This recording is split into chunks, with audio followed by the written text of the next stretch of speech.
Monday, 9 a.m. We are beginning. Oh, how about now? Welcome everyone to the interview session via the Citizen Work Group. It's September 8th, 9 o'clock, Monday morning. We have a long agenda, but I'm going to begin with inviting our interim administrator, Gary Roseman, to say a few words.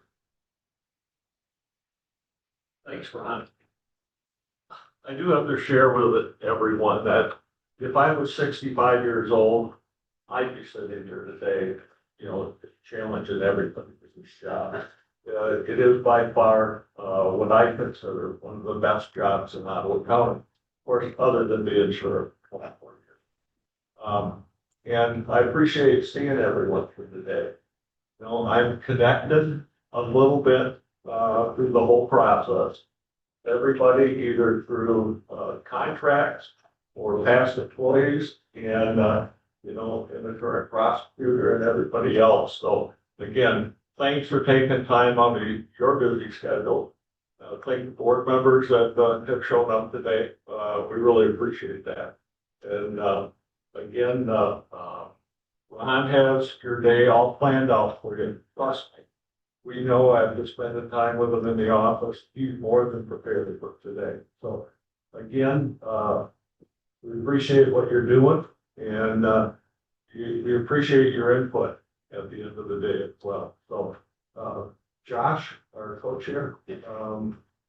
I just want to absolutely echo what Gary said. Very, very grateful. I don't know how this camera works, but I need to step up or we'll You're good. just talk loud or no, very grateful to all of you. We truly, the entire board is looking forward to your input. You are professionals in the field. The goal was to get your advice, your feedback on how these individuals may interact with various parts of our community. Ottawa County, 300,000 population, multiple municipalities. You represent a lot of those people. And so we're looking forward to your input. We'll take it under advisement as a full board, and we'll be making our decisions later this week. But we couldn't be more grateful for you spending time with us. So thank you. Thank you. Thank you. Thank you.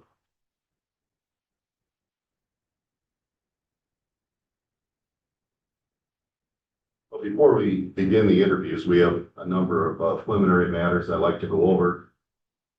First of all, one question that has come up is whether or not this assembly must comply with the Open Meetings Act. The county council says no, but we have, in any event, elected to, for purposes of transparency, cover virtually all the principles in the Open Meetings Act. For example, this was noticed as you would an open meeting. We do have an agenda that is on the counter. We're going to permit public comment, should there be any. We are live streaming this event on the internet. It's going to be recorded. And when we're done, we will generate minutes. So at this particular point, if there is anyone who wishes to address this interview group, member of the public, please come forward and we will recognize you. Jim, do you want to say anything? Okay.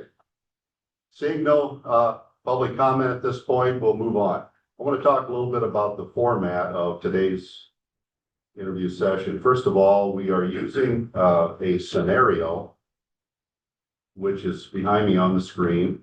And we are using structured questions. I'm going to read all the questions and the scenario.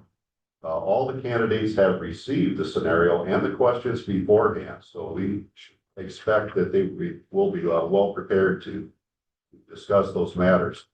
I invite all of you to ask follow-up questions that are important to you or that occur.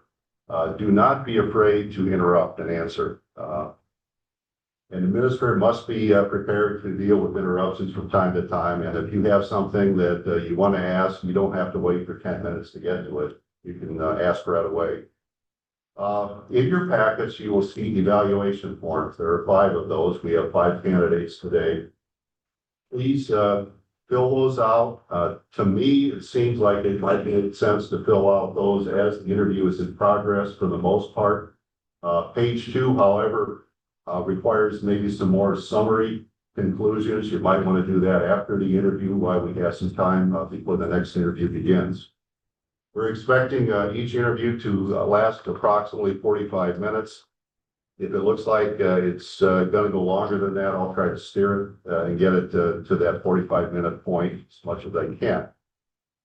In your packet, one of the first documents you will see is something called the Citizen Workgroup Charge. We ask that you read that and sign that, and I'm going to read it into the record. As a member of the Citizen Workgroup, I understand that I have been tasked with the responsibility of participating in the structured interviews of the finalists under consideration for appointment to the position of Ottawa County Administrator. Additionally, I understand that the purpose of the interviews is to help identify the strengths and weaknesses of each candidate in a variety of relevant areas. Our individual assessments will then be provided to the Board of Commissioners to assist them in their subsequent public interview and selection processes. Further, I understand that the Citizen Work Group serves in advisory capacity only and will not make a final determination regarding any candidate. So I ask at this time that you please, if you're willing, to sign those, and we will collect them at some point this morning. I'll take them. Sure. One of the purposes of that charge is once again to remind you of your role in this proceeding. It's an advisory role, not to rank or select the finalists, that kind of thing, but we are very much interested in your impressions of the strengths and weaknesses of each candidate. And we hope that that is reflected in the evaluation form. Regarding follow-up questions, we've talked to the county attorney, and there are some areas that you want to shy away from. Religion and politics are the two that jump to mind.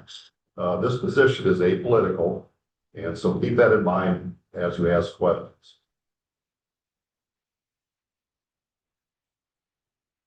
Okay, we're not going to go for 5 hours without stopping unless you absolutely want to. What I was planning on doing is going through probably 2 interviews and then taking a break. But feel free at any time to stop the proceedings if someone needs to take a break, and we will do that. We have refreshments at the back of the room. You are free to get up at any time if you want to refresh your coffee or water or whatever, and we invite you to do that. The restrooms are out the door in the back and then to the right. You'll see those. After the 3rd interview, we plan to break for lunch. Lunch will be actually across the hall in conference room F, and you are certainly welcome to partake of the lunch spread they'll have over there. I'd like all of you to briefly introduce yourself. This is really a great assembly. I think I'm probably understating it to say that I think we have over 200 years of public service and government experience in this room among the 7 of you, and I'm very appreciative of that. Well, in your case, maybe 175. Anyway, as Sheriff and now Interim Administrator Rosema said, we are very much appreciative of the time you take today to be here today. In fact, we're probably going to use up most of your day. So again, it's a service to Ottawa County, it's a service to our community, and it's very much appreciated. Okay, let's start with Amanda. Would you just briefly give us your name and maybe your government experience in 15 to 30 seconds? Sure. Amanda Price, I'm from Park Township. I have been a township trustee, township supervisor, worked in the legislature for 16 years, and 6 of those as a state representative. And then after that, I served as county treasurer here for 5 years. So, and I believe that's the extent of my government service. Actually, I think. You did that job so well. Okay. We're very happy that you've joined us. And Sally. I'm Sally Gruffin. I come from the city of Zeeland, born and raised there. I serve as mayor of our town. Have a large, oh gosh, so sorry. I have it better off than Karen does right now. I'm wife and a mother. My husband died 4 years ago. He was fire chief in Zeeland for 42 years. And You work with him over the same. Um, Mother of 4 children. I lost my daughter at the same time I lost my husband. Kind of freaky, but that was 4 years ago. Beautiful family. I have 15 grandchildren and I have 9 great-grandchildren, which I babysit for 2 days a week. And you got me off today, so that was nice that I have to do that. I love it. Been on the Zealand City Council for 32 years, going in my 33rd. I have 2 more years on the term that I'm on, and so hopefully I'll retire at 34 years with the city, which is the most anybody has done. I'm the first woman that came on Zealand City Council. It was all men until 1991 when I was elected. And I'm not a woman's liver, sorry, Gail, I'm not. I'm a wife and a mother, and I love my community, and I want to bring all the best of those kind of things. I love to serve, and I don't need recognition for it. I just loved it. When I see something that needs to happen, I love to make it happen. So I'm hoping that I can, and I love to listen. So I'm a good listener. So that's what I plan on doing today, and calling out things that I see that might not exactly fit. We've used the term values. I just look at it, but for me too, I know I have my own set of values. I know each one of you do too. And so when we use that term loosely, we want to check their values. That means something different to every one of us. And so I think we should kind of maybe talk about that. Maybe you're planning on that already, but. John? Yeah. Sally, that was powerful. I'm John Schwam from Georgetown Township, and appointed in 2009 and elected in 2012. I love it. It's been exciting for me to be a trustee. Taught school at Granville Public Schools for 45 years in business, and Dave Ramsey and how to spend your money. And I gave me real purpose, and I was excited about every day. And I taught for various colleges for about 30 years. I do that at night, and love that. And if you remember the old Whitmark stores, I was their jeweler off and on for about 20 years. Enjoyed that a great deal too, but this is a wonderful honor. We've had many, many changes in Georgetown Township. Exciting, and some challenges, particularly with our water bill, which we've got a meeting tonight. We'll see how that goes, but this is an incredible honor, and I'm just so thankful to be here with all. Appreciate it. Mark. Well, thank you. Mark Bennett. I'm presently the Talmadge Township Supervisor. Prior to that, I was honored to serve the citizens of Ottawa County for 33 years at the Sheriff's Office, where I worked for that guy there. One of the best bosses ever, really, truly. But and then I got to work with Ron and Sarah as well. So prior to that, I speaking with Sally this morning. I worked for the City of Zealand for 2 years back, 100 years ago. So. But I enjoy working with folks, helping people, and I'm honored to be part of this group today. Thank you, Good morning, Gordon Gallagher. I am the Township Manager for Spring Lake Township. I've been there for 18 years. My wife and I have been married for 31 years, and we got our wedding ring at Whitmark, so hardly it works.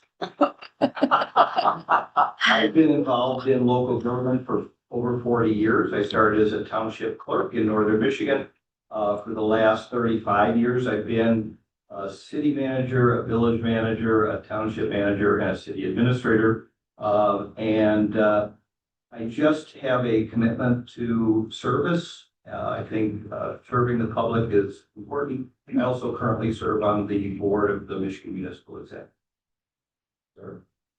Sarah Machwasik, I'm the county prosecutor. I've been a prosecutor for Ottawa County for over 24 years now. So Ottawa County and serving the public, similarly to Mark, are my passion. Got a lot of my upbringing from Mr. Grants here and Mr. Rose. That's better course. I live in Georgetown Township. I'm raising 4 children here in Ottawa County. And so I care a lot about who the leaderships people here are, and I'm honored to be here. Thank you for asking. Karen Lowe, from the city of Grand Haven. I'm on a council member. I only have 4 years or almost 4 years of public service as a council member. 2 years prior to that, though, I was on our historic Conservation District Commission. But I have a career in the private sector. I retired as a partner from PricewaterhouseCoopers, and I also have experience as a vice president of IBM, did a lot of work globally as well as. You thought about, your native for Iowa County Administrator? Experience sounds pretty good to me. Married. This is also why I didn't run for reelection. Husband wants to enjoy our retirement. And so our deal was one term, and so. I didn't mention it. I thought my 43 years in the prosecutor's office was impressive. It really is. I'm really impressed by all of you. And I think we're going to have a good day. So, Regina, I think we're ready for our first. Yeah, I'll go. Good one. Are we shaking hands with these people as they come in, or just they're sitting down? Okay. Oh, it takes, Walk around and do it. They might want to. just takes a lot of time.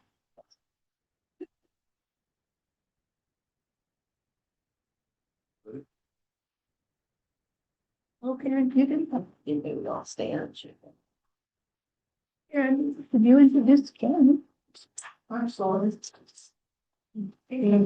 Part of got it on that. Oh, yeah, that's a- Just, I know this will do awesome. How to be. Trip. See you there in a moment. Before we do, if you'd like to maybe make comments to the group about yourself, your background, and why you're interested in being the Iowa County Administrator, we appreciate that. Yeah, I can certainly do that. Hey, good morning, everyone. Good to see each of you today. Happy Monday. Yeah, Paul Sachs, Director of Strategic Impact for the county. I have worked for the county for nearly 24 years. I value this county tremendously, and I have served as in the role of Director of Strategic Impact for nearly 10 years. And I have been involved in decision-making at the county level from all different levels. And I've learned a lot. I've observed a lot. And I see many opportunities where my skill set and knowledge base and expertise can help lift this county and move us forward. And I also see many opportunities for us to continue to excel and optimize what we do. And I look forward to having the opportunity to speak with you all this morning. Thank you, Paul. Why don't you take a seat? I'm going to put a name tag in front of you and we'll start the interview.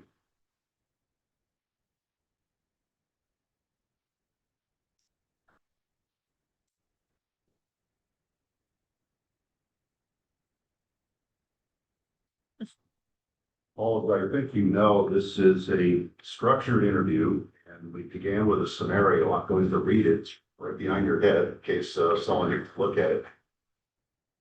A recurring challenge for local administrators is managing grant opportunities and federal state funding, which often provide critical resources such as staff, equipment, training, and emergency relief. These funds have enabled significant service levels and innovative programs. Some grants serve as long-term funding sources, while others act as seed money for initiatives later sustained by local resources. However, as federal and state budgets face increasing challenges, the uncertainty surrounding these funds raises critical questions for county operations and planning. This issue is particularly relevant in Ottawa County, one of Michigan's fastest growing regions, where expectations for high quality services are coupled with a strong commitment to fiscal responsibility. I presume you received the structured interview statement and questions? I did. Okay, let's start with question number one. When faced with grant opportunities that fund positions for a limited duration, such as 1 to 3 years, without guaranteed funding afterwards, how would you evaluate the feasibility of accepting the grant? The evaluation begins with asking the right questions to learn about the opportunity. What is going to be delivered? What is that service that the grant is providing? What is that need that's going to be addressed? Is it a need? It's incredibly important. If it is a need, what's the impact? What's the anticipated outcome of delivering that service through that grant? It's particularly difficult in a short period of time, 1 to 3 years, to make true realistic impact. So you got to learn and understand about it. And is that the need and something be realistically achieved to do it? And also understanding the overall context of that need that's going to be served. Is it within the lane of county government? Are there other agencies doing this? There's many of these questions that need to be asked before you decide to move forward at that type of decision. The secondary question was, what factors influence your recommendation to the Board of Commissioners? Anything you want to add on that point? Yeah, the factors in particular, the primary ones would be what need will be addressed. Is it realistic that you can achieve that within a short period of time? And and having an understanding that the county is not a tool for gap funding when that grant expires. What do you mean by gap funding? This one I can jump in. What do you mean by gap funding? Or service delivery, and we know that time frame when the grant ends. It's an upfront expectation that all parties have a common understanding of.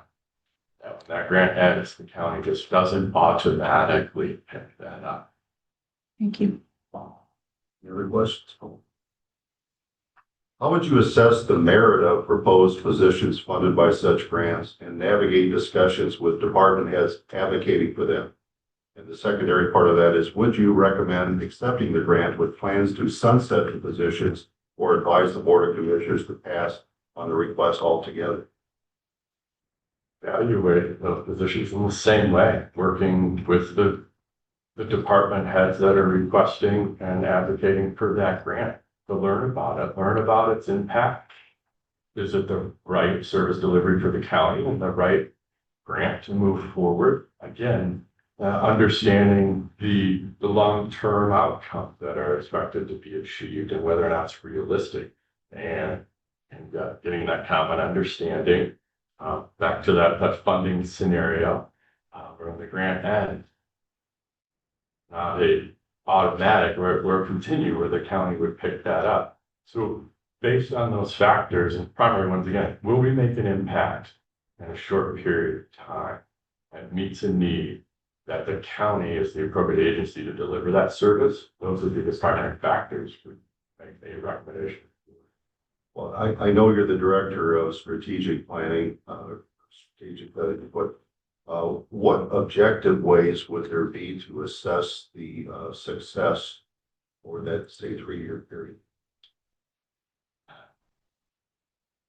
An ideal protocol put into place is when grants are being reviewed for consideration. Before that application occurs, you work with the department heads or the program administrators seeking it, and you define the target population. What are your goals and objectives for this program? How will you deliver that service, and identify those key outcome-based metrics that you define collaboratively with that department lead? Is that what you will accomplish? And that's a matter of monitoring, because we get grant funding and it makes sense to apply for it and receive it. There should be protocols in place to evaluate the real impacts of it and have that defined up front in an objective manner with key metrics. I guess I'm trying to get even deeper into this. What kind of metrics would you expect to use in a scenario like this? It's very dependent on what is being delivered through that. If it is funding that comes in to educate people on,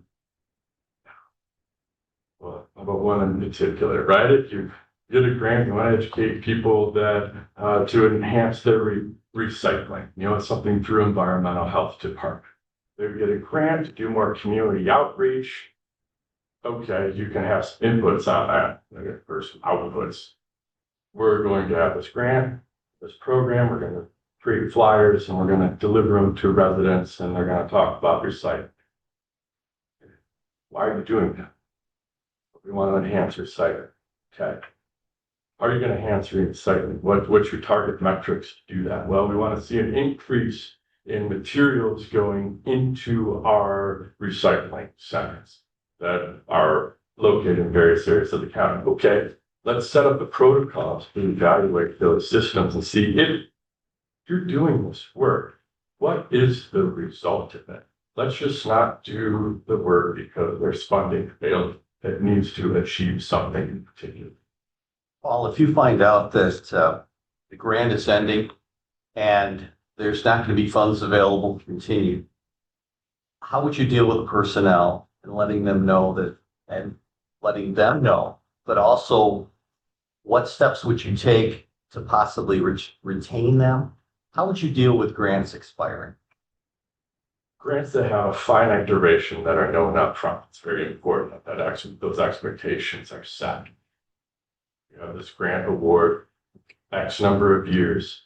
That endpoint, if it's successful, great, not, but we'll recognize that.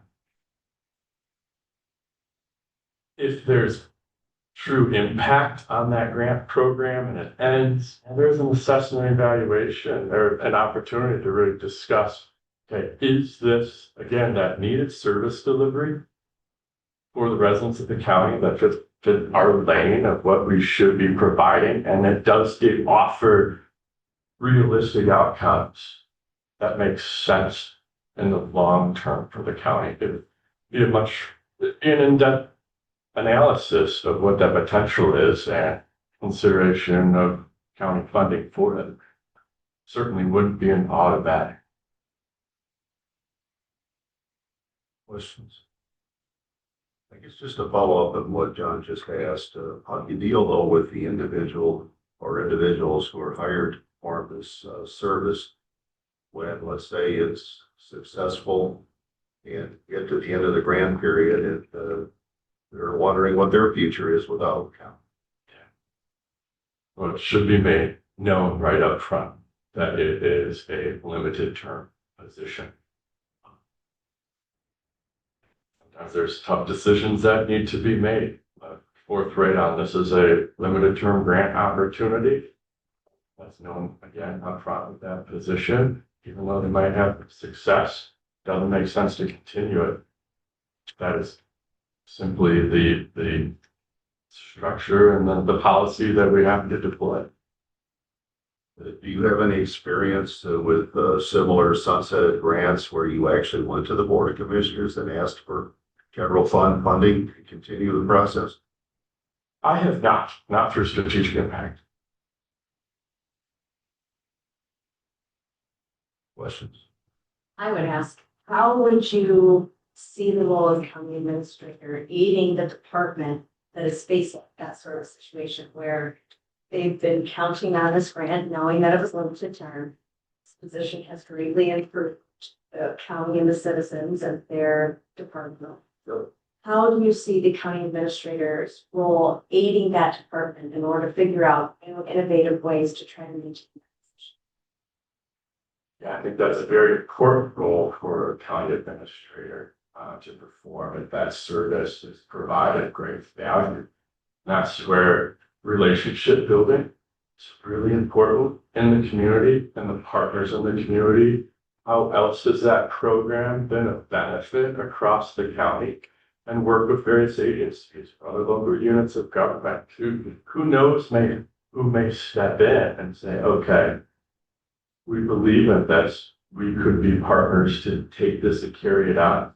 You know, some of these initiatives, don't have any specific examples off the top of my head, but the county can curate some programs, right, through grant funding that become really valuable.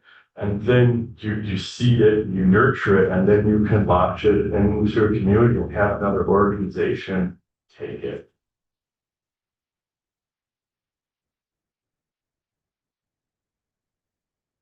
In the context of potential cuts to federal and state funding, how would you advise department heads and elected officials seeking to expand or reorganize services? I wouldn't, or I should say, I couldn't advise them unless I understood where they were coming from. You work with those department heads to better understand their thought process on bringing that type of initiative forward. And obviously, up to that point, if they're going to bring it to me as administrator, they've taken some care, thoughtfulness, bring it forward. You mentioned reorganization of services. So again, each one you got to look at individually. I think reorganization of services, maybe that's a little bit different. Maybe that doesn't require additional costs. Could be an opportune time to look at reorganization to enhance efficiency and look at cost-effective outcomes. That could be very, very beneficial and work with that department head and program needs to apply that type of reorganizational assessment. If there is cost to it, we need to again better understand why are you reorganizing? What will be achieved? What do you anticipate to get on the other end? What are your outcomes? Same with expansion of services. It requires a little bit more in-depth understanding. We've got limited funding, budget cuts that are happening. Expansion of services is going to probably likely require additional funding. What is the value of that? What are we getting out of it in the long run to make it worth our investment? All those decisions require thoughtfulness and an understanding of what your real outcomes are to move that forward. So those conversations, I would work with and advise the department heads in the appropriate way to think through the rationale on bringing something forward at times of budgetary strains. Just quick. It's not pertinent to your answer, but something you said earlier on. I just wonder what your approach in as a leader in the county would be with department heads. Are you? I just want to understand what you believe your leadership style is as a county administrator, or would be as a county administrator, and how would you interact with department heads in all varieties of everything that goes on here? Yeah, thank you for that question. I'm a relationship builder. Always have been. I find it to be an ideal characteristic to move initiatives forward that are important, especially at a county-wide level. So relationship building. My leadership style is to listen and to support and advise, offer the strategic higher level thinking, if you will, and motivate. When you have the right relationships, build the right trust, and you listen and support the right way, you can navigate a lot of obstacles and challenges. And that's been my whole career at the county, is navigating challenges and identifying resolutions to problems. You can't do that independently. You need to work with people and collectively find that path forward that benefits us all.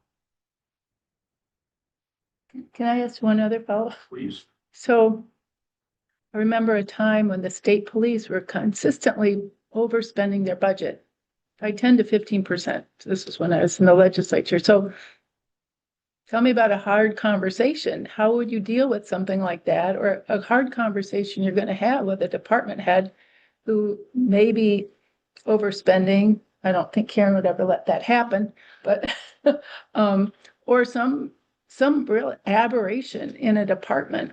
How would you approach that scenario as a county administrator? As public servants, we're all passionate about the work that we do. And there can be moments where passion can get you into a space of not looking at the broader context of an entire organization. Valuing the tax dollar, that is so important. That is what we need. That should be one of the most stable principles of our philosophy as a county government.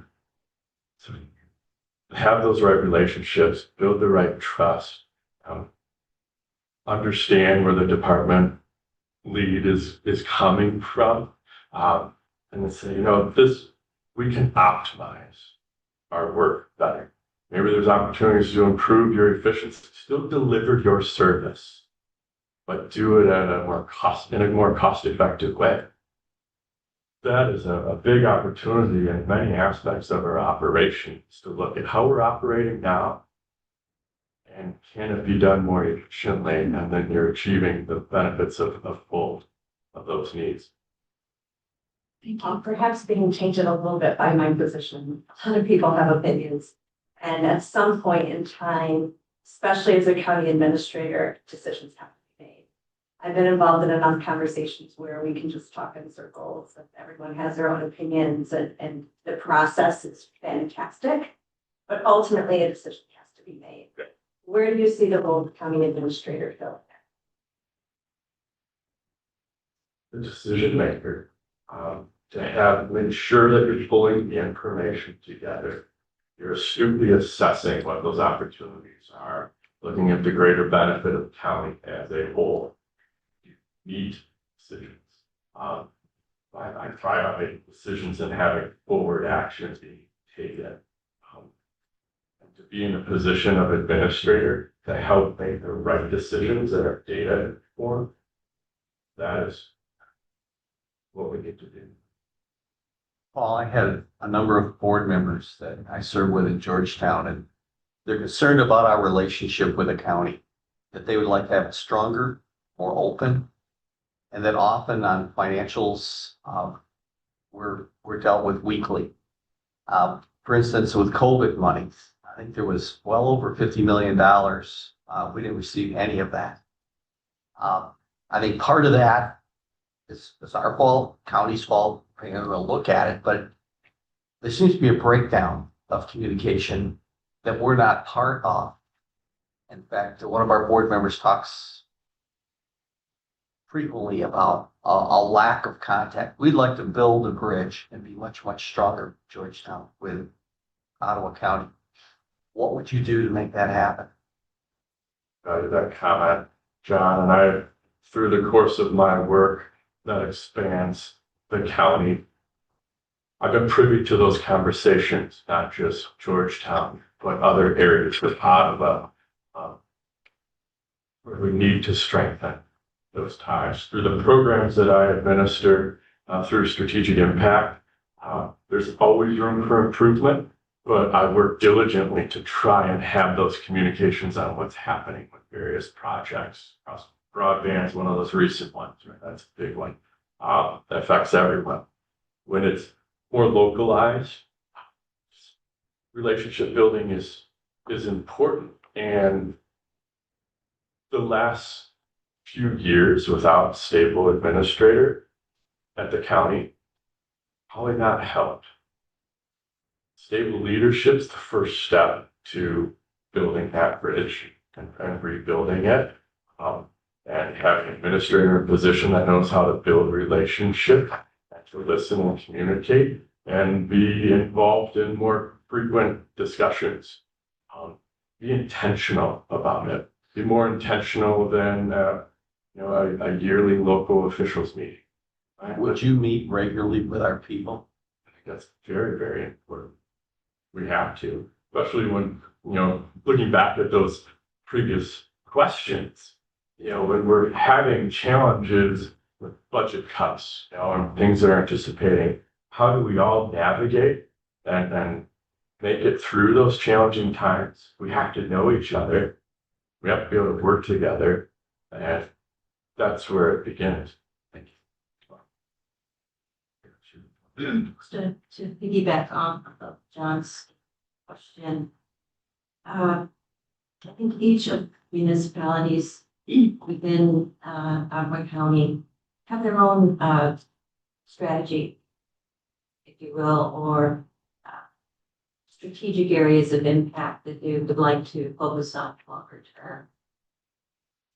Given your background in strategic planning, how could we better align? I don't think municipalities understand all of what the county does and what they could do, or what they have the opportunity to do, particularly with grant funding.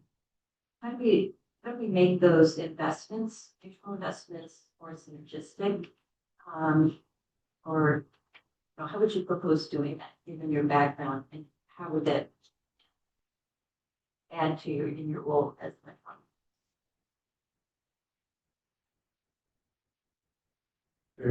It's a great question, and my answer immediately goes back to intentional communication, and knowing that we get a hold of each other when we need to. If issues arise, how I launch projects and strategically, I make sure about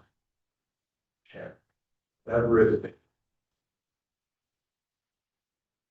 Don't launch a project until you do some gut checks. Communicate with folks in that space, community members, elected leaders, and then pull them together and then work through what that opportunity is.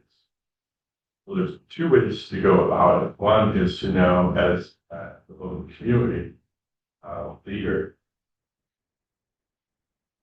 you want a thought partner, you want a collaborative partner to work with counties, reach out to us, reach out to the administrator. I want to be that accessible to work through those opportunities. And even it goes back to you, as we look at opportunities supporting our local communities, that is an ideal role for county government.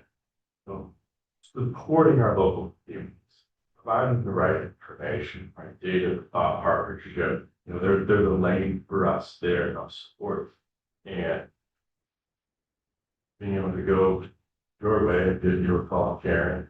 And this opportunity here has some implications in Northwest Iowa. Let's get at the table here and let's talk about what this is. We all need to know what those initiatives are for. Any launch just offers a great base foundation to be effective and well done. Mr. France, please, yes. I just to piggyback a little bit off this, and I don't mean to play for this big pastor, but as it relates to relationship with local, I'm in a little bit of a unique position because of my fortunate to have been a county employee for so many years. So when we are in need of something in Talmadge or have a question, I pretty much know who to call to go to, okay? At least to start. But not all local units have that experience. Do you have a specific plan? And you talked about communication, which I couldn't agree more, but do you have a specific plan to engage county government with local units? Further that specific plan that is written down black and white, not yet, Mark. But I think it ties back to John's question as well, of being intentional about business and getting together with our local units of government. As administrator, that's a big part of what needs to be done, is to have those face-to-face communications with the supervisors, managers, very valuable, at the trustee level and planning commission level. We do that in strategic planning. We often work with planning commission, right? And there is turnover on those, and it's difficult to keep up on. We can do better in that space. County administrator, laying out that framework where every local unit of government knows, okay, we have administrators for Ottawa County now. Stable leadership. And the plan will be communicated on. This is how we're going to get together. I don't have that figured out yet, Mark, but it will be. Because that is so important on us all moving forward together. knowing who to call and when. I've got a great building relationship. Paul, I'm going to move ahead with the next question. How would you prepare for the financial uncertainty associated with reduced external funding while maintaining critical services? Second part of that question, what strategies would you employ to prioritize funding, align with organizational goals, and communicate these challenges to the Board of Commissioners, staff, and the public? First part, preparation, begins on day one. As if selected for administrator, it's elevating and emphasizing the importance of optimizing our service delivery. That's the best way to prepare for financial uncertainty. The services that we deliver, are they done very well? Have we optimized it, getting results? And strategic impact is uniquely positioned to serve as in a supportive arm for administration of this county. We have built trust and respect with departments and elected offices over time, where they will reach out to us. We need some support with strategic planning. We need support on reorganizing our offices and looking at staffing structure. We have some programs that we want to evaluate to see if they are achieving the right results and are cost effective. Strategic impact does that for departments that reach out to us. I would, as administrator, I want more of that. We are public servants, and we are very passionate employees of this county that deliver great services. And they want to do it. We can help lift that up and do it even better and really understand an assessment of what is being delivered at that programmatic level. It's a really important thing. So that leads to the second part of your question.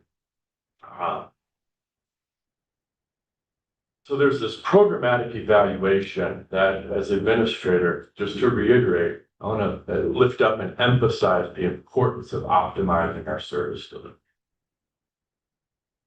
Then there's an organizational perspective that, through my experience in the county, prioritizing funding and tying into organizational goals. The County Board of Commissioners has historically had a strategic plan, an annual plan that lays out that organizational plan or strategic plan for the County Board of Commissioners can define what some of those funding priorities are. There are these metrics that every department does annually as well, and performance metrics. And they complete these annually, and they put them in the budget book as a requirement for the comprehensive annual financial report. Then there was this other document that past administrations would produce, called a strategic business plan. And that business plan, Regina probably knows about that business plan, it would get sent to departments on a quarterly basis. And we'd give updates in that business plan on these metrics. So I'm just sharing you some parts and pieces here. It was somewhat disjointed. As a department director, when I see these things happening, so there's this strategic plan of the board. There's this business plan that ties some metrics together with that strategic plan of the county. It's done on an annual basis. And then there's these performance metrics. It's more checking boxes as opposed to creating the right type of system. So to enhance the ability for us to prioritize funding, tie that work with organizational services and communicating with the public. As administrator, you know, looking at a strategic plan for the county that is 1, 2, maybe 3 years. What do we really want to accomplish? Give us a chance to build on that and then tie those performance metrics that are at this other end that departments do annually, a little bit much tighter to that overall county strategic plan. The business plan is this tool that, you know, I need to learn, better understand where that fit, because it didn't quite tie all the pieces together for us to have that robust understanding from the director level, tying them to the board level on all the services, what we need to do in long term. Paul, if you had the power right now, what changes would you make? Been here a long, long time now. You're well connected, and I know people respect you very highly. If you were to hit the ground running, what would you want to do for Ottawa County? Many things. You know, one area, you know, I see value in every department doing their own, you know, having a strategic plan that is supported with by staff or others. Each department and a department director should know where they want to go in a few years out. Having strategic plans for the department that are thoughtful offers a lot for them to say, even for staff, this is where we're going, this is what we want to achieve. Even may have some ideas for funding requests there, or expansion of services, right? That's laid out. Then we can think more multi-year on our budgeting. That would be very helpful for fiscal services. Each department is thinking that way. And also, as departments are thinking multi-year, it helps our capital improvement process. Right now, that capital improvement process it's almost just once a year, what's your project? And those projects aren't necessarily always well thought out. But if we able as department heads to build strategic plans and know that, okay, this in 2 years, we're going to need this to happen. Okay, let's get all of our information in a row and understand what that request may be, ties into the CIP in a much better way, and better understand multi-year fiscal needs and opportunities. We're operating very, very annually in many ways. I think that's one of the larger scale areas I would do. The other thought I have, there are just maybe 2 other thoughts. You know, there are some decisions that are made that, you know, they're often sometimes siloed, sometimes technology. You know, someone wants this technological opportunity and it might get implemented, but we're not thinking about integration and impacts in multiple ways. Systems-wide thinking can be enhanced. I would want to reinstitute what did we call that? An intersex committee. That wasn't the technical name, just in my own head right now. Where you have the right department heads that are together. We haven't got together talking about intersex between departments like we need to do. Decisions need to be made or talked about amongst a wider range of department heads, administration, and the right individuals. That's a significant opportunity I see right now as well. Like, go back to something you said in response to this question. Talked about we've got to optimize service delivery. Optimization includes, looking at the efficiencies as well as the trying to avoid any degradation in service levels. On top of all that, here in Ottawa County, I believe over the past decade, what's been built is a culture of service orientation that employees have, that is a source of pride and motivation.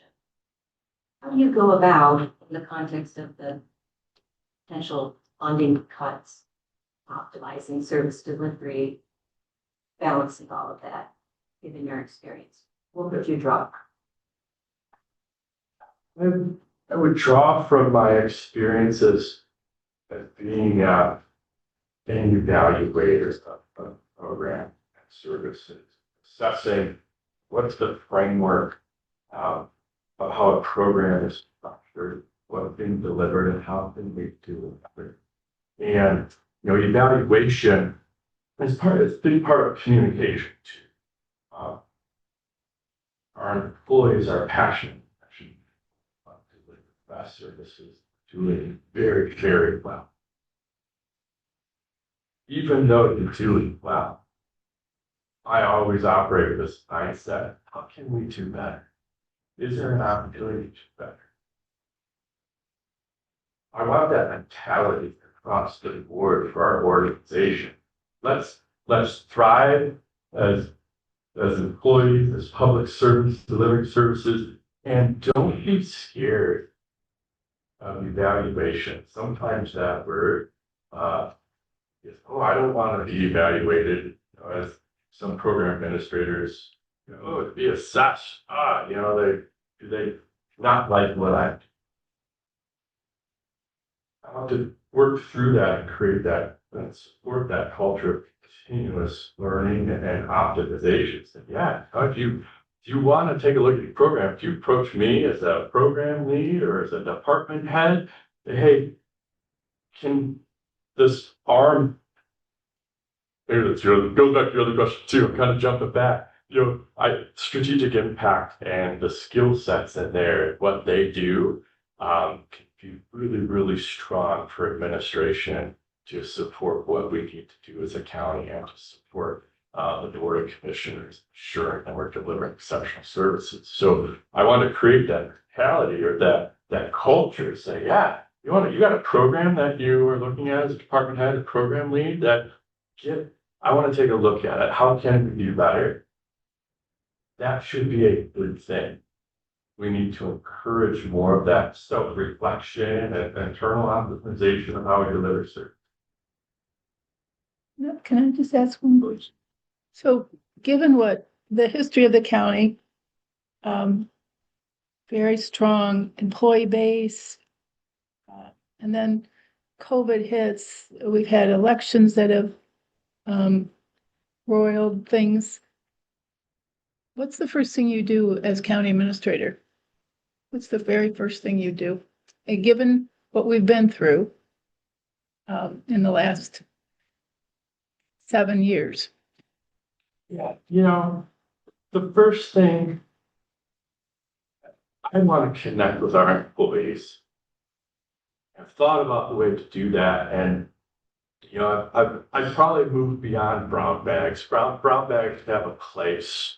Right? There's a need for that, but not every employee gets to a brown bag. And an email from the administrator's office isn't genuine. I would want to connect with staff and a town hall or virtual town hall or something. Let's talk about where we are now. We have an administrator, and we're going to move forward, and we're going to thrive. We're going to enhance our service delivery, and we're going to have relationship building. We're going to have trust, and we're going to deliver services that are so important that the county deliver. One of the very first things I would do is communicate with staff, all of them. Thank you. To get back on schedule, Paul, I've had a couple more questions I'd like to cover during the time that we have left.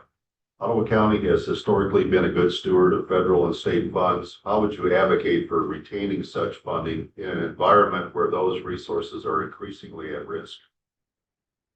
I've been at the county for couple decades. And the reason for that, one of the reasons is I always valued our fiscal responsibility. That is so important. Always respect the tax dollar. My advocacy would be to continue to advocate for fiscal responsibility, and decisions need to be driven and informed by the right information and the right data.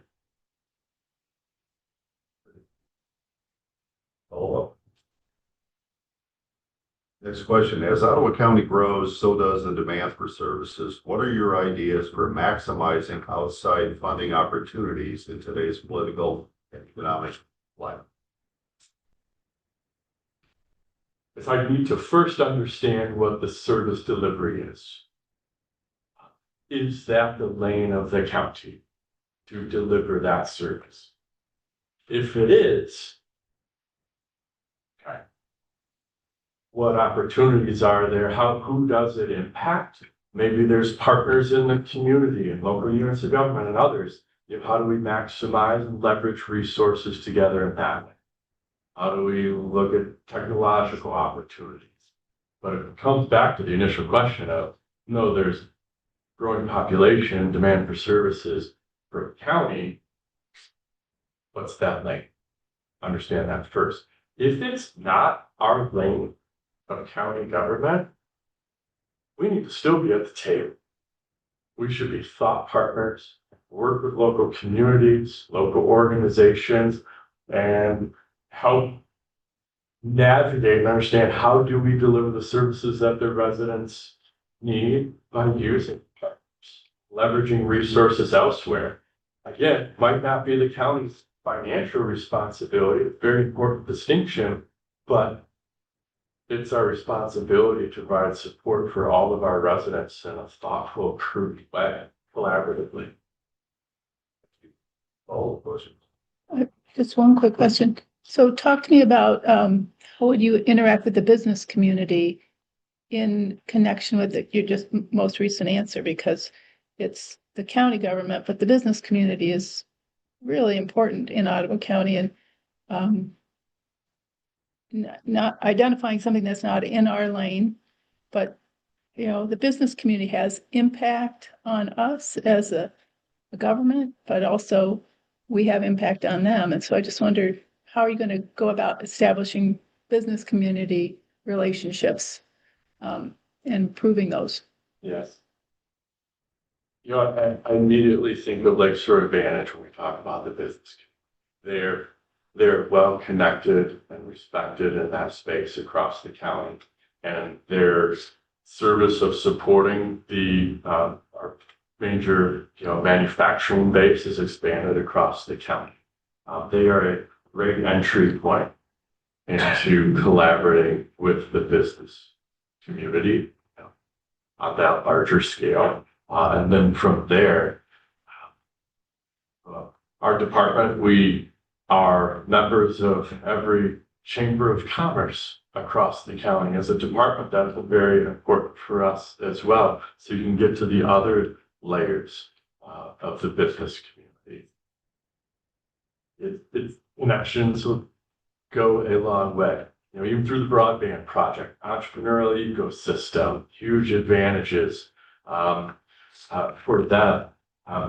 So it is being intentional about who you connect with and the avenues to do it, and gleaning and learning and getting the right information. And it's back to this common theme of building relationships and then trust that the county can offer a lot of support in so many ways. It's just not the delivery of services, but it's thought partnerships supporting all of these. Yeah, Sally. I haven't spoken up before, Paul, because I'm agreeing with a lot of things I'm hearing, and I'm listening really well. I can speak for Zealand, and it's same as John just said. We're missing that connection.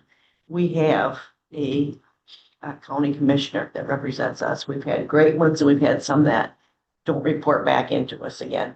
So we miss that feeling of being part of county. When I can go back to when Al Dannenberg was the director, amazing job, but you know what? He didn't wait for us to come to him with our problems or issues or questions that we had. He connected with us. He made those conversations happen. He came to a council meeting once a year for sure and listened to what we were involved in and what helped, and always gave us recommendations. And I would hope that maybe this is just a personal thing, but that would be the kind of an administration that we're going to have going forward, where we can just have this back and forth dialogue and feel that maybe some of the things we say are valued, trying to feel where, because I think it's not only employees here that don't know exactly where they fit. I think it's the rest of the community.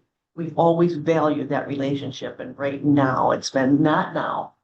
We've gotten some really good responses, but in the past, the changes that we are trying to make, that has been a very big piece of it.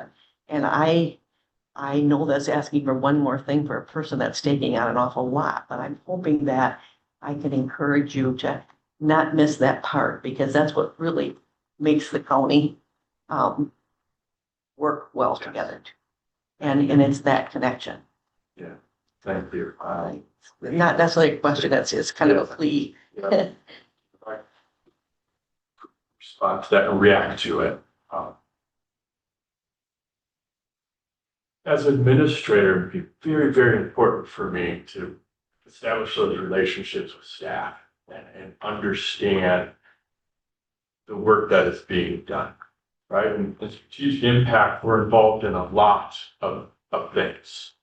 And I will give commissioners that contact me and say, hey, I'm going to visit a local unit of government, get some updates on what might happen. Of course, you would do that, or I would do that.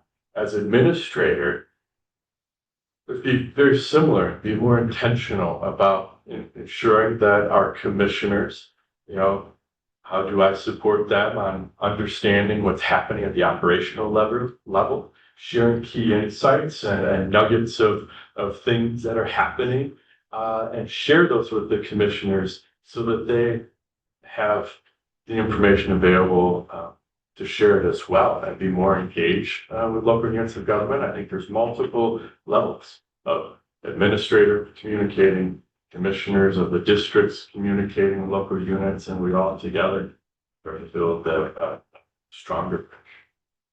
I taught with Al in college, and he had personality plus, and he was a bridge builder, but he was so good at building relationships, not just but amongst people, and he was innovative.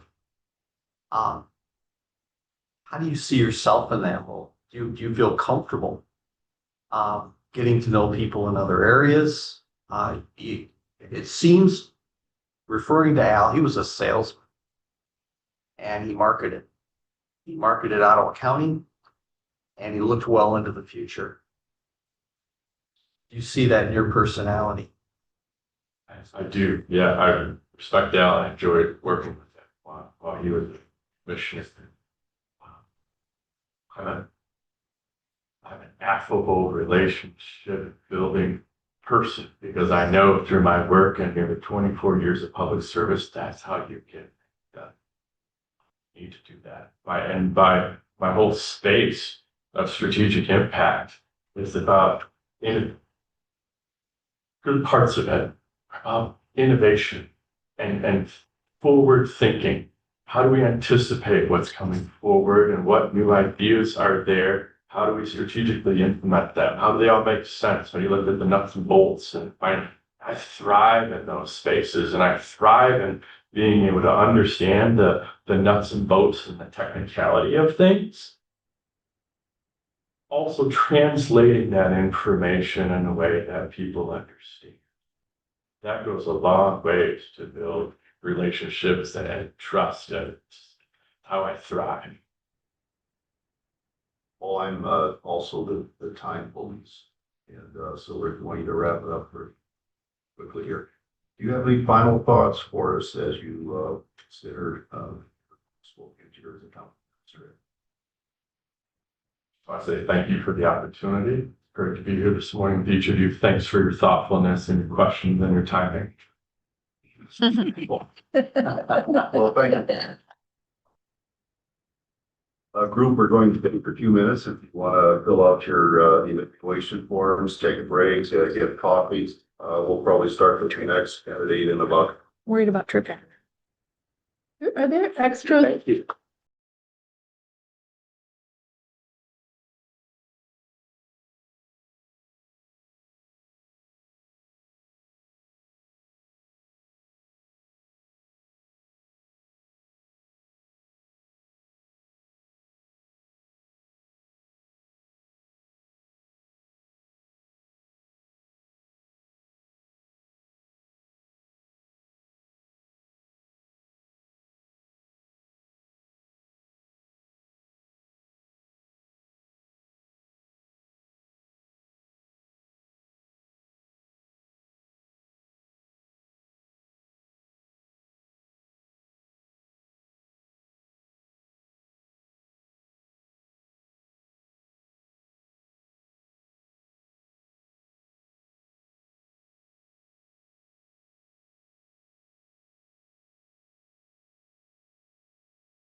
All set. Well, Matthew, welcome. You, Ottawa County Citizens Workgroup interview session.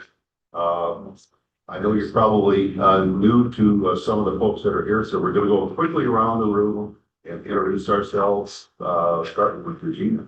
Oh, I'm Regina Macmillan. I'm the executive assistant in the administrator's office. Nice to meet you. I'm Amanda Price.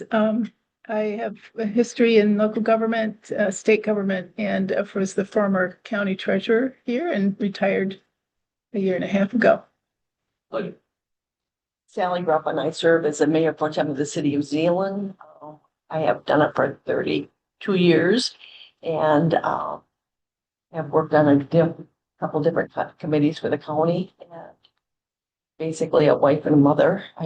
That's how my family was raised anyway, and I'm a 58-year employee of Herman Miller. Very nice.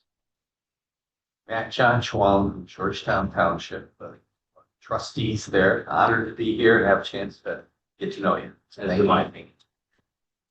Matthew, I'm Ron France. I'm the interim deputy administrator, formerly the prosecuting attorney in Ottawa County.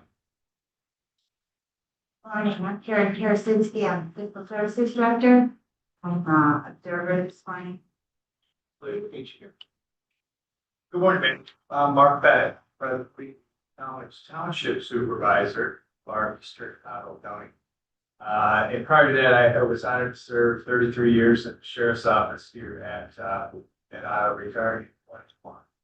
Well, I'm Matthew, glad you're here. Gallagher, Spring Township. Thank you. Good morning. I'm Sarah Machwisick. I'm the prosecutor here in Ottawa. I've been a prosecutor for the county for over 24 years. Matthew, Karen Lowe, I am from the city of Grand Haven, council there. Pleasure to meet all of you. Matthew, would you begin by giving us a little bit of your own background and why you're interested in the Ottawa County Administrator position? So my background started a long time ago when I wanted to be a lawyer and I wanted to go to Duke. My older brother was a lawyer, he told me not to do it, but I thought I'd been really intelligent and have lots of money. So I went to the United States Air Force. I worked in the Civil Engineering Squadron back in the late 80s, early 90s. When I got out, the Air Force was really good, helped me for schooling. Got out and I had a friend here, lived in Muskegon, that I was in the Air Force with. So I came out here on a whim.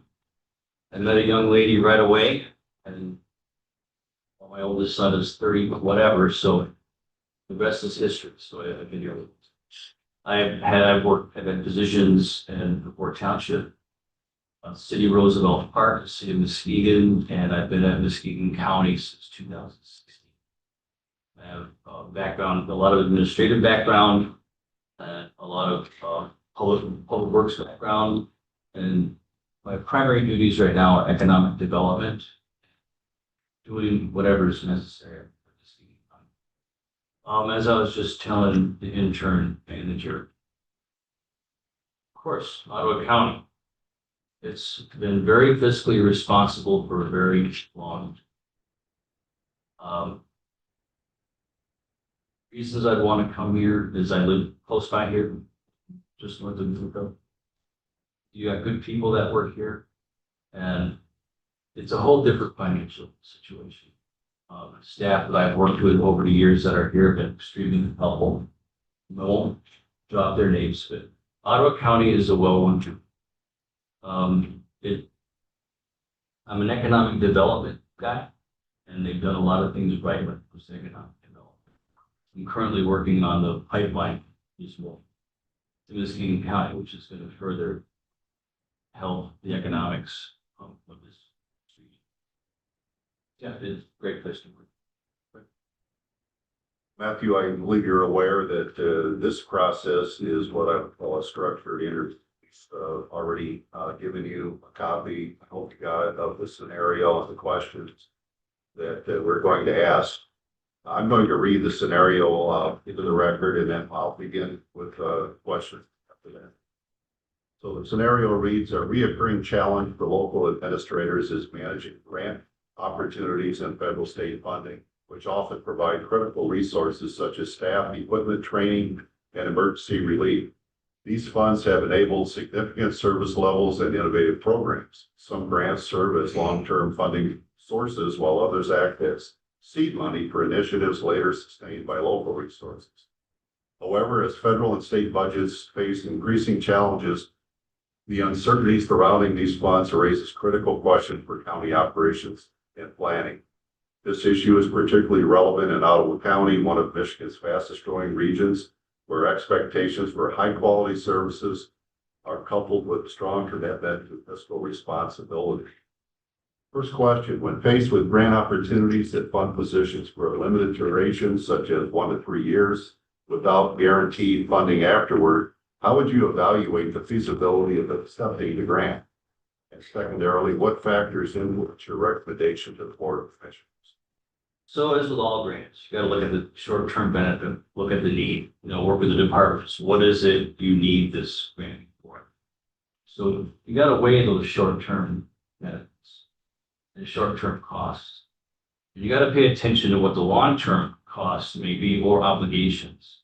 Back in the 90s, some of you may recall, I think it was a crime bill that you gave countrywide 25,000 officers on the streets. And I'm going to forget here, that paid like 100% for the first 2 years, 50% for the next 2 years, then you had to keep 6 more on your dime. So even though, like in your scenario, I know you're focused on, how it funds people and how do you evaluate that. So you got to evaluate really short-term benefits, short-term costs, and long-term costs and obligation. Not just with those involving people. We're trying, you probably read the newspaper, we're trying to move the port of Muskegon to a better spot, get it out of the perfect spot that's on the shipping lane. Back in 1936, we got a grant, someone got a grant from the DNR to upgrade a campground. So we're so locked in because of that grant, that site is kind of encumbered forever, must be this huge, massive process. Those are the little things that you got to look for when you take these grants. What are your long-term obligations? Another quick example, we've got a grant for Baker College back in, I think, 1994.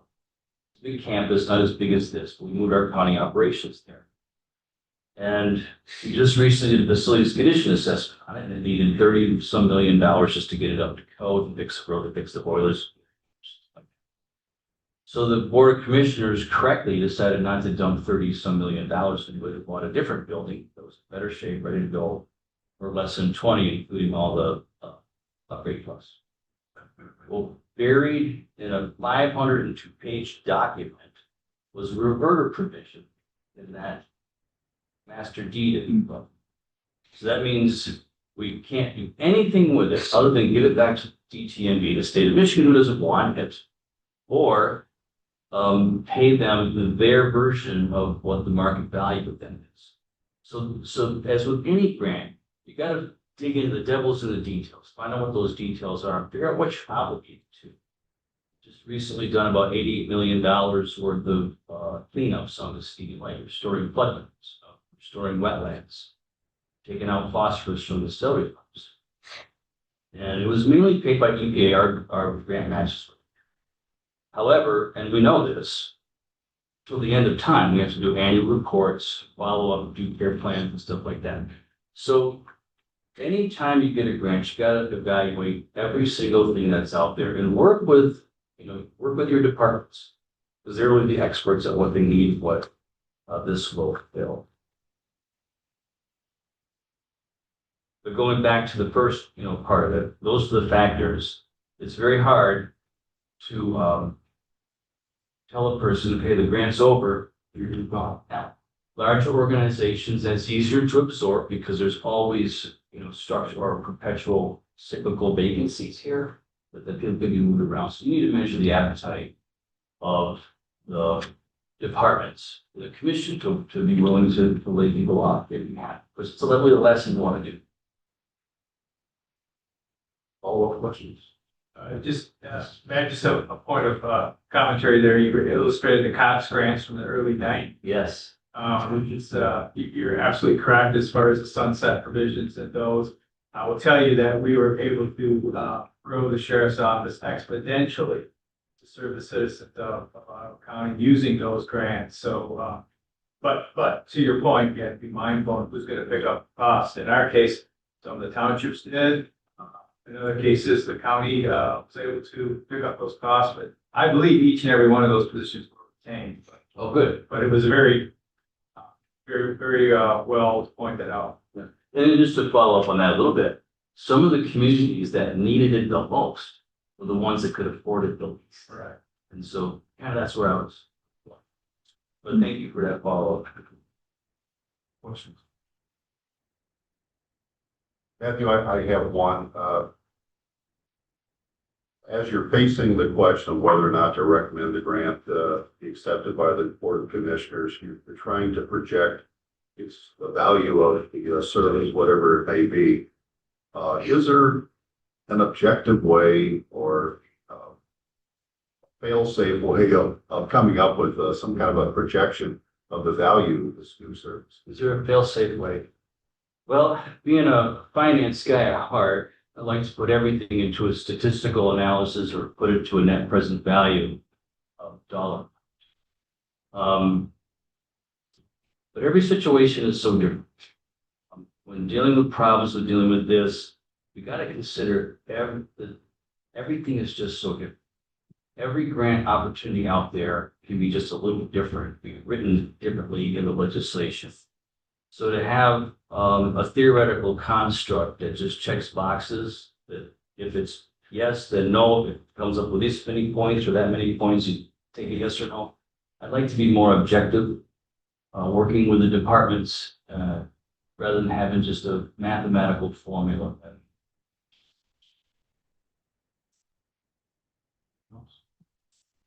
Next question. How would you assess the merit of proposed positions, essentially what I just asked, funded by such grants and navigate discussions with department heads advocating for them? Secondarily, would you recommend accepting the grant with plans to sunset the positions or advise the Board of Commissioners to pass on the request altogether? I don't think I'd ever just automatically advise the board just to pass. Let me give you an example. We recently did a housing study, and the housing study concluded that we need houses at every price point everywhere. We're about, I think, 9,000 units short. And the study, I believe, correctly identified what the problem is. In Muskegon County, every municipality does their own plans. They do their own planning. And Ottawa doesn't here. And our rules, right? I was a planning commissioner for many years. And what did I do? I contributed to the problem by voting for bigger lot sizes, bigger minimum houses, bigger setbacks, right? If you want to go build a report, make yourself $1 million. So the only way to fix this is to hire someone come in as a housing coordinator. So we worked with 3 departments, the Community Foundation, the Health Department, and the Department of Veterans Affairs. And they all agreed to fund this position at its cost for 3 years. So when we interviewed the people, we were straight up and honest with them. This is a 3-year position. We don't know what's going to happen in 3 years. Now that has drawbacks to it, right? People may be less likely to come, more likely to leave early. We did assure that we would work with the person. So if this person gets a win, gets a subdivision that goes in that otherwise would not have, we will keep track of the added value as far as the taxes coming in to try to justify keeping it longer. But to the point, we were very straight up forward that this position could sunset in the future. So this is similar to the previous one. How do we navigate discussions with departments? We need to understand clearly, the administration needs to understand clearly what the department needs. And just a quick example of that, as you know, every officer today has a car cam in his body, right? And so we get a request for another position in the prosecutor's office. Take a look. I sat down with the county administrator, we sat down with the prosecutor, And instead of having a prosecuting attorney review all this stuff, we wanted to hire a different position that costs less. And so it made perfect sense. The point there is, until we sat down with the elected official in this case, to understand what the need was, we weren't really sure. So when we navigate the discussion by sitting down and getting all the facts, there's no true situation with this, or just is, unless it's with my grandchildren. So we need to know where they're coming from. We need to know what they need. We need to know how this grant can help them. So to the last question, I can see recommending that the position sunset after the funding is gone. I wouldn't just automatically pass. You know, I passed on a lot of grants. A lot of grants don't fit, right? Or we've all seen the grant that's for a city with 5,000 people, but no more than 5,100 people. You know, a lot of them are really directed at a certain. So I would probably lean towards understanding this could go away. The money's gone, again, as long as there's no long-term obligations there. Is it completely out of the ballpark of what we're this path, but can you give us an understanding or your understanding of Ottawa County as a county and what our values are, what do you think we are like as a county universally, I guess, just to have it, and this is hard thing to ask, but I think I have a pretty clear understanding of we have strong government, strong business community, but I just want to hear what your thoughts are on that. Well, clearly, serving from the outside is course of conduct. Everywhere I've gone, every meeting I've been, is to support economic development. I see the jail counts, everyone. Right? That's the evidence right there. I hear from business people all the time how easy it is to do stuff here in Ottawa County, whether you be TIF district, the DDA of Brownfield. Ottawa County is really good at supporting our business community. And that increases your tax base. It reduces, crime. It keeps us going. And I like the focus. So Ottawa County clearly, just as on the side, has focused on that. And I think everything else is better because of it. Thank you. Matthew, you made some reference to the personnel issue that's kind of underlying this scenario, and that is that may not have a long tenure accounting.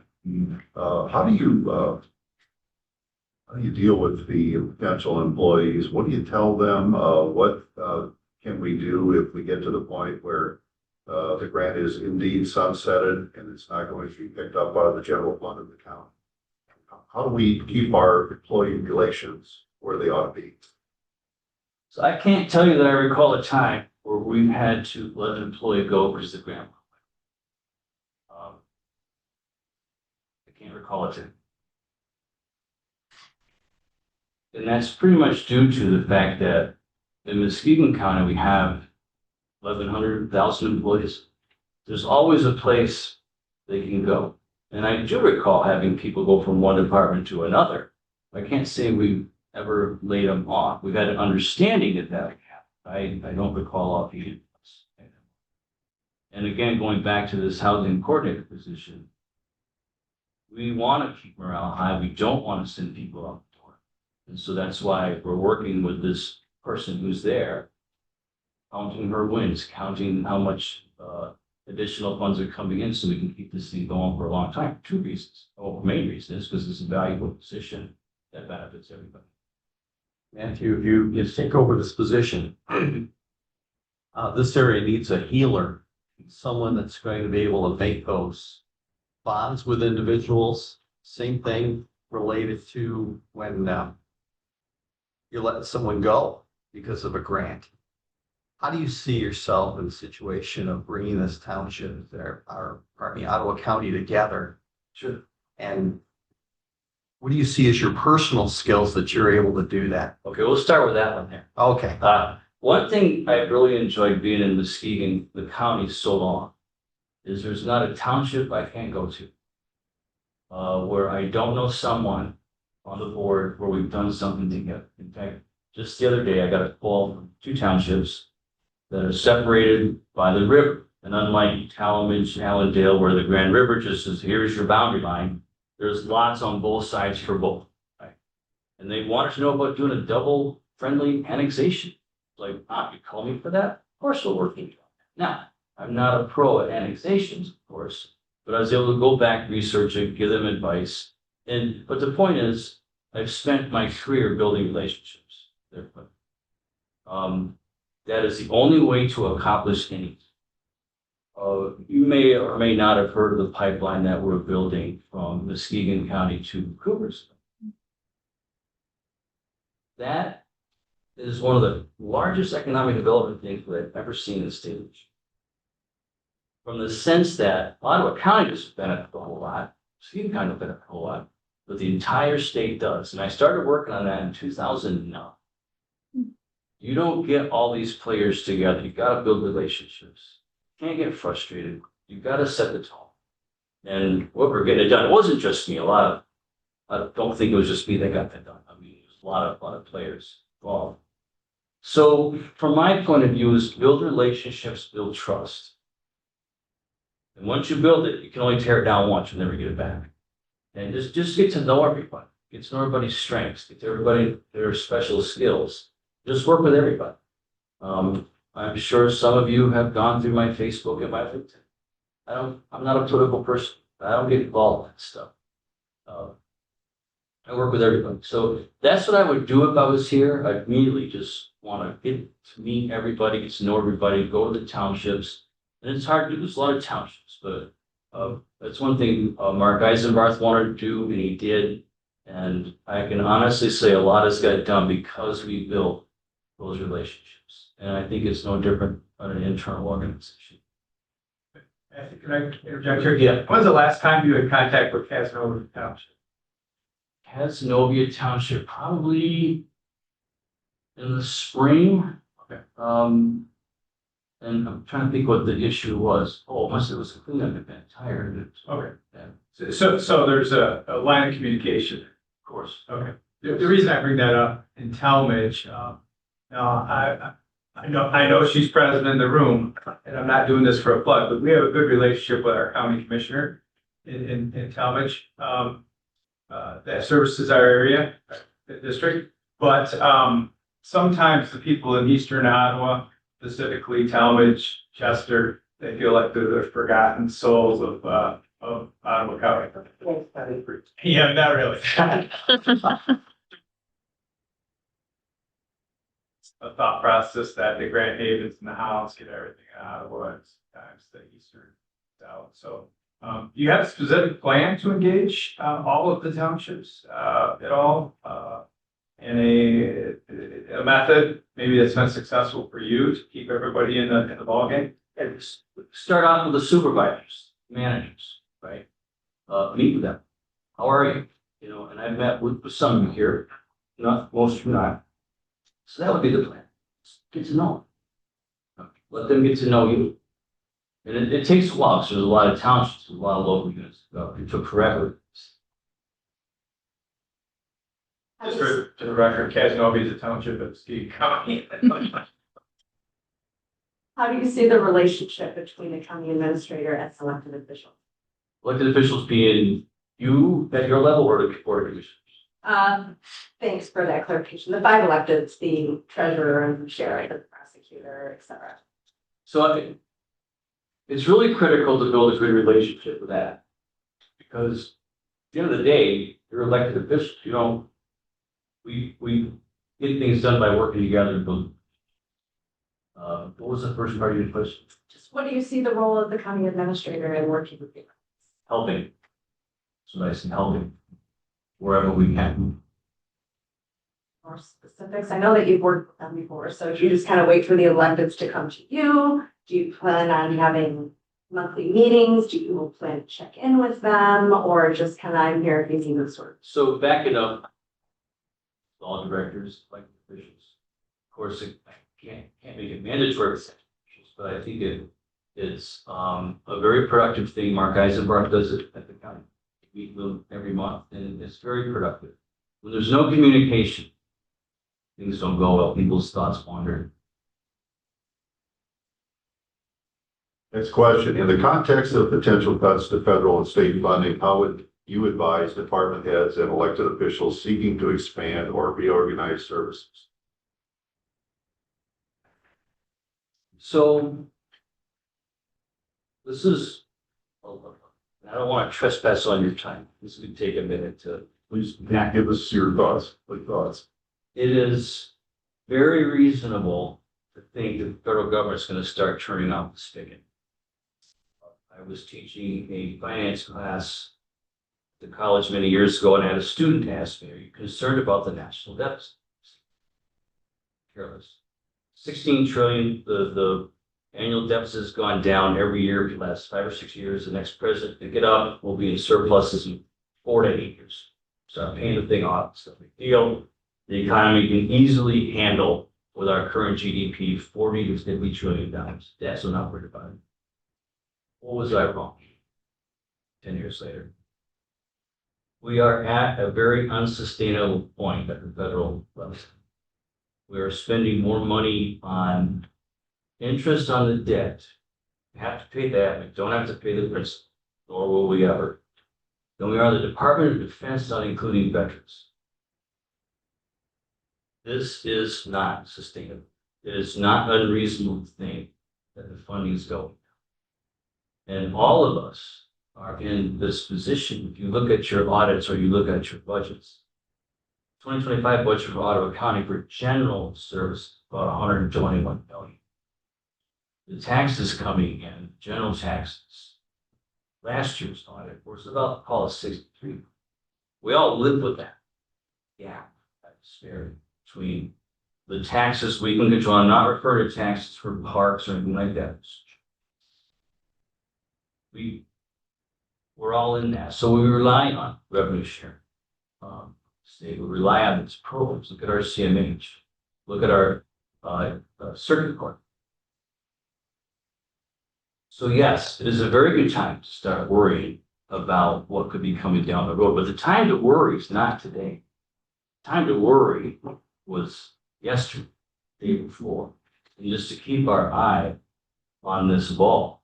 So, given some context of where I'm going, how would I advise department elected officials seeking to expand? So, I'd want to know why you would want to expand. Now, there's certain expansions that have to be done.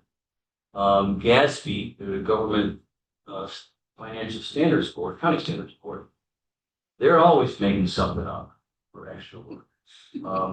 And I mean that with all due respect. They're always coming up with something. And they keep adding on to this. Well, we need another CPA to help us get this required work done.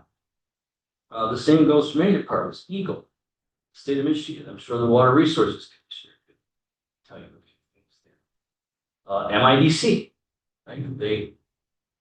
Muskegon gets in compliance with its MIDC requirement. At the same meeting, they bring on, I think it was standard 6 or 7, were cap caseloads for public defenders. So now we have to add 5 or 6 more. So there's always expansion. Some of it's kind of mandatory, some of it isn't, some of it's want. So we need to understand what all that is and what's needed. So how would I advise departments like officials? Be very careful. I'm always for reorganization. Okay? We evolve as communities. Things change. Our missions change a little bit. So, when people leave, always look to, can we reorganize? Sometimes it works, sometimes it doesn't. I tried to cut a position in the Department of Public Works. It was a finance position. And on paper, it looked just wonderful, right? You do this, you do that, I'll give you this, we save $100,000. Well, I had to go back to the board 3 years later and say, that was the wrong decision. I gave the position back, and they did. So my point is, but you always still want to look at reorganization becoming more efficient.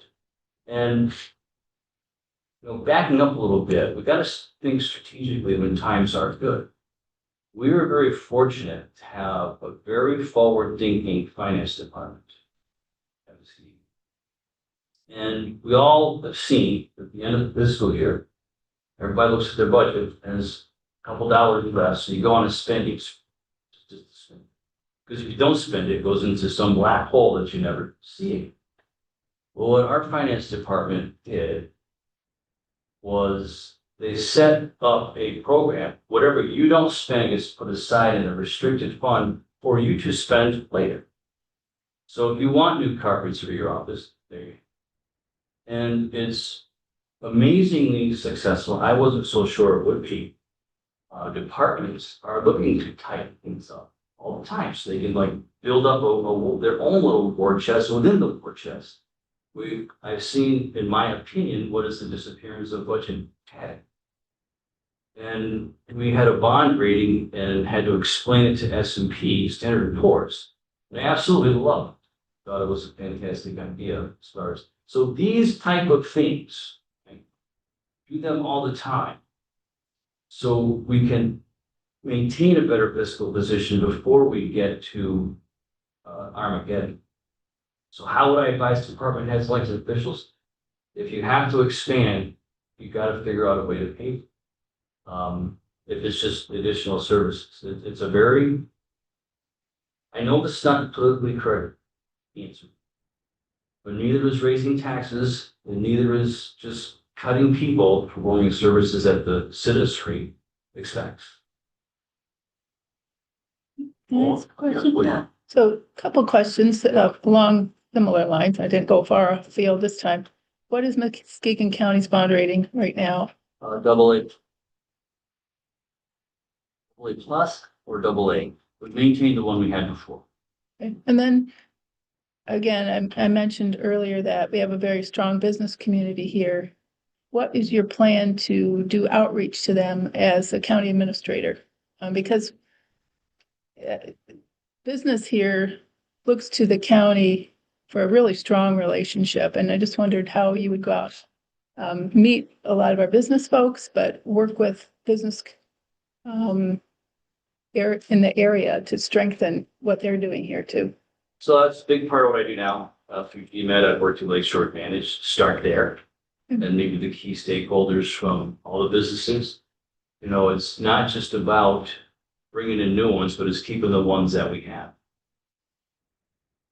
So I would start with Lakeshore Advantage, get the roster of the people that we need to meet with, the key stakeholders. Thank you. Because it is critical. I appreciate you bringing that up. Good question.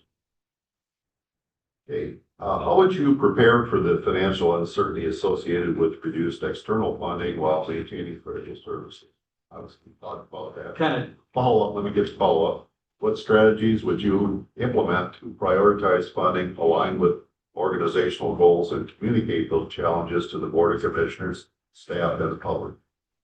So I can elaborate a little bit on the first one. What we're doing at Muskegon County right now is we're just holding open positions. We're funding them, but just holding them open upcoming fiscal year.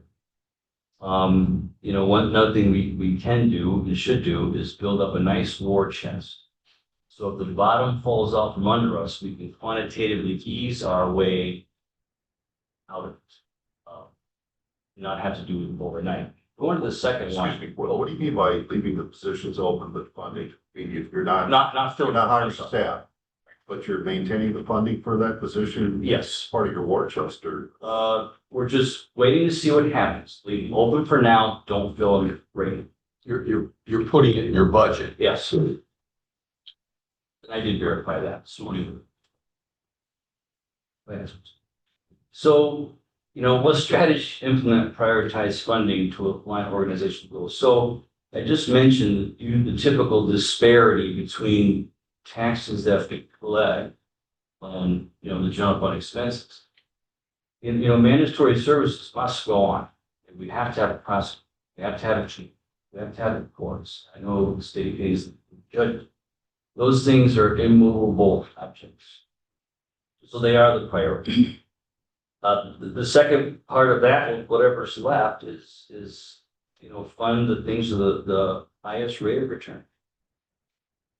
Whether it be economic development or the services the residents want the most. Or what the commissioners want. Matthew, do you feel comfortable cutting positions when needed? You had to do that a lot in the past. Yes, not at the county of Messina, but yes. No, nobody's comfortable doing it. Which if you have to do it, you have to do it. Then I would do it. But no, it's not a comfortable. Questions? Ottawa County has historically been a good steward of federal and state funds. How would you advocate for gaining such funding in an environment where those resources are increasingly at risk?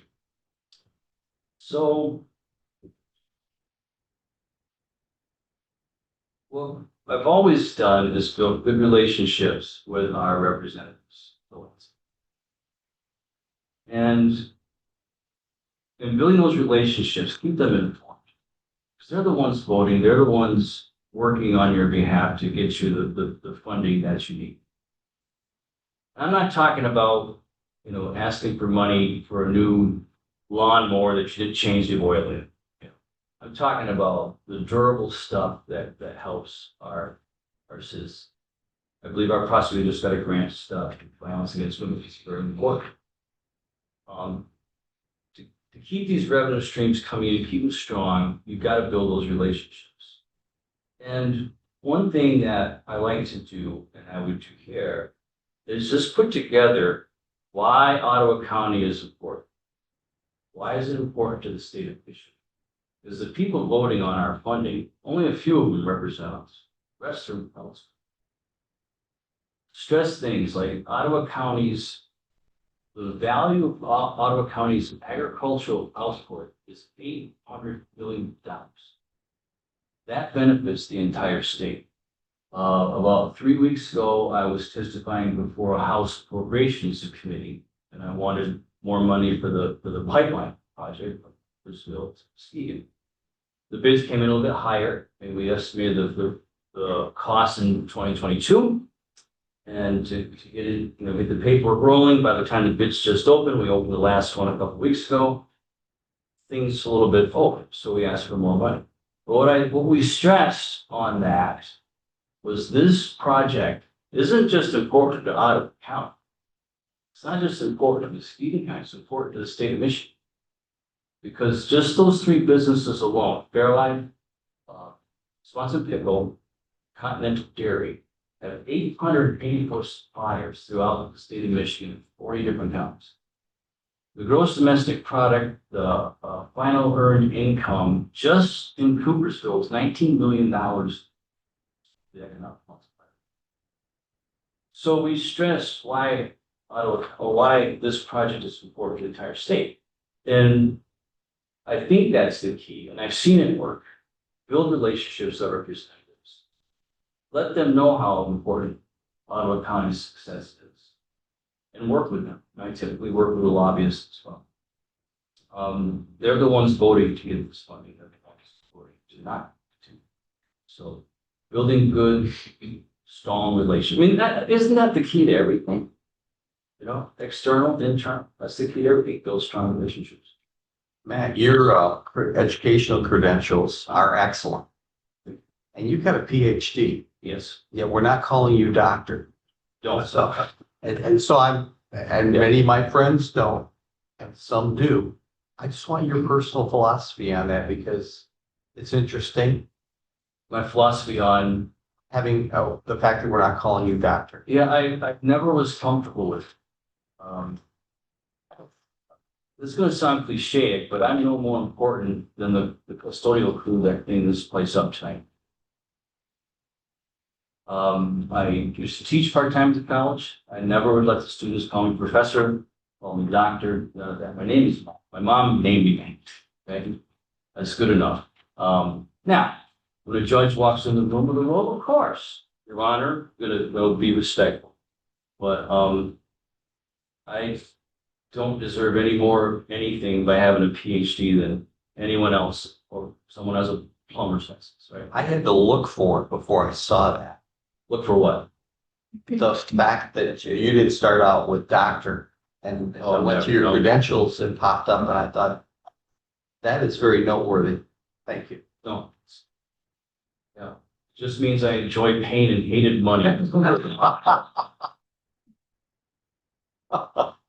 have a quick question. So, Ottawa County, as a county organization, has been through a lot in the last 7 years. Several administrators, COVID, elections that have changed things a lot. And the employee base is, they've been through a lot. So I'm wondering, what's your first thing that you would do as a county administrator to reach out to the employees and how do you engage with them as the new county administrator who's not from Ottawa County? I'm familiar with everything that's gone on. It starts with building a strong rapport relationship with the Board of Commissioners, with the directors.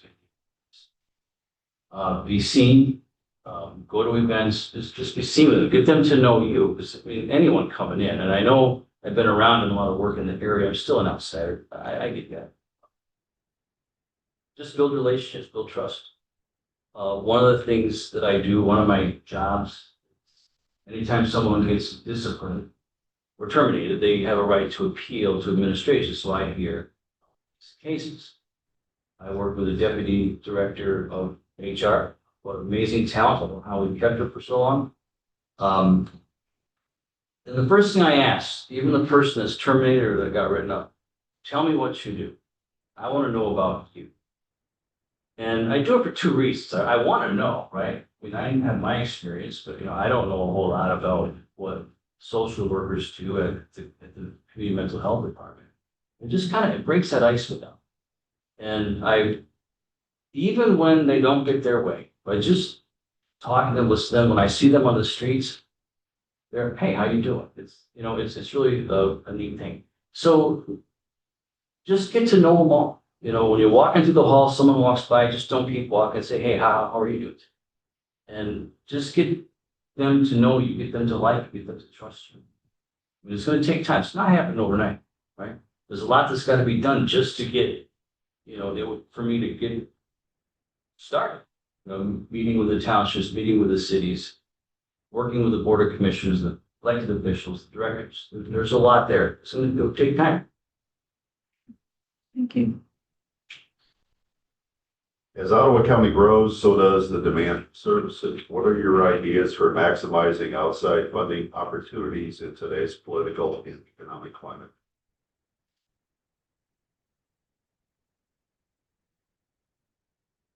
Really, just what I said before.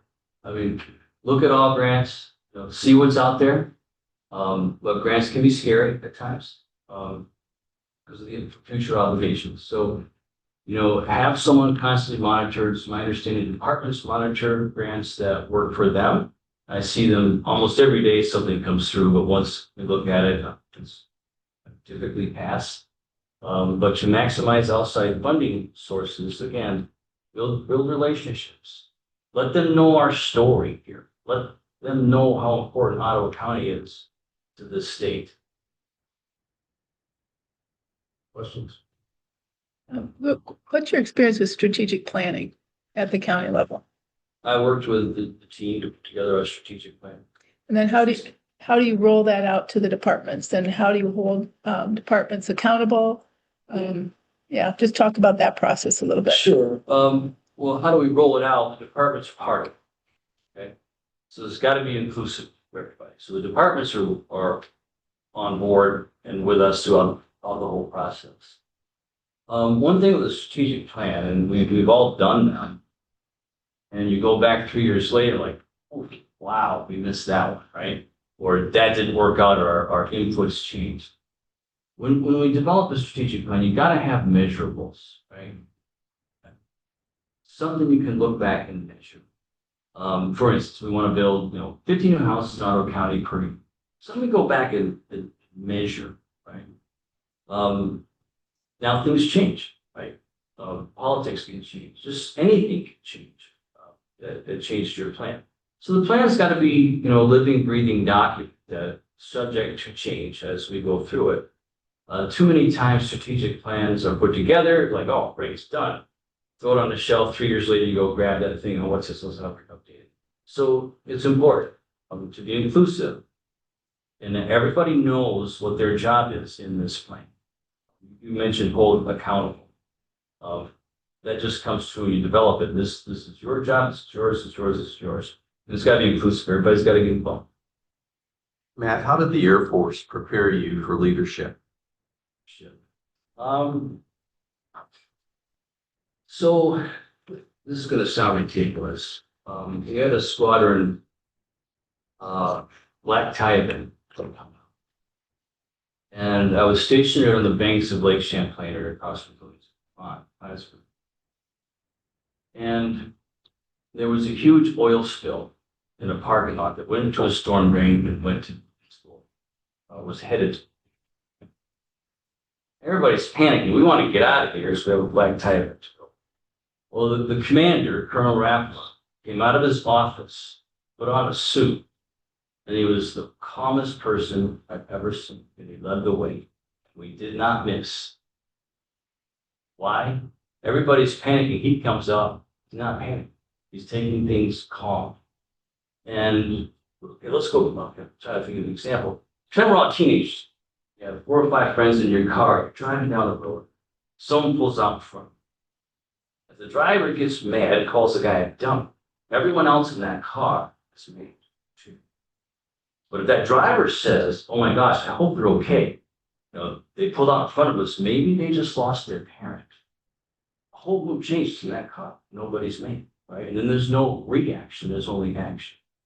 So Colonel Rampart taught me that day, and many others, how to handle an emergency. Now, this was right about the time the first Gulf War Operation Desert Shield was. And just watching just watching his demeanor, how he handled the situation, taught me a lot about leadership right there, more so than that engaged.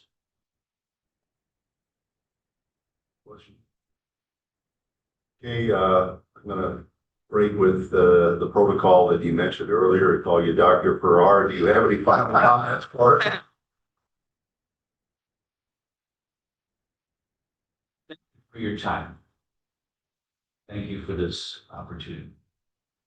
I got 14 more years to work, and I'd love to do it right here. Wife says a little more, but we'll talk about it. No, I appreciate y'all taking your time to do this. I appreciate the diversity of this. I really do. So I have a direct question for you. You've been, you've answered my emails when I have it, and I appreciate it. Well, thank you for your time. And this particular point, we're going to go into a brief recess, and we'll pick or have the next 2 to 3 years about 30. Thank you. Thank you.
Okay, we are moving on with our interview this morning. Next interviewee is Kurt Dykstra. Kurt, I noticed that you probably know most of the people here in the interview panel, but very quickly, just so it's on the record, we'll start with Amanda and go around the room quick. Sure. Amanda Price, just former Park Township person, well, still Park Township, but trustee, supervisor, planning commission, all that stuff. And then legislative work and most recently county treasurer. Sally Grappin, Mayor Pro Tem. So we're gonna just say, worked with Kurt during tulip time, was chairman at that time. We was mayor, so we had lots of meetings and lots of issues. Well, not with me. No, no, not ever. John Schwalm, a Georgetown Township trustee, educator. I've been on the board quite a while. Honored to be here. Ron Kratz, I'm the interim deputy administrator for probably another couple of weeks, and formerly the Ottawa County prosecutor. Karen Fairfitzky, Fiscal Services Director in Virginia. Mark Bennett, I'm currently the Talmadge Township Supervisor. Prior to that, I was honored to have the Sheriff's Office here now. Gordon Gallagher, Spring Lake Township. Sarah Schweitzik, Ottawa prosecutor, been a prosecutor for Ottawa for over 24 years. Hello, council member Sid. Kurt, we, as you know, are engaged in a structured interview. We did, I believe, provide you with a copy of the base scenario and the questions that I'm going to be asked. There will be other follow-up questions, no doubt, from some of the other panel members. Let me start by reading into the record the scenario. A reoccurring challenge for local administrators is managing grant opportunities and federal state funding, which often provide critical resources such as staff, equipment, training, and emergency relief. These funds have enabled significant service levels and innovative programs. Some grants serve as long-term funding sources, while others act as seed money for initiatives later sustained by local resources. However, as federal and state budgets face increasing challenges, the uncertainty surrounding these funds raises critical questions for county operations and planning. This issue is particularly relevant in Ottawa County, one of Michigan's fastest growing regions, where expectations for high quality services are coupled with a strong commitment to fiscal responsibility. I'm going to make a quick change. Before we actually get into the questions, would you give us a little bit of your own background and why you desire to be the next Ottawa County administrator? Thanks, Ron. And thank you, everyone, for taking your time today. It's a delight to be with you, sitting here. Is anybody else playing? It's great to see you as well. So my name is Kurt Dykstra, born and raised in Wisconsin. Sun rises instead of sunsets. Basically all but about 5 years of my life, I've lived somewhere in proximity to Lake Michigan. So it actually is a pretty important part of who I am and who our family is. Born and raised in Wisconsin, went to college in Iowa. That was part of the 5 years. And then went back to Milwaukee, practiced law there for a while. Clerked at the Wisconsin Supreme Court with the Chief Justice, then came to Michigan in 2002. Moved to Holland in particular reason because we wanted to raise our kids in a particular place. This was the particular place we wanted to raise our children. So we moved in 2002. Kids were all born, 2 daughters born in Milwaukee, but both really raised in Holland. Did a variety of things, have practiced law at a couple of large law firms, was mayor of the city of Holland for a bit, on the council before then, taught at Hope College for 11 years part-time, was a regional president, they call it, of a Michigan-based bank. And then in 2015, had the opportunity to be a college president in the Chicago area. So we moved from our full-time experience in Holland to the suburbs of Chicago. And for 7 years through COVID, experienced that. The COVID piece was especially relevant because we dealt a lot with Cook County, or more accurately, we didn't deal a lot with Cook County, which presented problems for us. Then after 7 years there, went to Indianapolis for a year to run a state association of private universities, and then have sort of since then split our time between Milwaukee and Holland. So I'm back actually with the law firm I started with the last millennium, and have been doing that, which has been wonderful, but have continued to have an interest in all things well, Ottawa County and all things dealing with the institutions that matter. And I may use that phrase often during the course of the next few days, institutions that matter. I'm at a point in my life where, I think, yes, I've hopefully got many decades ahead of you. But I think about my kids, and I think about my grandkids, and maybe my grandkids' grandkids. And what kinds of places do we want to leave for them and have for them? Because I've been the recipient of places, of spaces that existed long before I was around and were nurtured and tended by people who I never met. And I want to be part of that kind of experience so that future generations, long after I'm gone, can experience the kinds of things that I got to experience and live in the kinds of places that I got to live in. So we can get into more than any detail like beyond that, but that's probably a good overview. I should also mention, sorry, hon, married for 32 years. I sort of alluded to it, but she's if you have to pick between two of us, you go with her. My son's name. So she's terrific, and two daughters and a son-in-law who now live in Holland. Consider Ottawa County and Holland to be home. Also out there. All right, first question. When faced with grant opportunities that fund positions for a limited duration, such as 1 to 3 years, without guaranteed funding afterwards, how would you evaluate the feasibility of accepting the grant? What factors influence your recommendation to the Board of Commissioners? So I would say, I'm going to answer this question with a variety of categories and some caveat. The categories are, would this be a grant that is more of a one-time infusion, i.e. a capital planning grant for transportation purposes or for some project with a parks program, for a structure or a building or a pathway?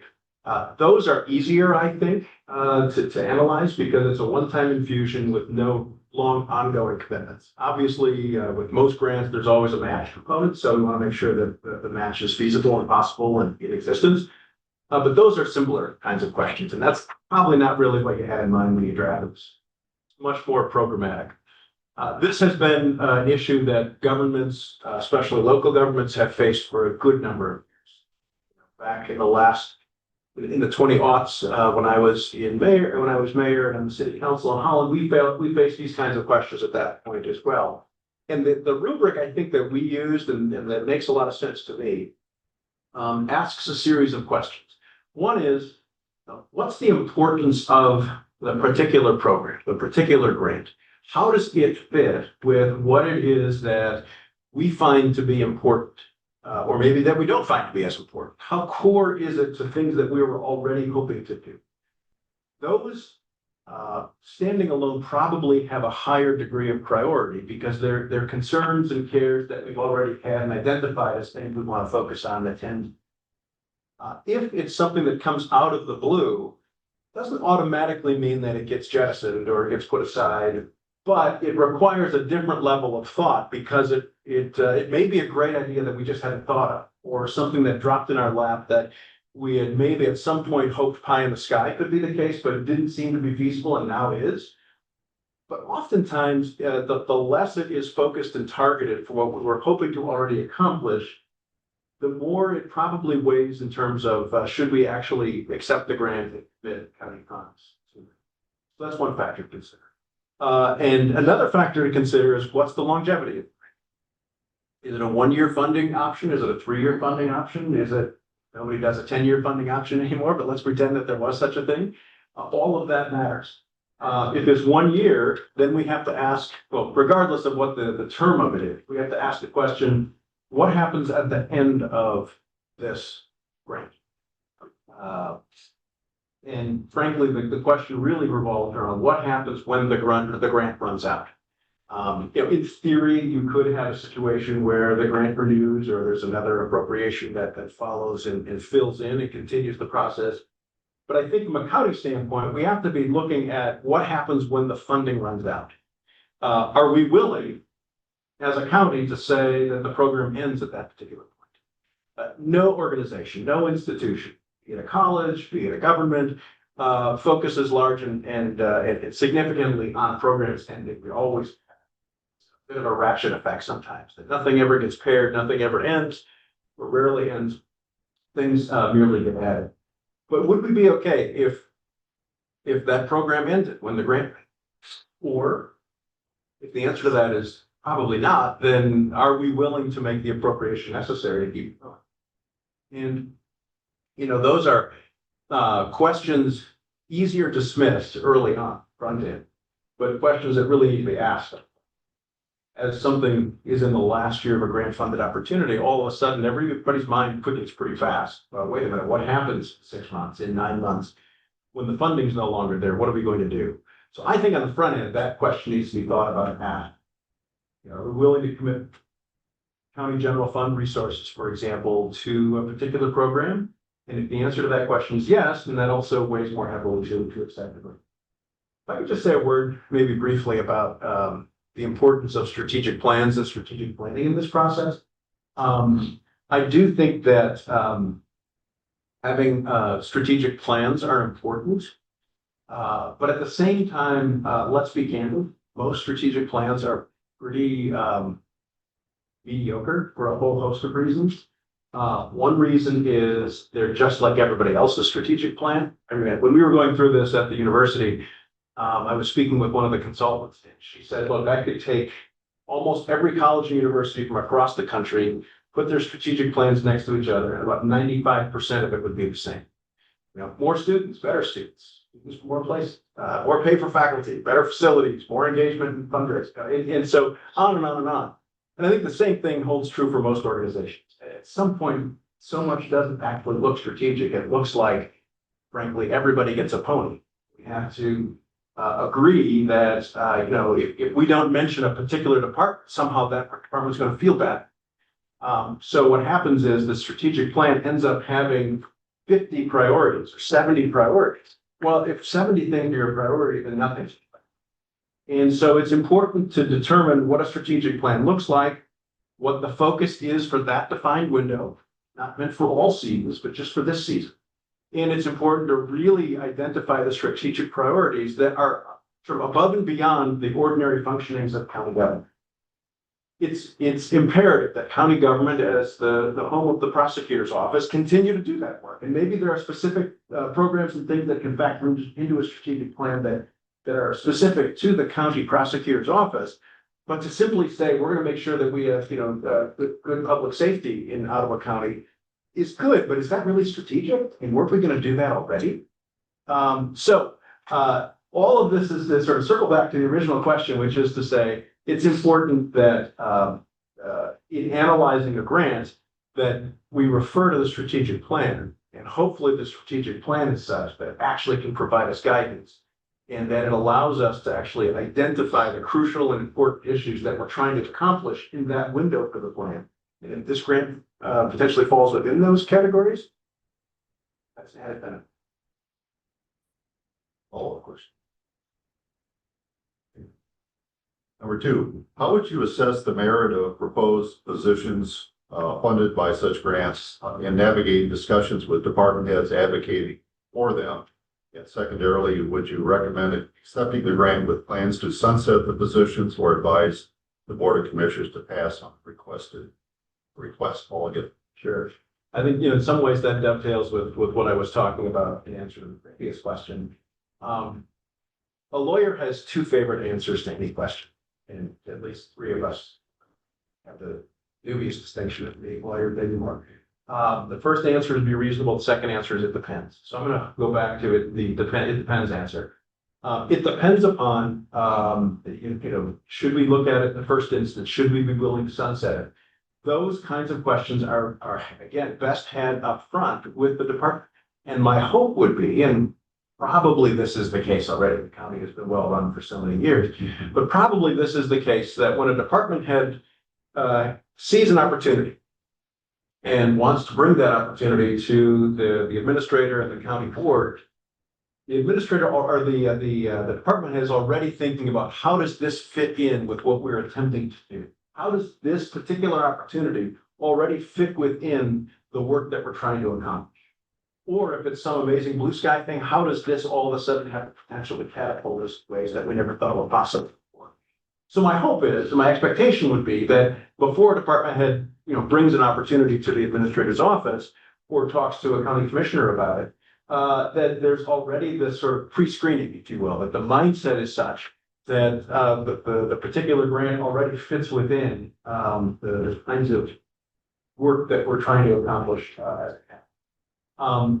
And then we have to have the question about, okay, so what happens if, let's say, in 3 years, the grant runs out? Are we willing to let the program sunset? What does that mean? Is that a scenario we can expect that we're willing to live with? Because it has to be on the table. And if not, then we have to ask the follow-up question of, does that mean we not go down the path at all? Or does that mean that we have to begin to look at in 3 years new funding sources that presume that the grant will no longer be there? And if we say yes to this, what are we willing to say no to in replacement? Question. And again, off base. You have a wonderful resume. You just had amazing experience, amazing education. I'm really interested to know why you applied for this position. And I understand you gave an opening statement, but what brought you to this point, and what do you think you can bring to the position? Thanks. I'll ask, so what brought me to this point? This is a place that we've been a part of for going on 25 years. A place we raised our children. It's, candidly a place that feels like home to us. We've, been engaged in the community, more maybe the southern end of Ottawa County over the course of our time. Our children are here. My in-laws are here. So it's a place that we care deeply about. Dovetailing that with, this position and this institution is a place that matters an awful lot. As I said earlier, I'm at a point in my life where, for me, the 50th birthday was kind of an interesting experience. Not because I felt, depressed because I was 50 or whatever the case may be, but I distinctly remember turning 30. And when you turn 30, you think the world is ahead of you in all sorts of ways. Retirement seems like a long ways away. There's all sorts of things you can accomplish. Well, I remember distinctly feeling that 30 to 50 went incredibly fast. If I did the flip math, 50 to 70, that immediately said to me, oh, there's a more limited window here as to the ability to accomplish things professionally than maybe what I had sort of thought about or realized. So how do I want to spend those remaining professional years? What do I want to focus? What are the things that I want to be a part of? And I love what I'm doing now. I get to help clients figure things out in higher education spaces, some government spaces, government contracting spaces. But at the same time, caring about places that matter is really important. I'm an institutionalist at heart. And I just think, again, as I maybe have alluded to earlier, caring deeply about the places that shape us matter pretty important. So I've always been a believer in, if opportunity is there, you try and seize it, and the opportunity has presented itself, and that's why I submitted my material. Perhaps that's why I'm here today. I forgot your second part of the question. You answered. So follow up to that then is, what skill sets do you have in all your various roles that you think apply to county government? Yep, thank you. And how will you lead? How does that inform how you're going to lead going forward? Yeah, thank you. That was the piece that I couldn't remember, but that was your question. Thank you. So I think, as I look at the 5 finalists, each of the 5 brings a particular skill set to bear: experiences, education, personality, perhaps. So I don't really know any of any or many of the other 4. I have to believe that to be the case.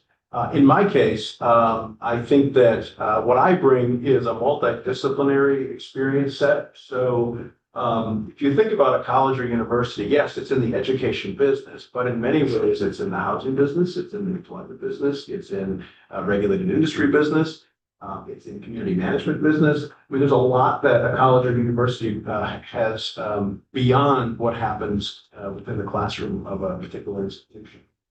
Similarly, in the banking or financial services world, money matters a bit in that space, and money matters a bit in government as well. And similar things could be said about legal backgrounds. Obviously, there's a ton that the county does that, while maybe not strictly requiring legal opinions, nevertheless having somebody with a background to think about what happens if and when something untoward happens with a circumstance. How do we think 15 steps down the road to think about the potential legal consequences? And finally, I would just simply say, local government, whether at the township, city, or the county level, are not identical, but they're more similar than just. So having had the experience of both being in public office, but also seeing how the city works, how all politics really is local in so many ways, is an important skill set, I think, that I bring to the table that others may or may not bring. So anyways.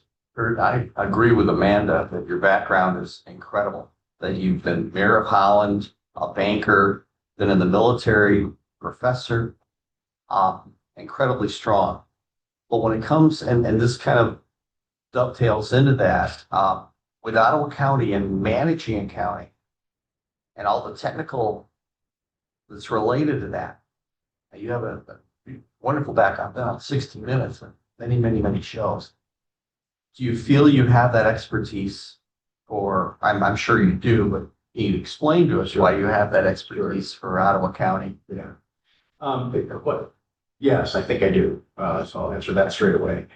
Second, I will say that, I've, when at the college, for example, we had hundreds of employees, and if you know anything about higher education, or maybe education in general, which you surely know that piece of it, it can be a highly contentious setting. And that surely was the case. And then you lop on top of that, or add to the top of that, the whole COVID experience. So yes, I mean, I've managed larger organizations. Do I know every nook and cranny of what happens in county government? No, I don't think so. I'll be candid about that. But at the same point, we must hire well. We have to have subject matter experts in a particular area, which is important. And then it requires, from the administrative standpoint, to know surely enough and to be continually wanting to know more. But it requires the administrator to also be a good manager and leader. And those skills are transferable. Those are not just sector or industry specific.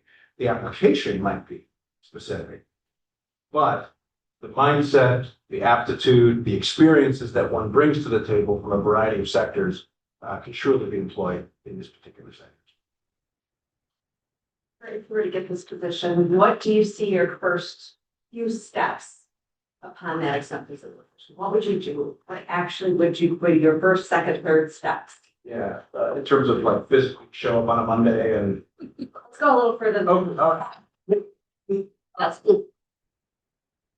What are you going to do? What are the actual things you're going to get to do in order to embrace the whole idea? Sure. A few things initially. One is meet the team that exists. Frankly, I don't know many or any department. So that's a pretty important piece to understand who's sitting around the table, what makes them tick, what ignites their passions, what are the things they're working on, what can they teach me, what do they have questions from me about. That's one. Going horizontal across the organization. So separately elected county officials, treasurers, prosecutors, and clerks, and those, having those kinds of immediate conversation to understand the working relationship as it exists, to understand the working relationship as maybe it's envisioned or hoped for, if it maybe isn't at that spot. And I'm not saying it isn't, but there's always that potential. To make sure that in the county, which this is a significant difference from city government.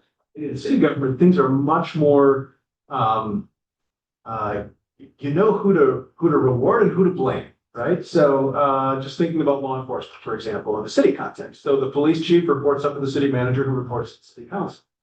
Well, in a county, you have many more directly elected officials. So how do those things work best together? And yes, there's some legal structures, but a lot of it has to do with how do you build relational capital so that when the rubs happen, they're not the sharpest of edges, but you're able to use some of the relational capital to make good decisions that everybody can live with, that moves the county forward. So it's meeting with those persons as well. Then beyond that, and it's obviously the county board comes into that play too.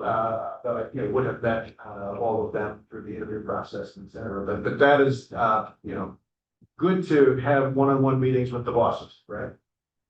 So that's an important piece to have that discussion, and again, find out the things that they're passionate about, find out the things that they see that are working well inside this organization, and the things that they wish were working a little bit better. Beyond, strictly, let's say the county apparatus, I think it's also important then to go in other directions in the food chain, right? So there's a lot of local government. It's important that at minimum, those government officials have an appreciation for, understanding of, and have met people at the county and with the administrators. So setting up those meetings to, again, talk about the issues that are particular to those places. I mean, I have a suspicion as to what's happening in Park Township, but I probably have much less knowledge about what's happening in Talmadge Township as it relates to the county. So it's important to gain understanding there as well. And then heading over to Lance, meeting with both of all of our local representatives, but then also making the appointments and meetings with key persons in Lance, either in the administration. Those are the things that immediately come to mind. That I would hope would happen with Lee, but probably not quite. Those are a lot of conversations to have, but those are important things. And so I would envision kind of an overarching theme is to listen a lot and learn a lot, and probably not try to upset an apple cart too soon. I've learned over my time that things exist as they are for a good reason. Even if you were to land from outer space, land somewhere, and you're like, what in the world? Why does this function this way? Well, if you actually dig into it, there's actually a reason over history and time and personality for why things function the way they do. And if you don't understand that why things function the way they do, the answer to that question, any changes that have to make quickly.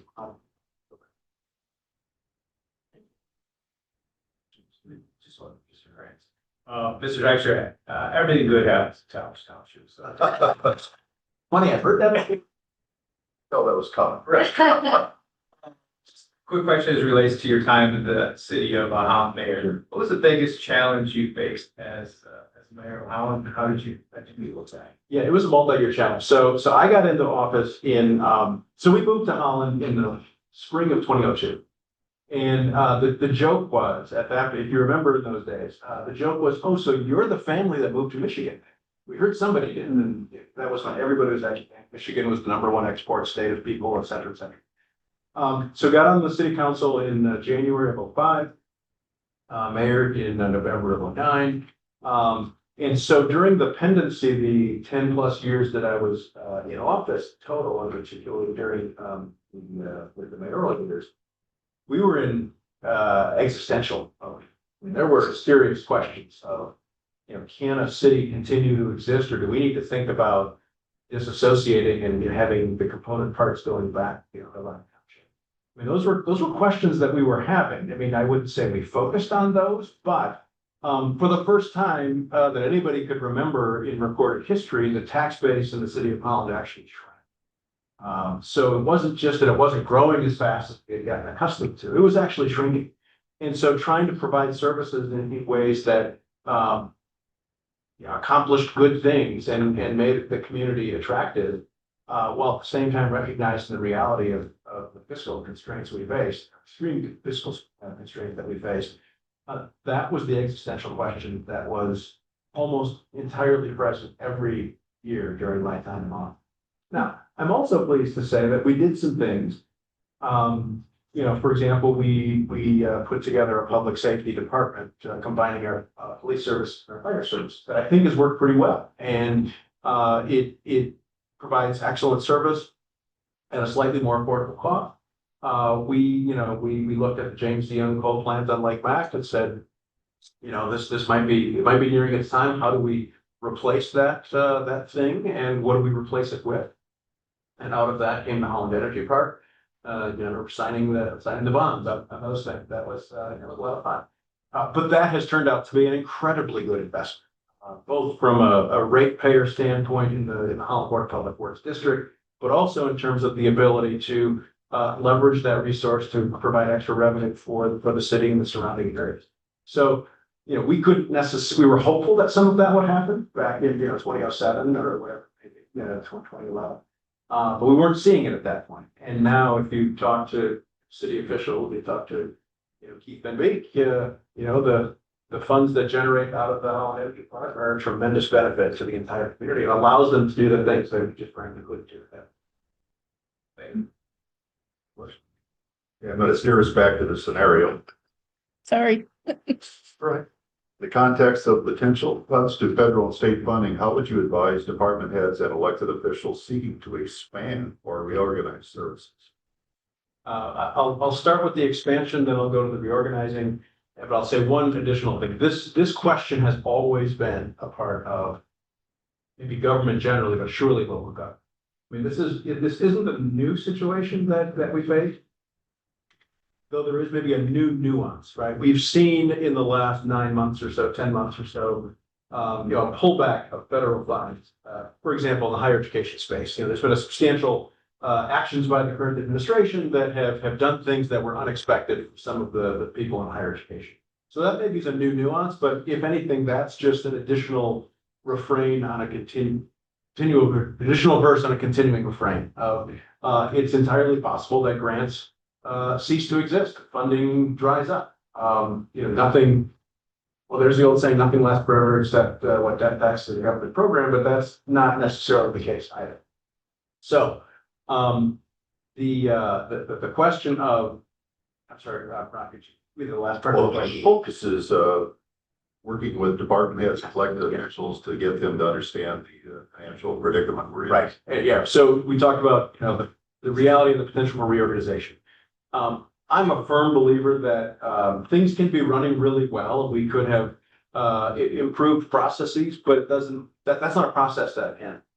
I've got friends in some pretty good manufacturing spaces who are continually, the Vermeer family in Pella, Iowa. They've been doing a Kazan process for a long time, and they have continued every month to find hitches in their system that they need to fix and become more efficient. Government surely can have that process in place as well. So maybe that means reorganization or potential reorganization. I do think vacancies create opportunities. So a new person steps into this role, is going to see the world a little bit differently, work with the board a little bit differently, and think about the administration a little bit differently. And that creates an opportunity. As potential retirements come along or people, selecting out employment other places, vacancies create opportunity, and you can't let those things go to waste. To sort of recognize that even if at the end of the day you go back to the same process and the same, you think, of all the potential opportunities out there or potential ways of doing things, this is a pretty good way to do it. So we keep doing it. You need to examine it, particularly at that particular moment. Secondly, I think we're fortunate. This is a growing place. I've alluded to my time in office in Holland, but during my time at the college in Chicago, I've been in places that have not been located in growing places. And growth has its own set of challenges, but I would happily exchange the growth challenges for the decline challenge. Try running a college in a county and in a state where 1 out of every 2 high school students that goes to college leaves the state to do so. Where it's the #1 out-migration state in the country, where 400 universities from around the country still set up shop because it's a major metropolitan area. So you're competing with those people for diminishing potential students. So yeah, there's the reality that there are finite resources. And there's the reality that it's entirely possible that we won't continue to do all of the things that we're doing as of today. But I think the combination of good interpersonal relationships and trust, communication matter, and having thoughtful people thinking about how to do things better when we decide what it is that we need to be doing. All work together to help work us through these situations, which again are not new. And they're not something that nobody's ever had to deal with before, but they're a continual question that we all have to ask, regardless of whether it's county, whether it's state, whether it's.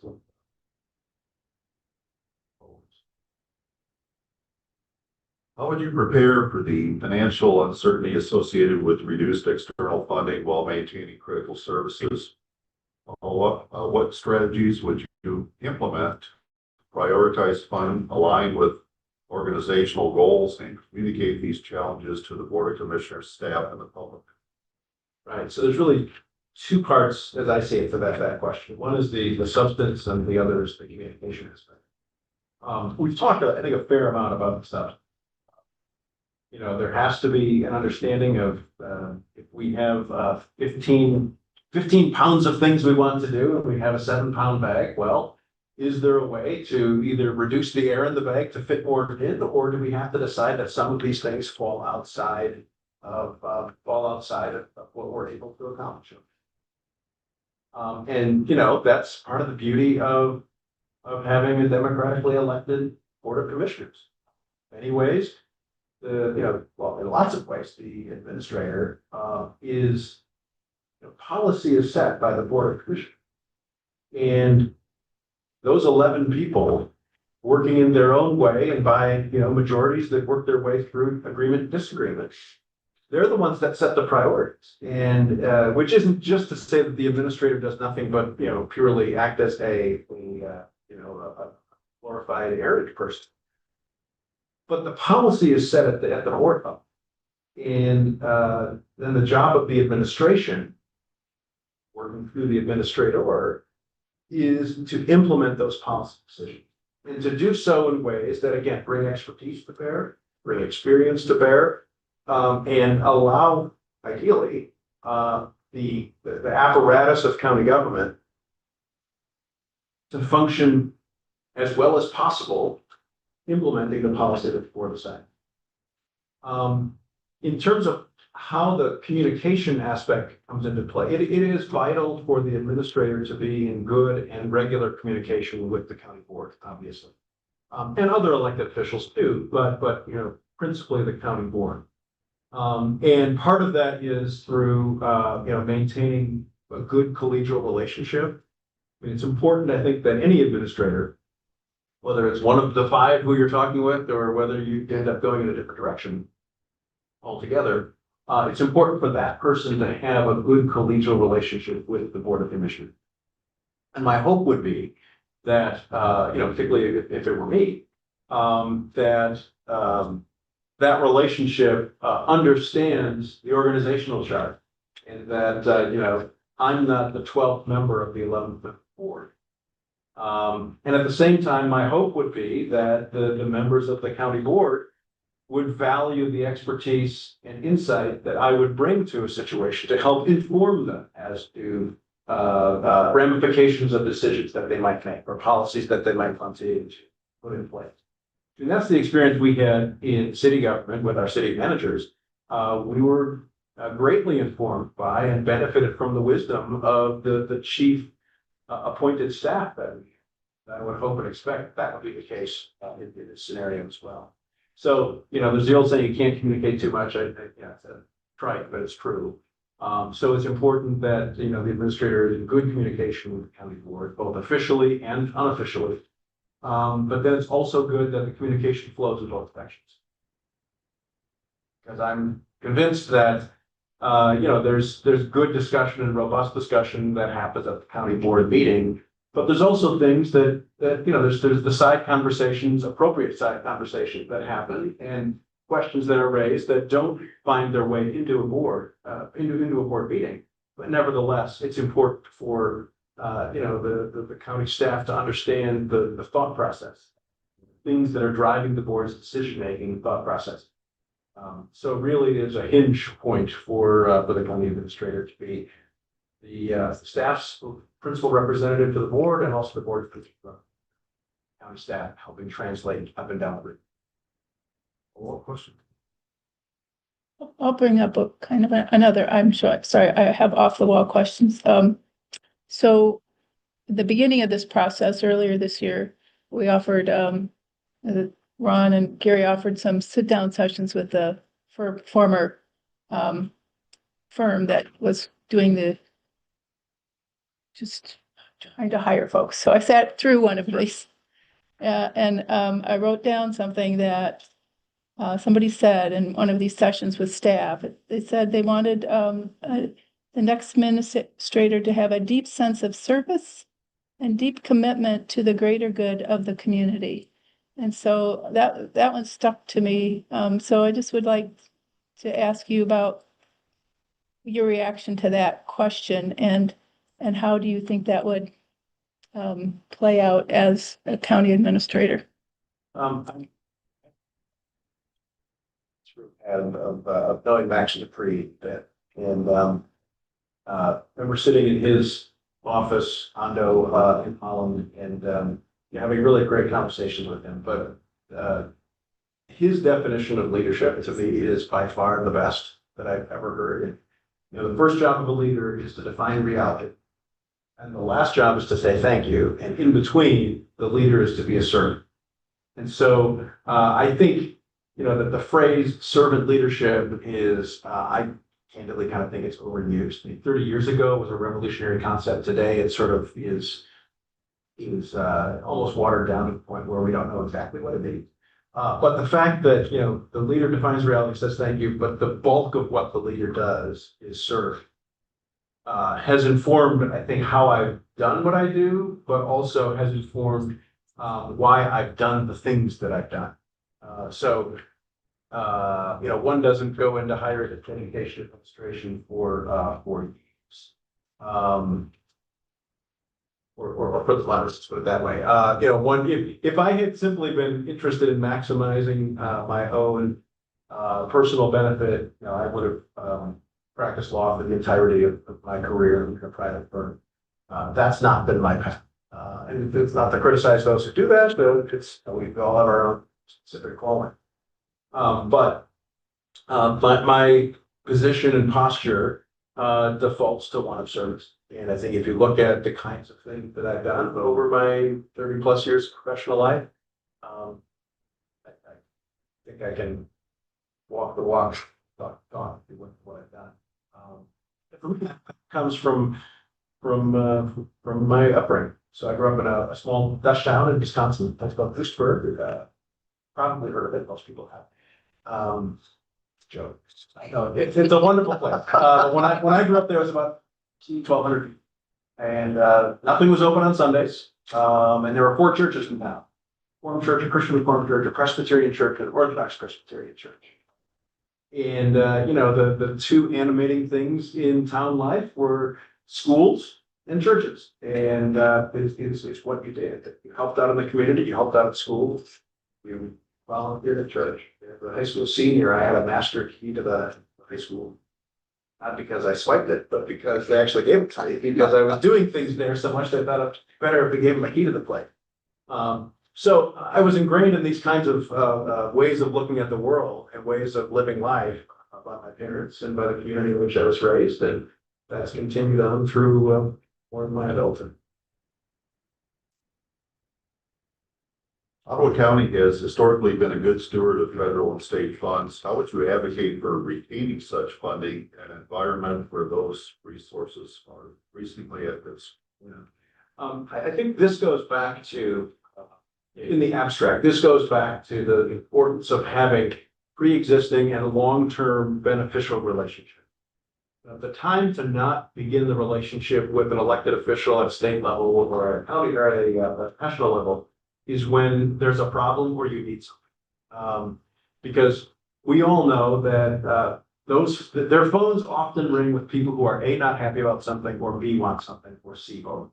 And so to be in the chorus of that crowd for the first time is not the spot you want to be, not the spot the county wants. So it's important to build those relationships starting on day 1+, whatever it might be.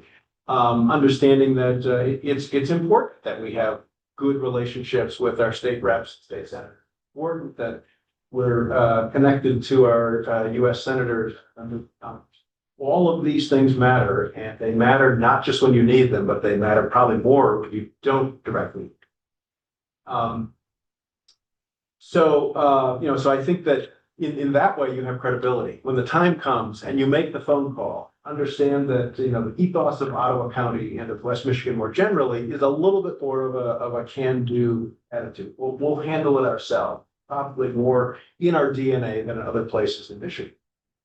So when we call up to those people with whom we have longstanding relationships and we say, hey, look, this is a problem for us, it gives a double level of credibility.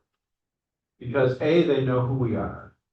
They understand that we've been friendly with their offices and helpful to their office for a long period of time.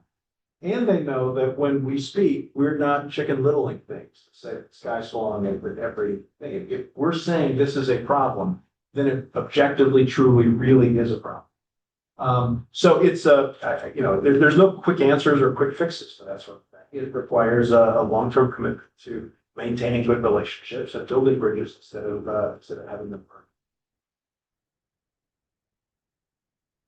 As Ottawa County grows, so does the demand for services. What are your ideas for maximizing outside funding opportunities in today's political and economic climate? Yeah, there's still a question there. But again, I do want to preface my answer by saying that it's yes, growth creates challenge, to be sure. Demand for housing creates pressures on rural development and farmland preservation. All of that is entirely true. At the same time, having lived in places where the opposite is the case, you don't want to exchange the challenges of growth and prosperity for the challenges that come with demise. So let's understand that these are problems, to be sure, but they are the best kind of problems that one could have in the real world. Excuse me. I do think that ideally, and given Ottawa County's history, growth in population also has accompanied with it growth in terms of other kinds of tax base. So whether it's new industry coming to the area, to the county, whether it's expansion of industry happening, we were the beneficiary of that kind of thing in Holland, and so much of it is the yin and the yang. Which comes first, a healthy community or a healthy business climate? Well, the answer is yes. Healthy business climates create healthier communities. Healthier communities are much more attractive for businesses to invest in. And so it's vital, I think, that we recognize that A, these are problems, but better set of problems than the alternative. And B, that the hope would be that there's also growth that happens in terms of tax base and revenue that comes from those things. And then, again, I go back to my answer, a couple of answers. One would be the importance of maintaining good relationships up and down the governmental food chain so that if there's opportunity for granting for outside funding from the state of Michigan, federal government, we're around that table. We're a known entity. We've got relational capital that's put in place. And secondly, it's the importance of prioritization within the confines of the county apparatus. We can't be all no organization. It's not unique to county government. It's not unique to government. There's a ton of things that Herman Miller could do, or that Steelcase could do, or that Joe's Hardware could do. But they're constrained by time and they're constrained by resources. So we shouldn't see that as a particular or unique or terribly unfortunate thing about county government. That's the way of the world. So the importance of prioritization, making sure that there's alignment as to what the most important things we need to work on, which means that if we have a list of 40, we can only get to 32 because of time or monetary resource. That's why we prioritize the list of 40. Well, Hey, Kurt, we're reaching the end of our time together. Any final thoughts on why you're interested in Ottawa County? Sure. Well, again, I'll just sort of end by where I started with saying thanks for your part of this process. It's a great county, a great community. It's a great part of the world that we care deeply about. and even have the opportunity to sit in front of the Owl Jam and in front of all of you to have this discussion. It's a great pleasure. Thank you. Thank you.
set. Yep.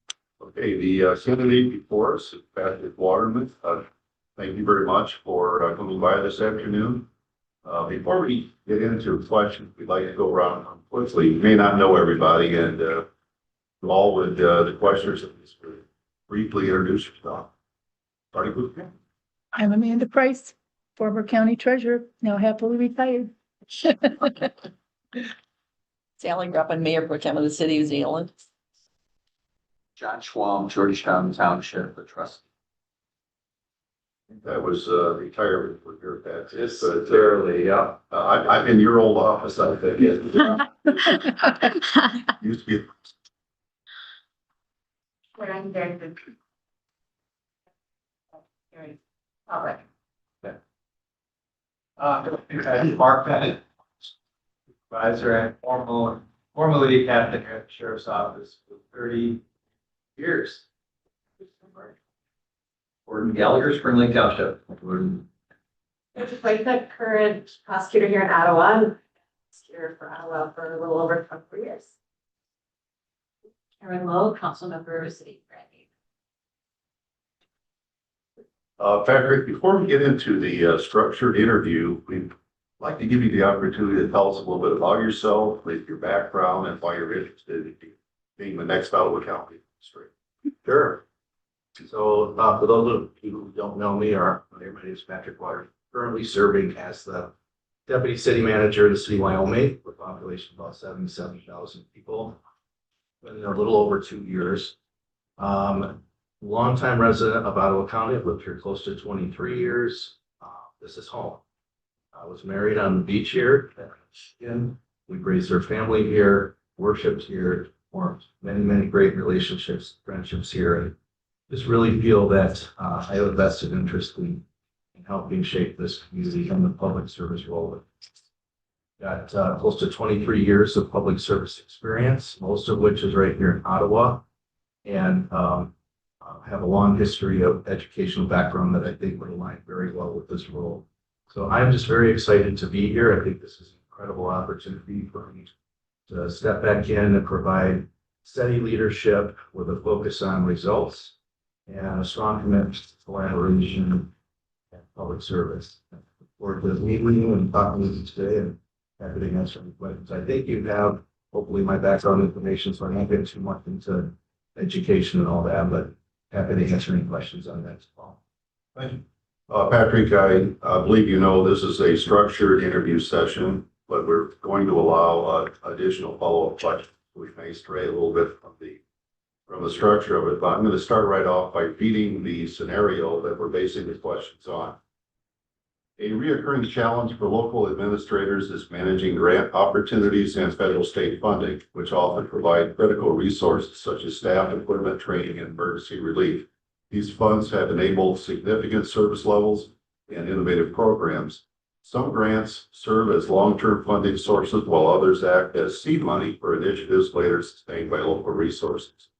However, as federal and state budgets face increasing challenges, the uncertainty surrounding these funds raises critical questions for county operations planning.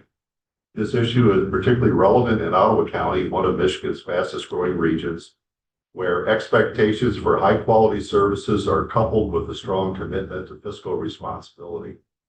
First question, when faced with grant opportunities that fund positions for a limited duration, such as 1 to 3 years, without guaranteed funding afterwards, how would you evaluate the feasibility of accepting the grant? And then the follow-up is, what factors influence your recommendation to the Board of Commissioners? Sure. First off, I would want to know, the key question is, does this position that this grant funds support one of the key priorities or operational goals of the organization? Whether that's one of our mandated services or non-mandated services, is it falling in line with that, or is it one of that's something that the Board of Commissioners has identified as a strategic objective? Those are kind of the key things that I would look at to say, where does this align with what we do every day? Beyond that, I would want to know, what is the sustainability plan for funding beyond life of that grant? So when we hit year 4, is this a grant that's going to be for a position that is to accomplish a single goal or objective? We get this work done and then the position goes away? Or is this an ongoing position that the county will need to keep on the payroll? And if so, how is that position going to be funded? If this is a position that could potentially generate new revenues through things like fees or maybe offset some other costs of the county through efficiencies that would help sustain that position, that'll factor into the decision. I would want to know what the measurable outcomes are. What is this person going to be doing? What are they achieving? And how do we measure the success of that at the end?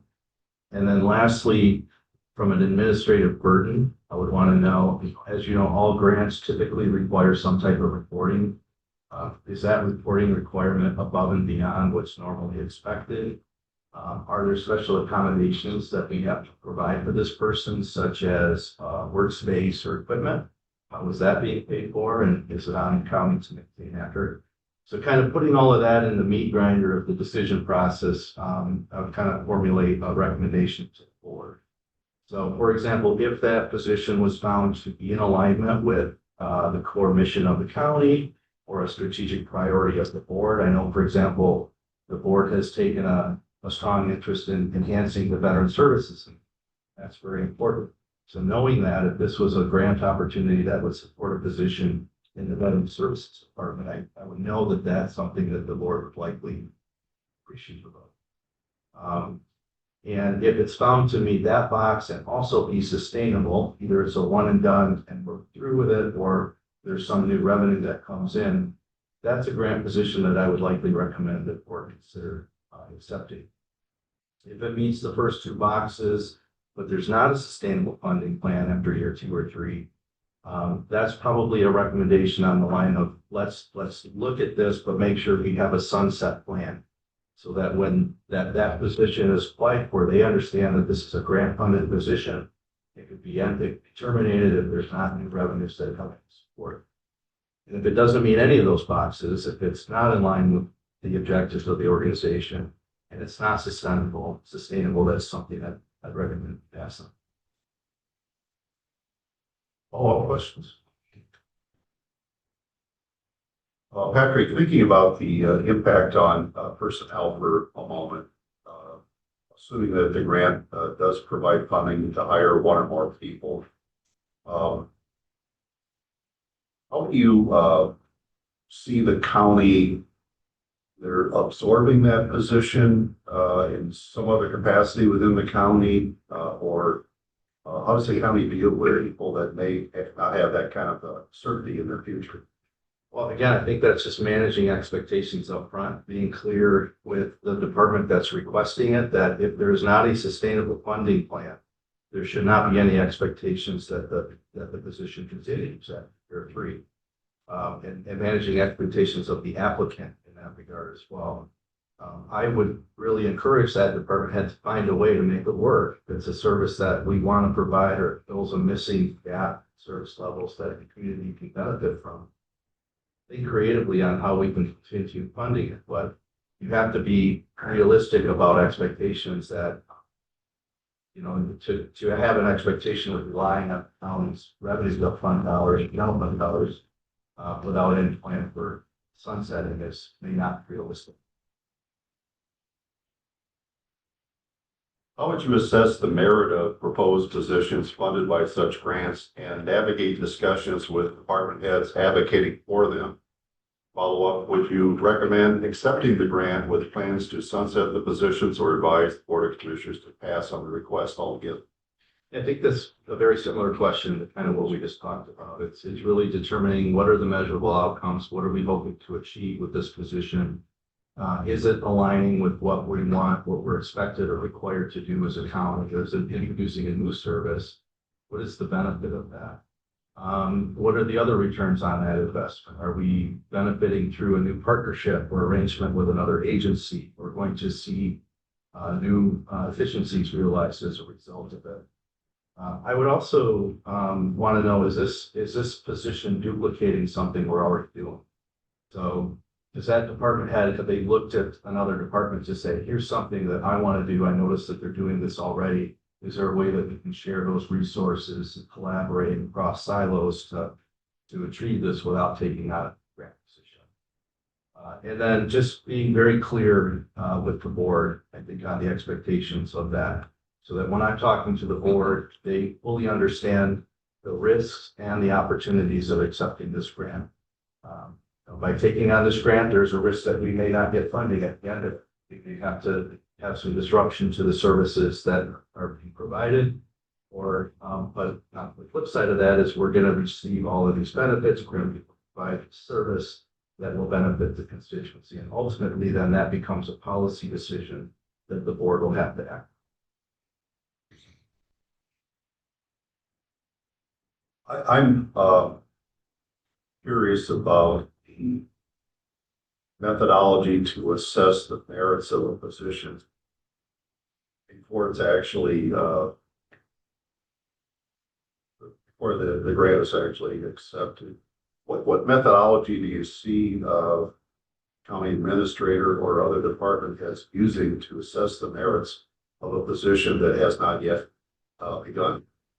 But, and I'm saying all this with the assumption that there's not already a policy in place. If there's not a policy to do that, I would recommend that we look at one. But essentially creating a systematic approach to how we intake grant applications so that there are some criteria, those metrics that I mentioned, those factors that I think we should be looking at. It's really a business case that each department needs to make to bring on a grant application. You have to look at what are the short-term and long-term ramifications of this.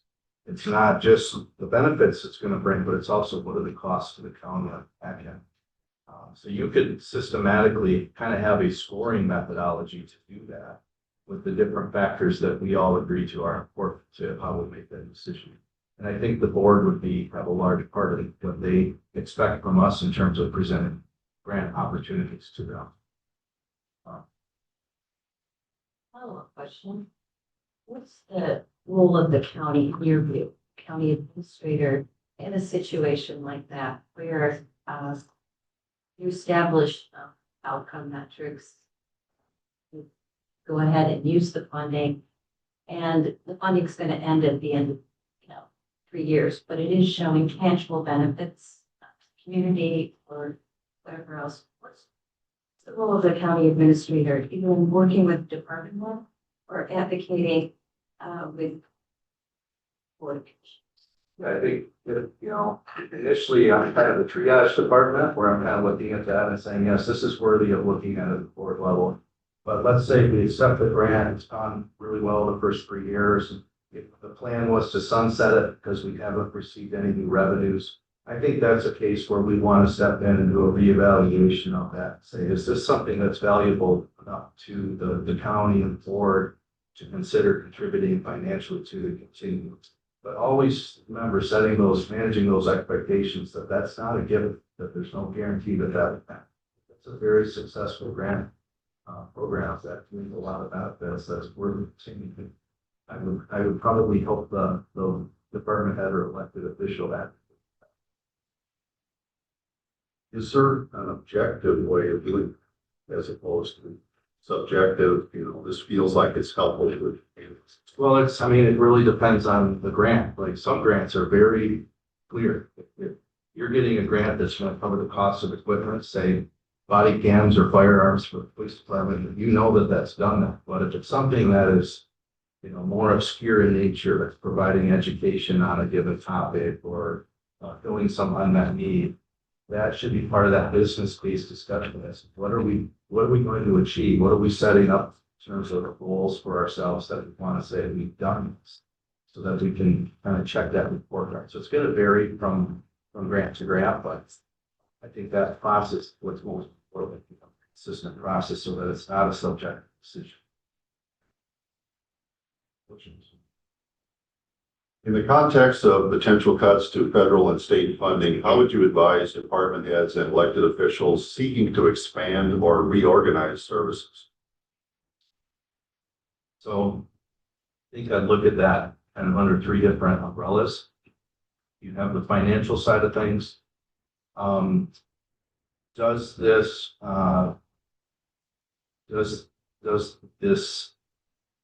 really have a strong sense of a scalable model. I'm sorry, I've lost track. Can you repeat that question? Sure can. In the context of potential cuts to federal and state funding, how would you advise department heads Yeah. and elected officials seeking to expand or reorganize state services? Okay, so yeah, I was on track. That's the three umbrellas. Financially, first and foremost, whether you're a public agency or private agency, you want to make sure that you have strong contingency funding. You want to have strong healthy fund reserves. Ottawa County, at least when I was here, had a budget stabilization fund that was intended to provide that function. It's essentially your rainy day fund, so that if you are facing financial uncertainty, you can weather the storm through those times. Typically, in well-run communities, that's anywhere from 25 to 30% of your annual expenditures. And when I was in Hudsonville, I came in at the tail end of the recession. And we were in those times when we were using fund reserves to pay for basic services, even things like funding roads, where that money typically comes from activity one. So healthy fund reserves. Also having a multi-year outlook on your financial picture is really important. Not just looking out into next year's budget, but using a multi-year as much as possible. We don't have crystal balls. We don't know what's coming at us. In Wyoming, we use what's called a 5x5. It's a 5-year projection over the 5 major funds. And we use that as a tool to help tell the story to the board of what's coming there on the positive side or the negative side. For example, right now, we have a public safety millage that is set to expire in 2028. And so we are running scenarios on what happens if that millage is not renewed. What if it's renewed at the same level? Or what if it's renewed at a higher millage rate? And how those 3 different factors will impact our ability to provide public safety services to the community. So definitely you want to have a long-range financial picture that kind of takes a look at what's coming on the revenue and expense side. And then finally, I also under budgeting is just, there's a methodology for budgeting called performance-based budgeting.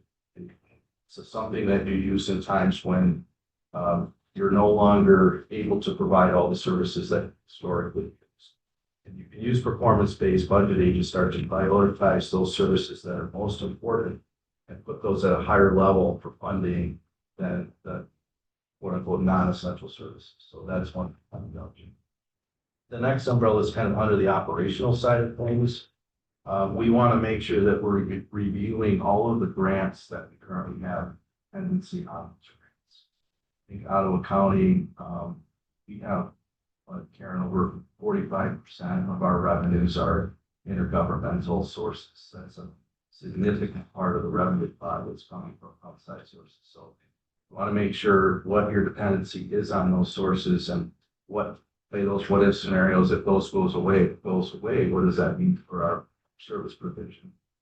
And then also on the operational side, it's important that we're looking at cross-training staff. We want to make sure that staff in this organization are trained to do each other's jobs as much as possible. So that in the event that, that's true of any case, if someone goes away on long-term leave, you want to have somebody step in and be able to fulfill those functions. But in the unfortunate event that we have to do staffing reductions or layoffs, that prepares you well to be able to continue operating, providing those services, maybe not at the same level, but still having the resources and staffing to do that. And then finally, the last umbrella is just the communication side of things. So in all of this uncertainty, we need to be talking as an organization. I need to be clearly communicating with the Board of Commission on what these variables are, what's coming our way, how are we prepared, and seeking their guidance on what to do. This can also bring a lot of uncertainty to our staff and concern. If things are tough and things are getting cut, that can have a very negative impact on morale. And we need to make sure that we're talking to our employees saying it's okay. We're doing what we need to do to prepare for this and just being honest and realistic about the situation and implications. And then lastly, communicating with the public. They need to know that if there are potential funding cuts that are coming our way, what that might mean for the services that they're receiving right now. Again, being open and clear. Patrick, what do you see as the easiest and most challenging parts of the transition if we're to be given this position? Transition coming in as administrator. I think it's just that trust building phase. That takes a lot of time. Trust takes a lot of time to earn, and it's going to take a lot of intentionality. So people don't know me. They don't know my character, my background. So that's just going to be a lot of relationship building and investment. I think that's first and foremost what I want to accomplish. And that's both internal to the organization and external to our 23 years ago. Patrick, it seems like there'll need to be some bridge building, some healing take place here in Ottawa County. Absolutely. How are you suited for that, and how do you approach it? I think, well, that's one thing I talked a lot about in my written application was kind of my first 90-day approach is really that trust and relationship building phase. I want to be out meeting with all of the people that I can in a very intentional way. Saying, look, we are here as an organization to come alongside you. We're all in this together. What's good for the county is good for the locals and vice versa. And then just maintaining those relationships ongoing. And that's something that I just, from my own personal abilities, I do very well with. I like talking with people, I like meeting with people, and there's a lot of different ways that we can do that. Patrick, I'm going to ask you the hardest question. Sorry about that. You were here before. You left. Why do you want to come back? Well, so first, to be clear, I did not want to leave. I loved it here. I love the organization. I love the people. I love the projects we were working on. I love the career growth that I was gaining for myself because county government was new to me and it was a whole other animal. I really enjoyed that. Like learning. Unfortunately, the circumstances were such that I could not effectively work in the organization. I tried, despite my best efforts, to stay on and be very loyal. I ultimately felt that I was doing a disservice to the organization and to our taxpayers to stay here without being able to effectively do my job. So that's why I left. And I will say that because I left does not mean that I quit caring. I have really paid attention to what's happening here and have a very, very vested interest in seeing things get better. And I had considered applying the last few rounds, but it just did not feel right. And this last round, my family and I were on vacation and talked to my wife about it at length and prayed about it. And I don't know what changed, but I felt called this time to apply for the position. And once I got through that, now it's just excitement. And obviously I want this portion to be over, but I'm excited of, yeah. Or I thought about how I could help here, or I felt this is the right decision. Just another question. I first got to know you when you were working on the Wooner for Hudsonville. And so could you just explain a little bit about that, what the city went through and how that came to fruition? Be part of Hudson. That was a town that just was a small little town. When I moved there, I took that job after working for Crandon Township as their community development director. So that was my first city manager job. That's where I got to cut my teeth. But I had a background in community planning. And one of the things that drew me to that job is the city of Hudsonville had a very bold vision for what they wanted for a downtown and kind of creating a new sense of place and destination. So I love that stuff. I love rolling my sleeves up and getting involved in projects at that level. So it's just really a matter of you going in saying, okay, we're going to do all of these things. But what I learned from that is it doesn't work that way. You have a chessboard that different pieces are moving on. And it might not be the piece that you think is going to move first. And so you have to respond and react to what's happening. So we, as a city, started being very diligent about, okay, what property pieces are in play or on the table that we can make decisions on that are going to kind of move the needle on this vision. And there were two things. One was this old abandoned Chevy dealership that drove by every day on the way to work. That I said, gosh, that's a great building. That could be something really cool and special for the community. I knew that the city wanted a new farmer's market. So I started calling the property owner saying, hey, is this something you consider selling? And work through that. And then sure enough, that became Terrace Square, which is our farmer's market event center. And then that kind of set in motion all of these other private investments that came after. Because once I've learned that public investment is often followed by private investment, once that started happening, now you're seeing all of the results of that seed work. Owner was this idea of kind of turning our backs to Chicago Drive as a main thoroughfare because it really bisected the community and creating our own little main street, which was Harvey Street, which we turned into. Does everybody know what a Woonor is? Never knew this. Dutch word for shared or living street. It's a street that's really designed for people, which is common in the Netherlands more than cars. So roads are very tight. It's very cozy and just people love. And the city does a great job of programming that with activities. With that, so I didn't see Elaine copied us. Just call it Gallery Spot. Quick questions. I want to circle back to the actual question we started out with just for a moment. You mentioned cross-training staff as a way to maybe deal with anticipated funding cuts and so on, or actual cuts that are taking place. Were you talking about cross-training within departments or across departments? Yeah, that logically, that makes the most sense, right? You're gonna have multiple people that are able to be, I'm sure, in Karen's partners, she has people that do the same things. But if you've got a team of 10 providing service and we have budget cuts that require us to lay off 3 of those, we want to make sure that the remaining 7 step into those 3 that lose those functions. I don't want to say that's why we cross-train, because I think, again, cross-training is just good practice, because if somebody goes on medical leave or somebody's taking an extended vacation, we have to be able to have someone step in for those functions. Question. Moving on, this will sound like a repeat of a previous question, but nevertheless, how would you prepare for the financial uncertainty associated with reduced external funding while maintaining critical services? And the second part of that, what strategies would you implement to prioritize funding, align with organizational goals, and communicate these challenges to the board of commissioners, staff, and the public?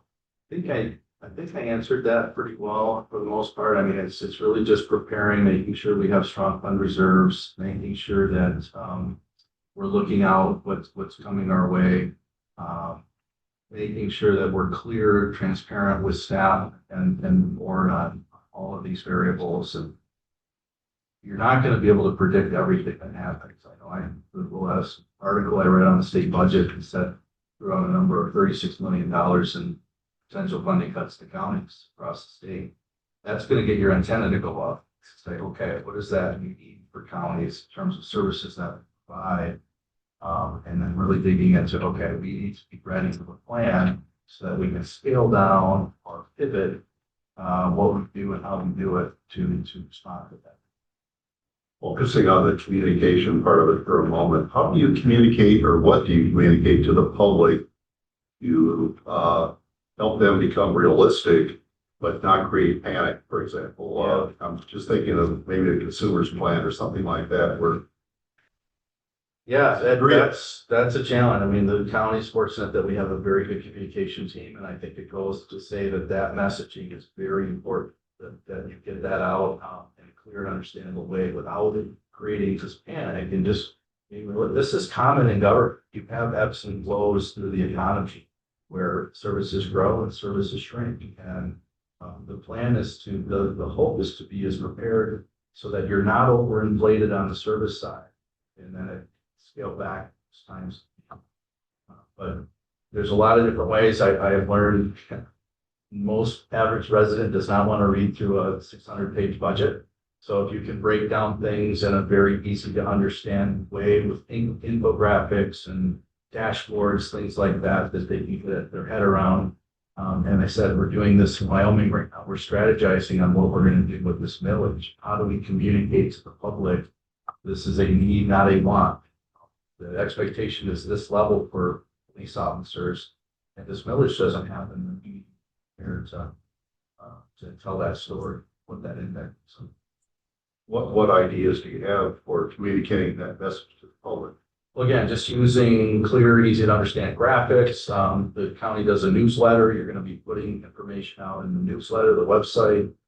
You may have, if it's really dire, I'll probably be talking about having some town hall meetings where we're bringing the public in to share their concerns, voices, and trying to address those as much as possible, because not everyone has the time to come to a county board meeting and talk and put comments. So try to bring the messaging to them as much as you can. Questions? Yes, right. Patrick, I'd like to speak real quickly on your theory or philosophy on intergovernmental service agreements. Probably the one you're most familiar with, I guess, for instance, would be like the city of Hudsonville service agreement with Sheriff's Office of Law Enforcement Services. What would be your philosophy? Understanding the final decision would be a board decision. What would be your philosophy on that? Personally, in my experience, as a recipient of those services, I'm a huge fan. I think that for Hudsonville was such a benefit to basically absorb the tremendous amount of resources that the Ottawa County Sheriff's Office brings, while reducing the burden, the financial burden of operating your own police department. Very costly for the city of Hudson. And it was done in such a way that I think most, if not all, of the officers we had were retained as sheriff's deputies. So that was a win-win for that. And I think that, like I said, we're all in this boat together. And Ottawa County has always been so innovative in how we can look to partner with each other. That's just a West Michigan culture thing I've learned. I converse with a lot of managers on the other side of the state. They don't do things like that. So that's something that I think is part of who we are. It's working together, trying to be more fiscally responsible with how we're being good stewards of dollars. And I would certainly look to support intergovernmental cooperation. What was your biggest surprise, I guess? Not really the term I'm looking for, but when you came into county government here, what was your biggest I remember saying a lot, wait, we can't do that. Because counties are so limited on what their functions are compared to a general law city. General law cities, they pass laws, they write ordinances, things like that. So just learning, I know I got the big government book that they give all employees.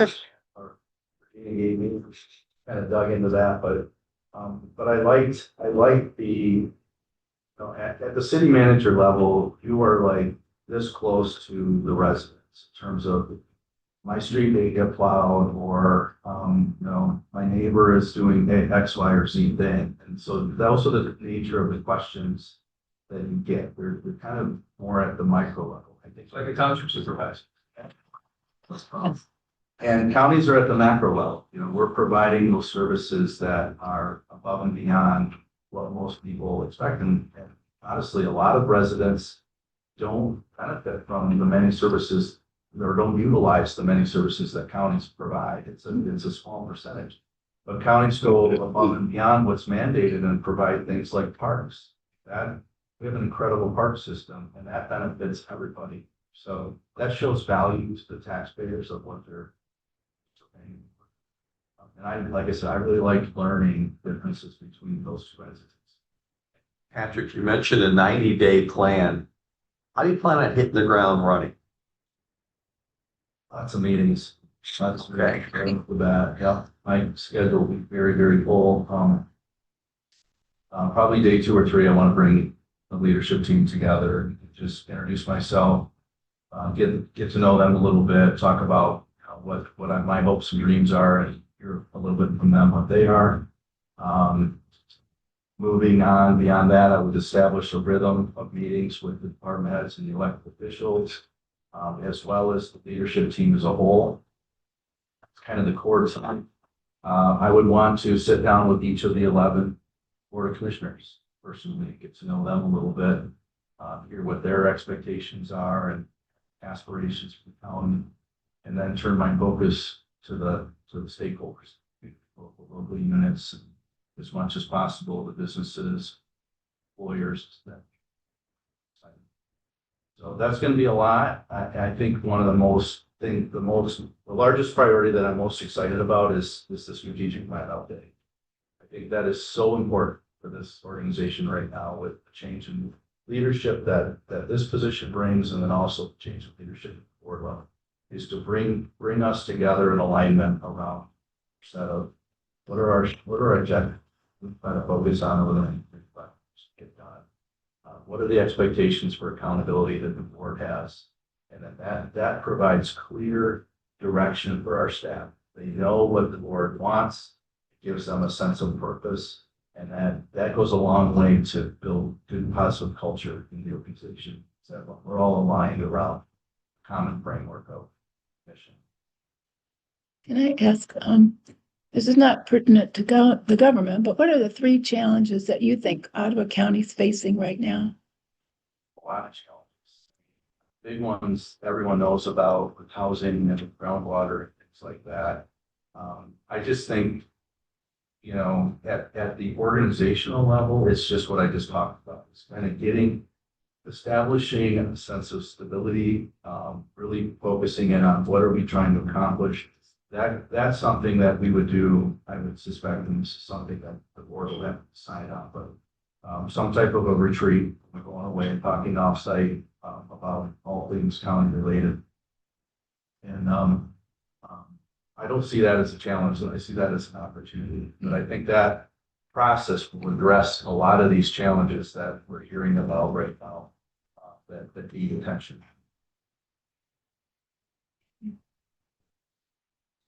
Patrick, Ottawa County has historically been a good steward of federal and state funds. How would you advocate for retaining such funding in an environment where those resources are increasingly at risk?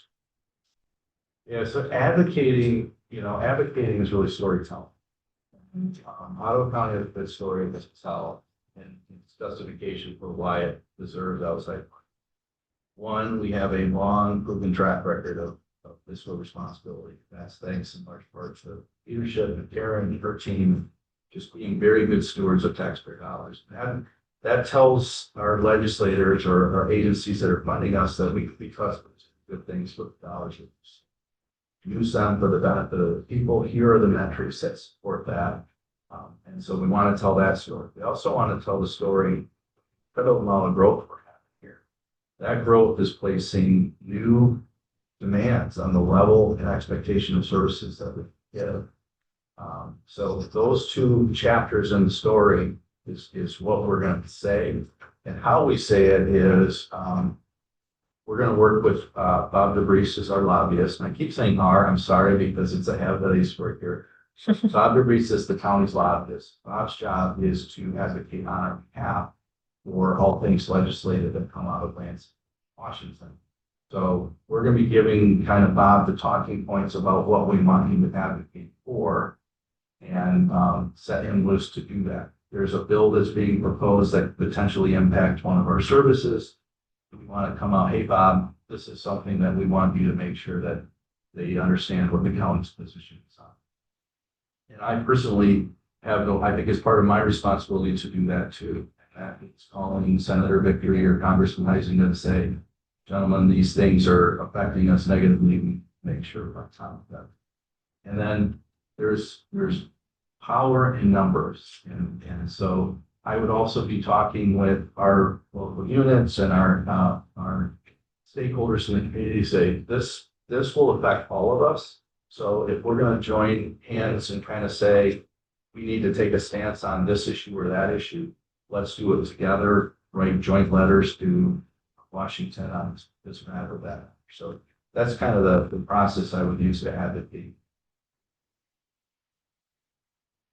If I could just mention with the COVID funds, Georgetown Township didn't get any portion of that 50 million. It has affected our board and its view of Ottawa County in some respects. We'd like to remedy that, build a bridge, and have strong communication. What would you do to encourage that, have that happen? Would you meet with our people? Oh, sure, absolutely. And again, it's just being intentional about relationship building, getting out. I know like the county used to do local unit quadrant meetings, and I think that's a good way to do it, but whether your county commissioner is coming to your board to report on what's happening, or it's the administrator, that line of communication should always be open. I don't want to wait for a call about something that you need. I want to make sure I'm asking you, how are things going? And Justin, I think is your new manager there. I'd be reaching out to Justin to say, how are things going? Is the issues I need to clear up. So yeah, it's really just being intentional, John, about reaching out, meeting as needed. Thank you. Questions? I have one, Patrick. I noticed you've mentioned employees and staff, perhaps more than any candidate. You're in a unique position because you were a part of Ottawa County. Given that, what do you anticipate will be some of the challenges or some of the staff concerns that you would have to begin to address? Without talking to him, I don't know. So the process and the point is that I need to be out talking with them as much as possible.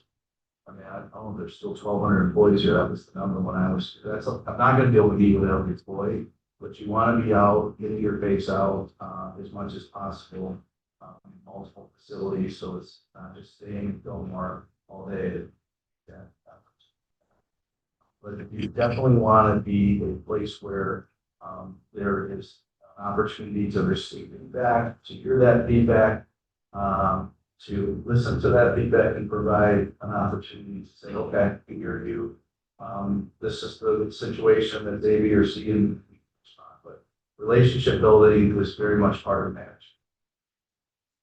It's not about being in charge of people, it's about taking care of the people that are in charge. That's what management really is investing in people at the professional level and also the personal level to make sure that they're well paid. If they feel valued, they feel respected, and that's more than anything I can be a part of what serves.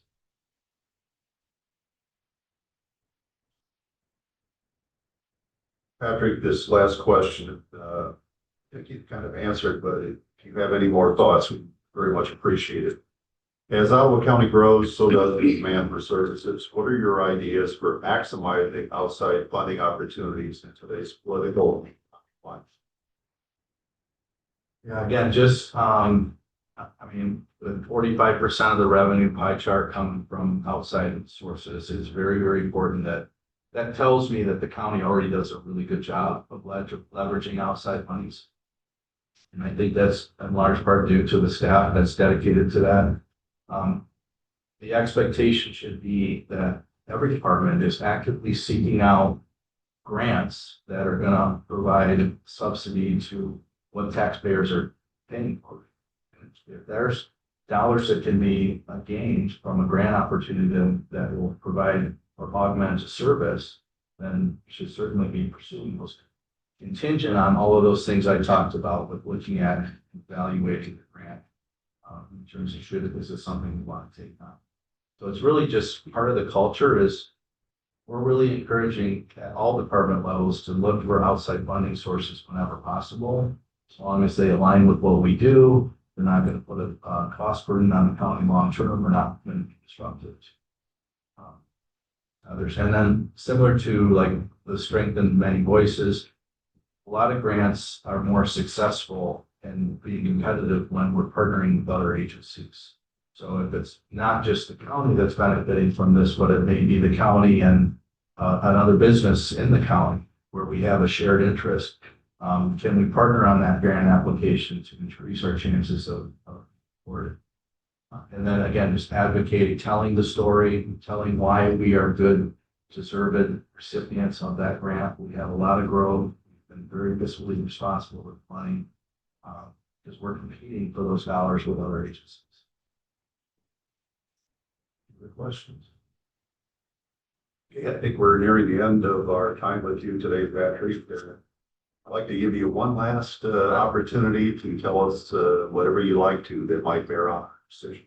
I think I'm just, like I said, I'm very, very passionate about this community, this organization. I think when I read through the job description, the characteristics that are being sought, the characteristics that the Board of Commissioners laid out the other night at the meeting of what they're looking for in an administrator, I just feel very confident that I meet or exceed all of those expectations, and that I would be a really good fit stepping in to help address some of the challenges. And I'm super excited about the opportunity to help shape that vision of where we're going. My background in strategic planning and public administration, I think it prepared me very well to lead an organization that's as complex as Ottawa in the future. So thank you for the opportunity and forward to the next steps. Thank you. Thanks for that.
We're now back in the session to interview Chris Kukalski. Chris, you get the award for the longest travel distance to get here today.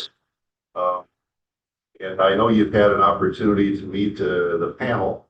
We still would like to go around briefly so you understand what their current positions or occupations are. So you can get a little bit better feel for the questions they're going to get and so on. Starting with Amanda. Oh, okay. So my background in government is started out at the township level, planning commission, airport authorities, township trustee, township supervisor. And then I worked in the legislature for about 16 years, 6 of which were as a state representative. And then finished out my career as the Ottawa County treasurer. So I retired about 1.5 years ago. My name is Sally Graffin. I'm Mayor Pro Tem of the City of Zeeland, which is pretty local. Yeah. I'm John Schwalm from Georgetown Township trustee. Okay, Pleasure to have you here. thank you. I'm Ron Prince. I'm the interim deputy administrator, have been retired, and formerly I was the prosecuting attorney in Ottawa County. Karen Karasinski, I'm the fiscal services director for the county. I'm not on the panel, I'm with here with anything. Welcome, Chris. Mark. Township supervisor, and I was blessed to serve 33 years as a county employee in the sheriff's office before retiring. Hi, Chris. Gordon Gallagher from Spring Lake Township. I'm Chris Wojcik. I'm the current Ottawa County prosecutor, and I've been with the prosecutor's office for a little over 24 years. Hi, Chris, Karen Lowe, I'm the city council members. Awesome. Thank you. Chris, before we begin the structured interview, I'd like to give you the opportunity, if you wouldn't mind, to tell us a little bit about yourself, your background, and why you're interested in becoming the Ottawa County Administrator. Absolutely. Well, thank you for the question. First, I'd like to just introduce my wife, Nicole. She's the better half of this deal. She's the Her up there. be great. The kindergarten teacher, and she's got to get back for parent night tomorrow night because we already missed the open house last week, getting our youngest daughter off to college. So this is her one opportunity yesterday and today. I got to get her to the airport after this. So she and I comes a pair here. So the two of us have been blessed. We've got 3 daughters and a son-in-law, both born and raised in Michigan. Deerfield Township technically is where I grew up, just outside of North Branch, Michigan. Some of you may know, little town, about 800 people, 1,000 people. My dad worked at Flint Engine South on the factory line there in Flint. So that was kind of my foundation. I was blessed to get to go to Western Michigan, go up to college, get a couple of degrees, and first I was interested in politics and government until I met oh gosh, now his name slips me, longest serving U.S. representative in U.S. history, John Dingell. And the Lord gave me in that 2-minute conversation, that's not the direction you want to go if you want to have a family and you want to have a life. So we got interested in local government. I interned in Bangor for a city manager and got excited about local government. Have been just really blessed to work in that space. Flew out of Grand Rapids Airport on our honeymoon to Glacier National Park. Boy, wouldn't you know it, we kind of fell in love with the Rocky Mountains. Always before that point, I wanted to be a manager of the city on Lake Michigan. My uncle, Mike, worked school district. Our family reunion every year was over here. But the Lord just had a different plan for us. So we flew there on our honeymoon, we landed, and they told us when we were floating down the middle fork of the Flathead, stop telling them it's so nice here, they'll want to live here. 5 years later, we were living in the Flathead, and I've gotten to manage a city of about 15,000 that grew to 20,000 when we were there. Move on down to a college town, university town, the whole town-gown relationship in Bozeman. Grew from 35,000 to about 50,000. Today's sitting at about 60. It's a vast, dynamic, growing community. And then I've been in Billings for the past 7 years, the city about 120,000, about 1,100 employees. So from a career perspective, yeah, it's been, Montana's quite a bit. There's some real similarities. One of those differences is as cities, we tend to be regional service providers.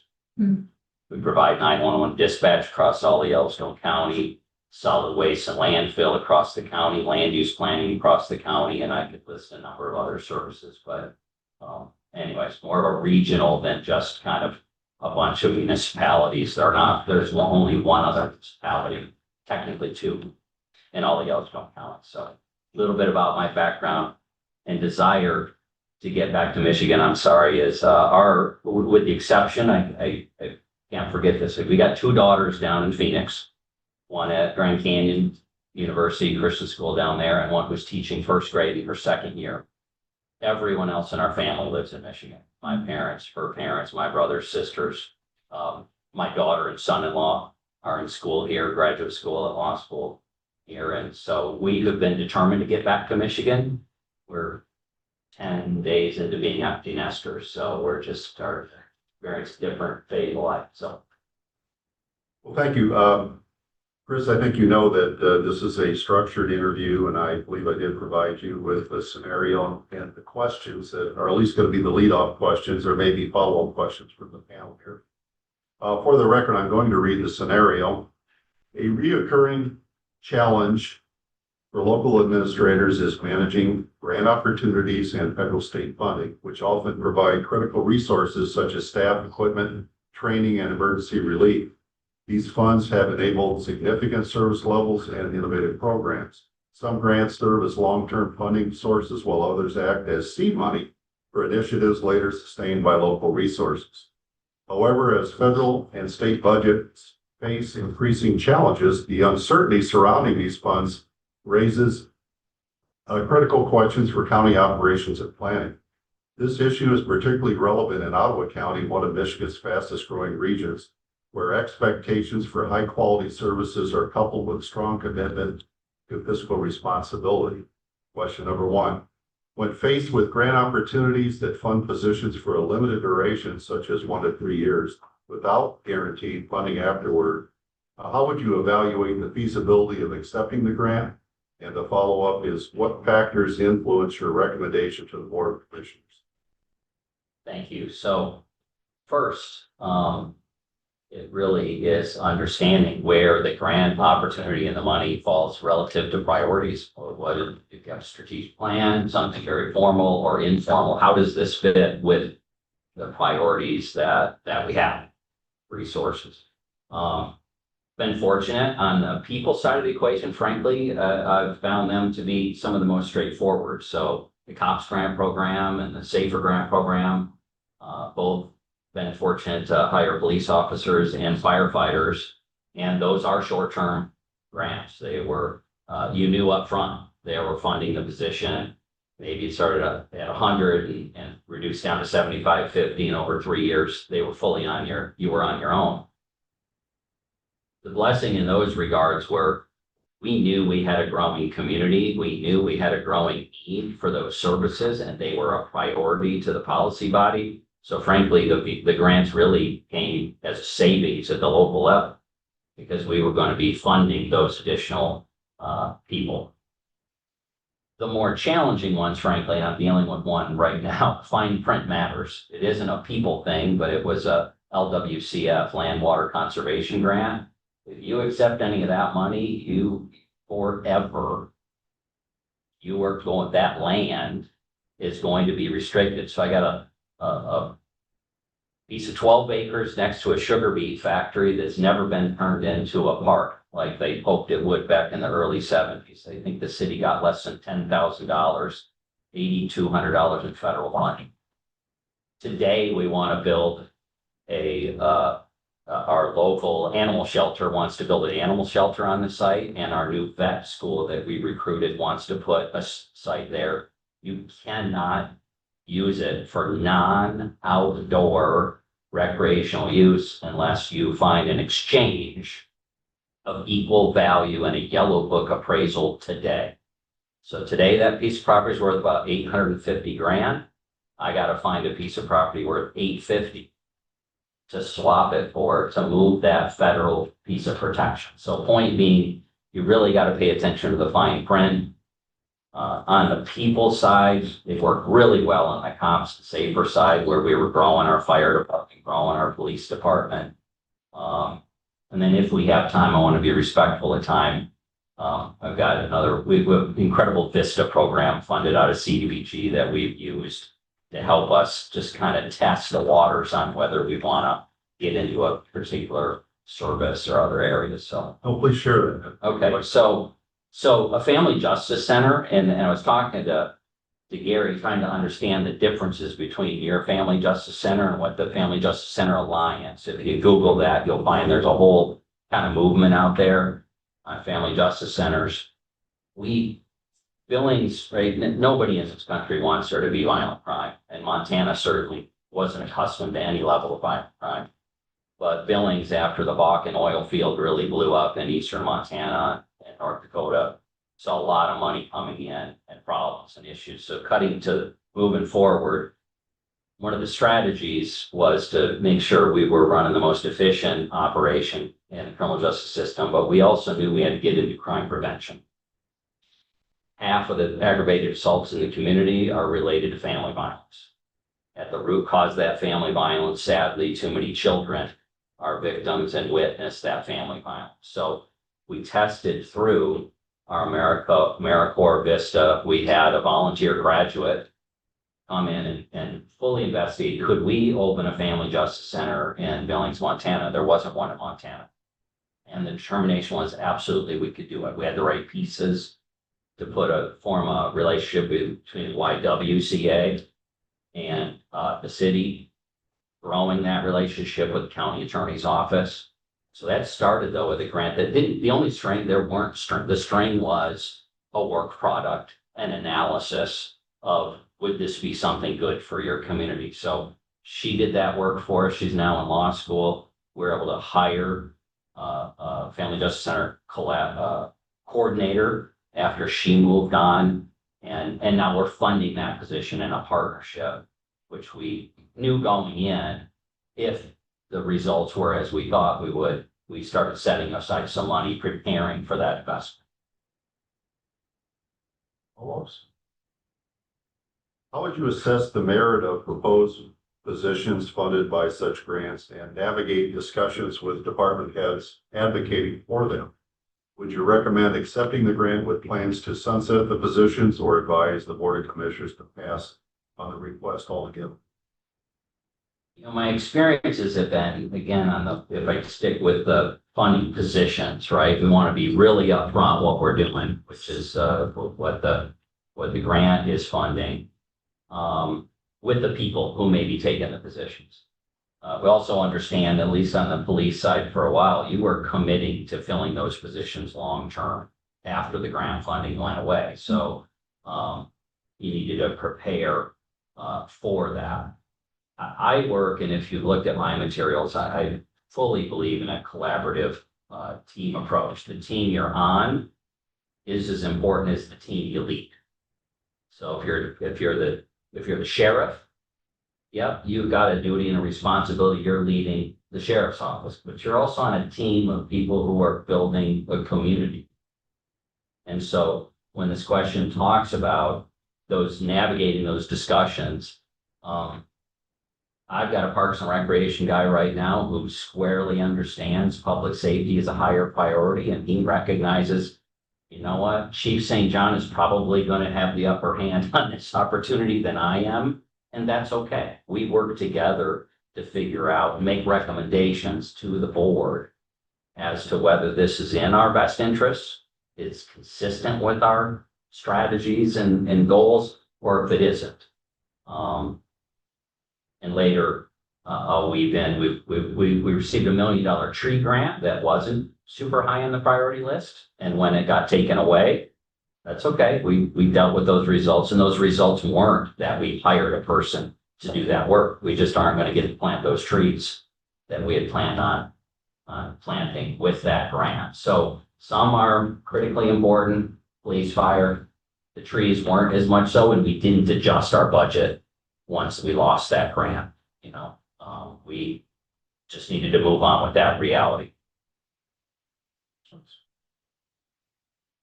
Is there an objective way of assessing the merit of a grant opportunity other than police and fire? I understand. Sure, you have sure. a growing need for those. That's one thing. But if you have 2 or 3 grant opportunities, how do you assess objectively the merits of those grants? Well, the toughest ones are the ones that are, kind of soft analyses, right? You don't have actual tangible numbers to compare them to. Social services are more challenging. But we have found some infrastructure grants, I guess, as an example, where we've been able to assess, were we really going to reduce water consumption as a result and maybe forego, whether it was millions or tens of millions of dollars in long-term capital investment. So,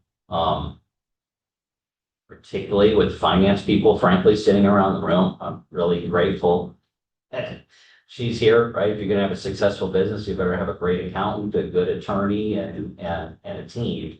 Understand the financial implications and being able to say quantify those as much as possible is a part of that prioritization. Should we take this or shouldn't we? I think it's a part of the equation on how we recommend, how we make our recommendation, ultimately be transparent with the board as to why we came to the recommendation to either rank them 1, 2, 3, or pass.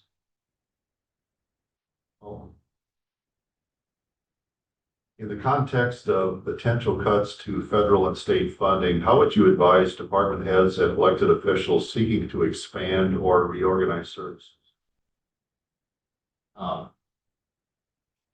As wonderful it is to get some federal funding from time to time, I'm a firm believer that we're in control of our own destiny if we're the ones who are fully, in control of what the funding is as well as the personnel side of the equation. So we don't pass up grants that can help us, but I think fundamentally we go in again, if this is a high priority, then how will we fund this? How will we prioritize these if and when some of this federal funding changes or goes away? And right now, I don't think it's ever been, quite frankly, as volatile. At least the perception is today. Some of our longest term grants that we received, the VAWA, Program of Violence Against Women, those federal funds have been flowing through the state and onto our local governments for decades. As we focused on building the Family Justice Center and expanding our team from 3 to 7 to help deal with family violence cases and issues and support victims, we had to know going in, if we lose that federal funding, what other cuts are we going to make? Because we believe this is a true crime prevention and improvement of families. So, those things are on the table. How would you determine the priorities of the county when it comes to looking at funding opportunities like that? How do we do that? Well, first, I think it really starts with, and I'm curious if the commission, how deep it wants to go into updating strategic plans. What are the priorities and how does this grant opportunity fit in with those priorities? As well as, frankly, the collaborative relationships. Sometimes something can move higher up the list because maybe a township or a community or a nonprofit or an entity wants to be a partner and they're willing to own enough of it that it makes it a great use of your local county resources. So that's a part of the equation too. I think. The other candidates we've talked to today, many of them are from this area. They know many people are connected. Yeah. What are you going to do to break down that barrier so that you're able to become effective just as quickly as possible? Build relationships, and it's kind of amazing. Even though I've been gone since '96, I've been talking with 99 from Michigan. Had several conversations with former county administrator. I was on the phone with a former finance director in one of your communities who he and I work neighboring communities, Jonesville and Hillsdale. Then exchanged some texts with Keith and Holland. It's amazing how, though I've been not in Michigan for a few decades, how quickly and thankfully continually, and I think it speaks to our approach in the business as well as I hope to some degree, my approach to building relationships, that even though we may have not sat down and had lunch with each other for a decade or two, I'm able to pick up the phone and take off. So expanding that, right? I got a lot of people to meet and I'm excited about that. I'm a relationship builder, and though on the one hand, I'm gonna be sad to say goodbye to 26 years of building relationships across all of Montana. I'm excited about building new relationships here and keeping those ones that I had back there. So I think we might cross paths at Western, because I got my MPA at the same year that you did. Okay, nice. Yes. Yeah, or state, one of the two, I don't know. So my question is, I've lived here 36 years and I am a newcomer in this community. So, I mean, it takes a while to get involved and know people, and it's gotten better, I think. It's more, it's a more welcoming community than when we first moved here. I don't want to say it's not welcoming, but it's a community that we need to get used to, I guess. And so my question is, what do you know about Ottawa County? What do you know? We think we're pretty special. Tell me what you think you know about Ottawa County. Well, you are pretty special. The whole all middle, the coast, of course, and all through. Seeing the number of Christian schools that exist as opportunities for my wife. I can't remember if I mentioned that. She teaches kindergarten at Billings Christian, taught at Heritage before that, before raising our kids for 17 years. So there's a shared value system. I'm totally confident aligned with each other. You may not know there's quite a bit of connection between a little town called Churchill, Montana, and this part of Michigan. You clearly have a pride in this community, right? When I stayed at the Abbot the last couple of nights and drove into Zeeland, I hadn't been to Zeeland in a long time. Wow, what a meticulously, reminds me of my grandma's home. She lived in a mobile home. You didn't find anything in her yard, her garden, her flower garden was perfectly maintained. So I know there's a pride. I know there's a foundation of Christian values. There appears to be a desire and a recognition that we have to work together and collaborate in order to succeed. We are not in silos. Now, I'm going to learn some things for sure. As you describe it, I have been not living in Michigan for a while, but I can tell you Montanans have a similar concern that after COVID has only gotten stronger. Why are you here and where did you come from? Two of the three communities I've led have, particularly the Flathead up by Glacier Park, even when we got there in 99, there was a kind of an attitude like, you're not from here. We were able to build relationships and get going. Bozeman being a college town, especially after the first several years, frankly, you rarely met someone who was from Bozeman. They were from all over the country. And so building those relationships in church, at work, in the community, I think that's the only way. And I will pray, hope that we'll be given that opportunity to prove that this isn't just a stop off. This is someplace we want to finish our lives, frankly, and stay rooted in long term. So I'll ask another hard question. That was not a hard question. Hard question. COVID hit. We had a lot of controversy in the county. We've had some controversial elections. And so the level of trust has been up and down with employees, with community. And it's a tangible thing. Yeah. So I'd like to know what's your approach to restoring the trust that has been slightly eroded in our county? Trust is at the foundation of everything we do, right? I was blessed, my first village president, Bob Snow, in Jonesville. He was a banker and he told me, Chris, it's all about relationships. And I never, as my career has gone on longer and longer, the more I know Bob was right. That's about relationships.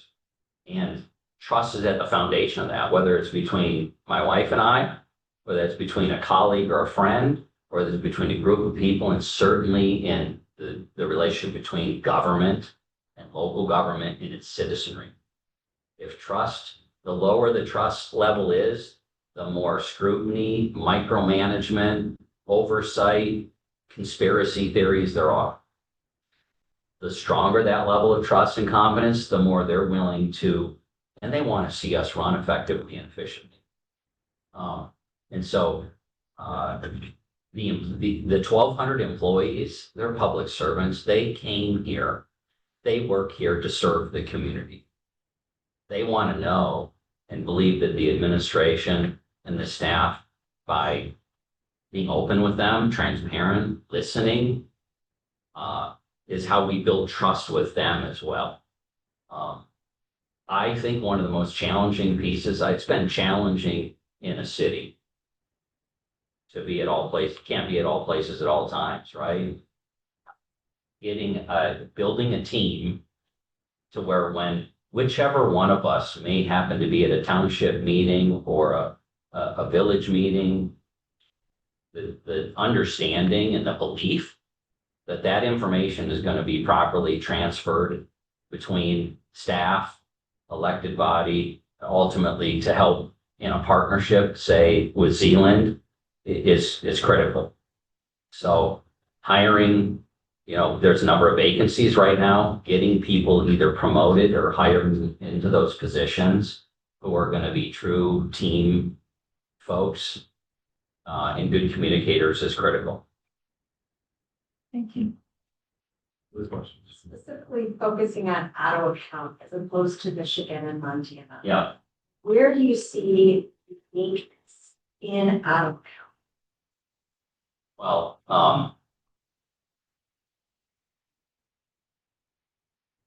what you see again is just been amazing driver. Just the pride in the quality. It's not just about quantity, right? People want and take care of things. They expect us to be good stewards. And I think I see that in these assets.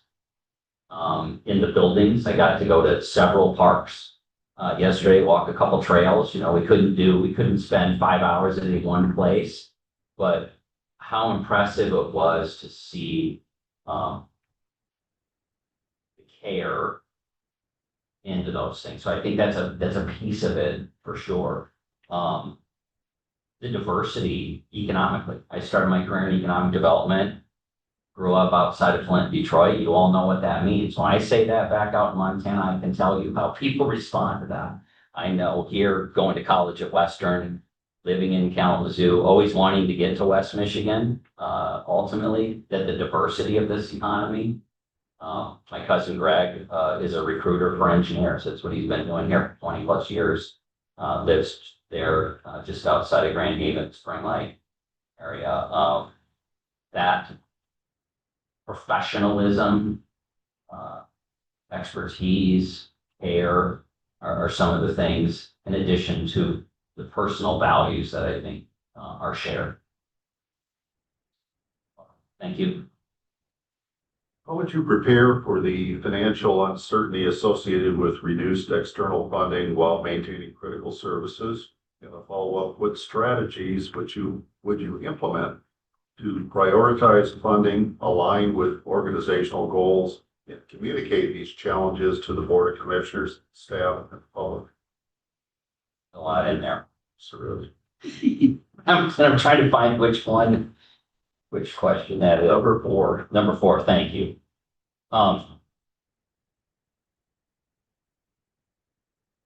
in putting a capital improvement plan together and the budget together, I mean, it starts there. It also starts with building, and I'm assuming it exists, but I don't know that you have a culture here that's not use it or lose it.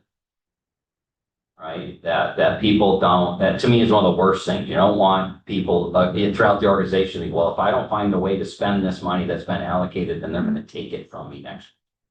There's some tools we've used, some strategies to help that. So having a healthy reserve, though we're only a AA rated city, we run about a 30% reserve because we have no form of sales tax. We have nothing but 2 injections of property tax revenue that come in to fund our city.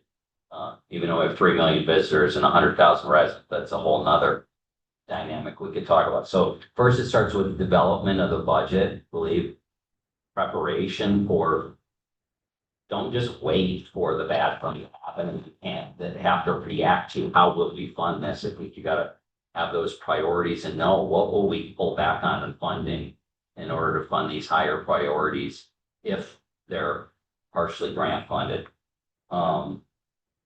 So the preparation really starts in the budget process and frankly, the budget goals.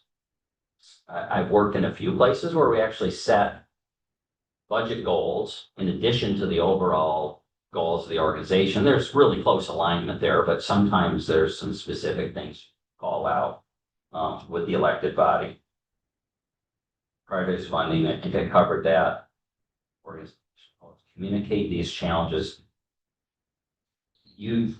On the communication front, you've got to over communicate, and you're sick of hearing yourself talk about some of the same things. I found both for myself and our team members that it's easy to think, oh, they already know this, they were a part of these decisions, but the necessity to communicate over and over and over again why and what we're funding, and the plan that if we lose something, we're going to have to start working from the bottom up as to what cuts will be made.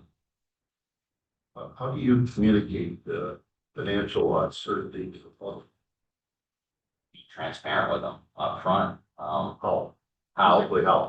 I think these days you have to use all forms of media and communication because the old days of having someone from the newspaper, at least in Montana, having someone at the newspaper sitting in your meeting each night and they're going to write the story and they're going to have it covered are gone. Even in a town of 120,000, I've met with the editorial board online a couple of times in 7 years. So I think the proactive approach, I've been listening to the podcast usage. You got print. There's a population out there that wants to see a piece of paper or something tangible. You got website, building relationships with the media to communicate in those ways.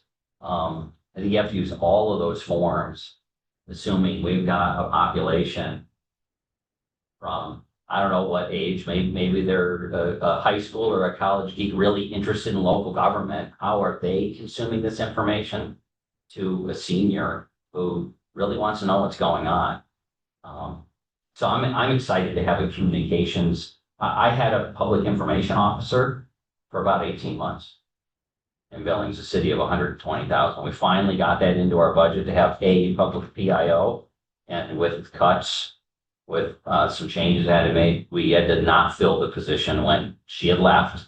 She didn't get laid off, but when she left, it was one of 8 positions that this year we said we're going to have to forego filling those. So to have the team that exists here in communication, I'm pretty excited about figuring out how are they leveraged to help us communicate what's most important to the board and administration, as well as the particular departments.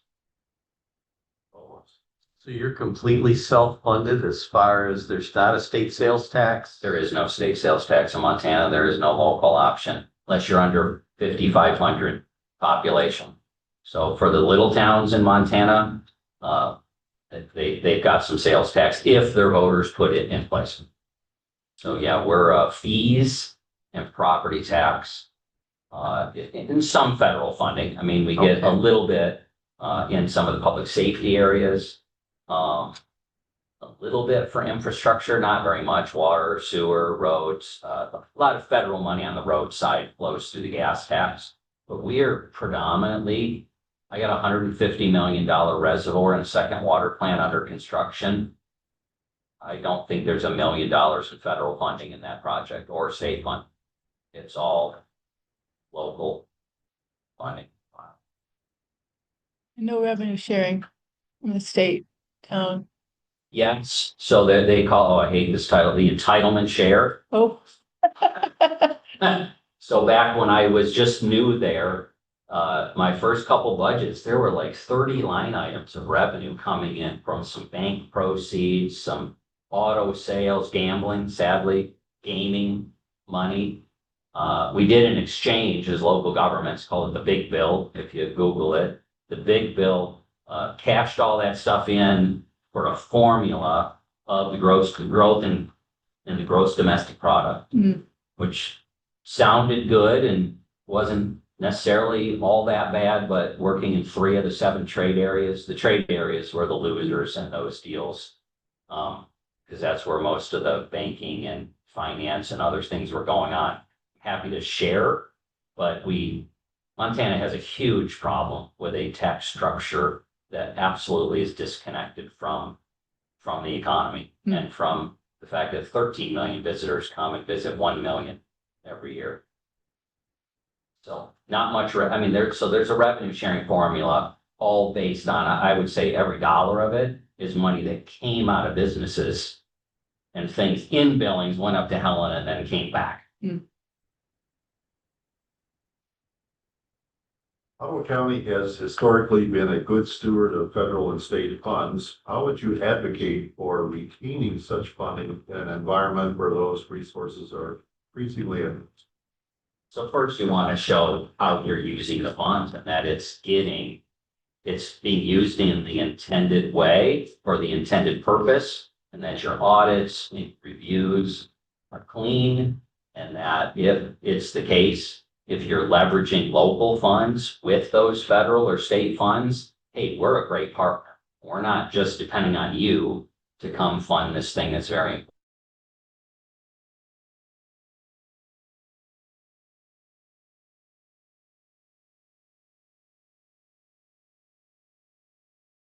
Outcomes to have the elected officials, usually that's where you want to make sure that state legislators or others who are involved, as well as the folks working in the office, but they understand you gave us that opportunity. We used that resource exactly how you wanted us to, and here was the outcome we got from that.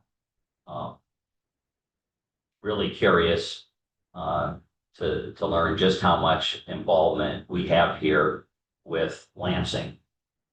In Montana, we've got a lot of involvement, though they only meet every other year for 90 days, the legislature. That may sound really good. We spend a lot of time working with our legislative partners. It's essential. As the bigger the cities and communities I've worked in, the more essential it has been with the interface, most notably in the criminal justice system.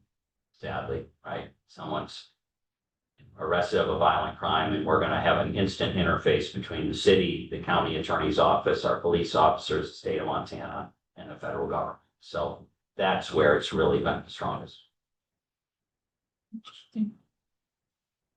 As Ottawa County grows, so does the demand for services. What are your ideas for maximizing outside funding opportunities in today's political and economic climate? I am really curious to learn what the options are, creatively. What are other cities doing and counties doing, townships?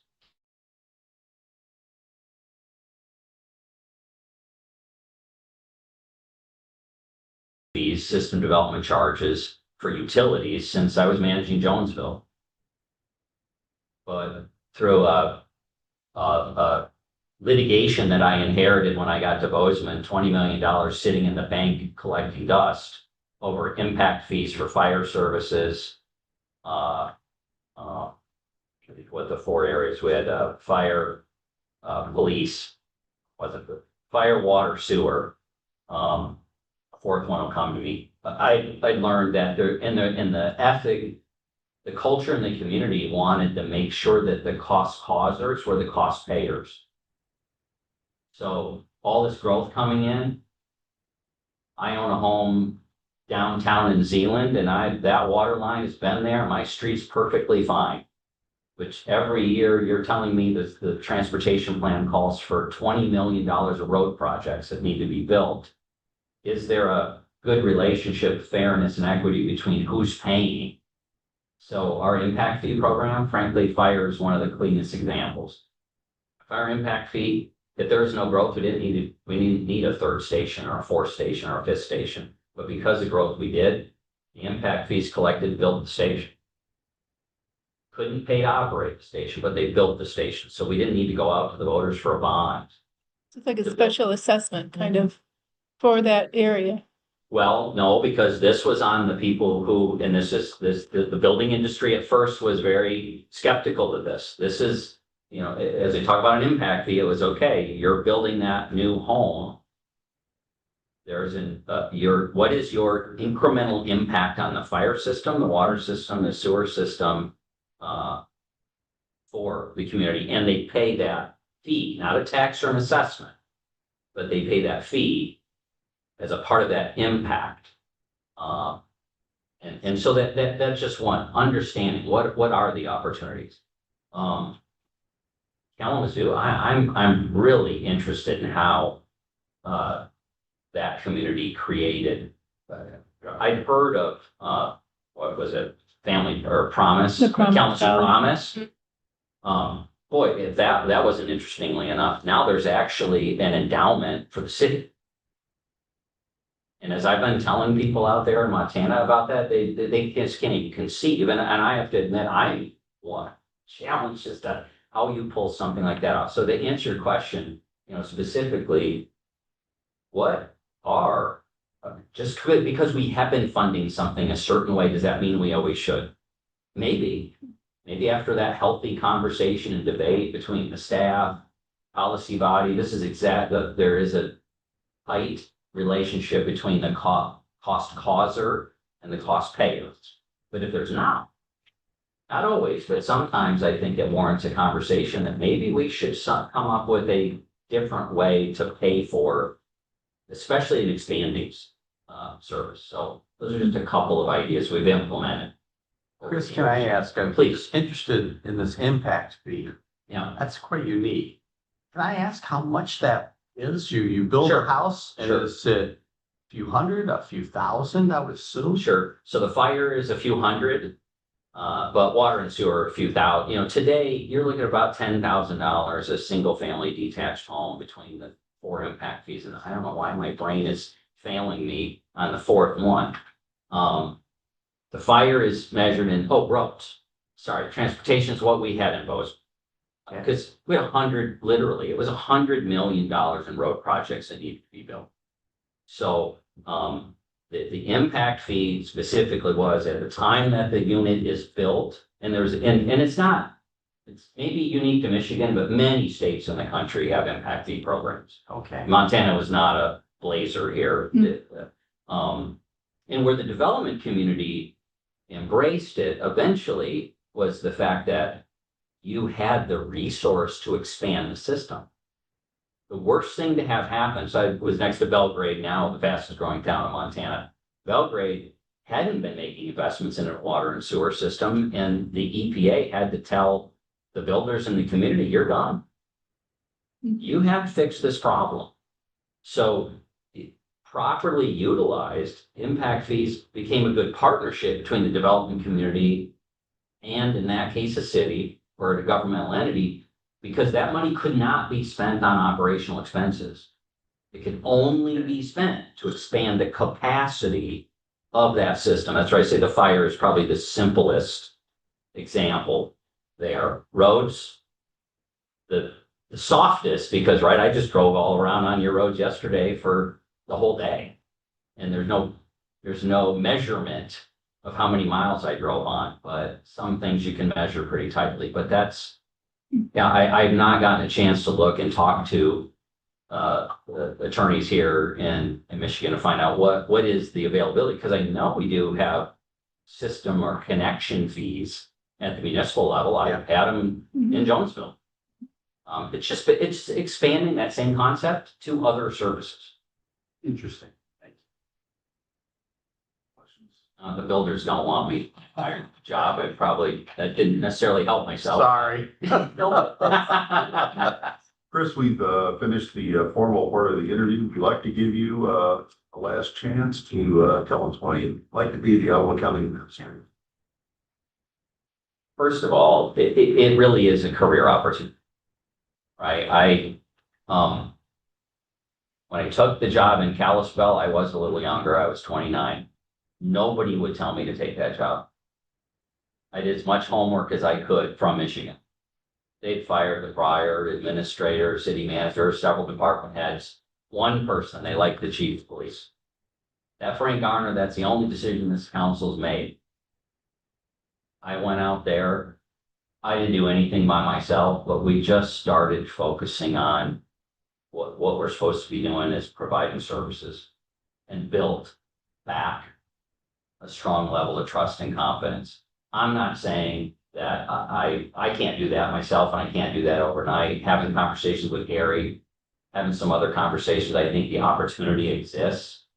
I've watched most all the commission meetings here in 2025. I believe the staff have a professional staff.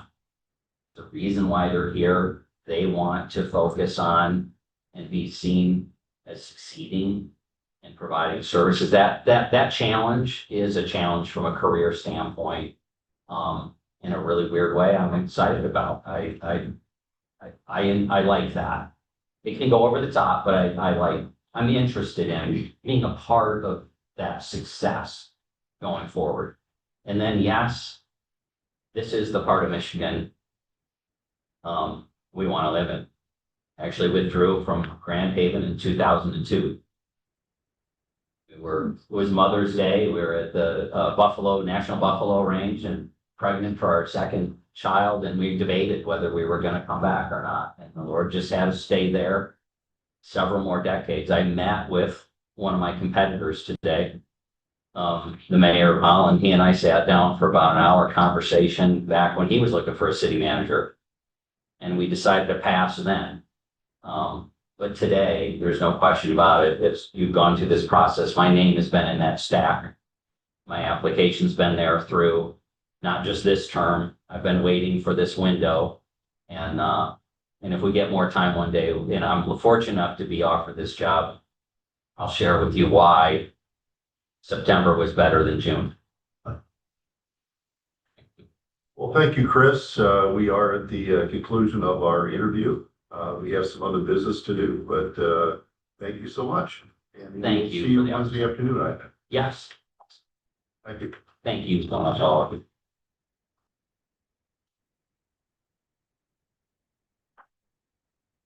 We're still on. Mhm. Okay. Yeah, Awesome. maybe a couple of things I'd like to talk about as they do here. Thanks, you guys. I really actually, Oh, yeah. thanks. Appreciate it. Pleasure to meet you. Thanks a lot. Thank you. Thanks. Hopefully we'll work together. Thanks. Roger, brought your daughter. All right. One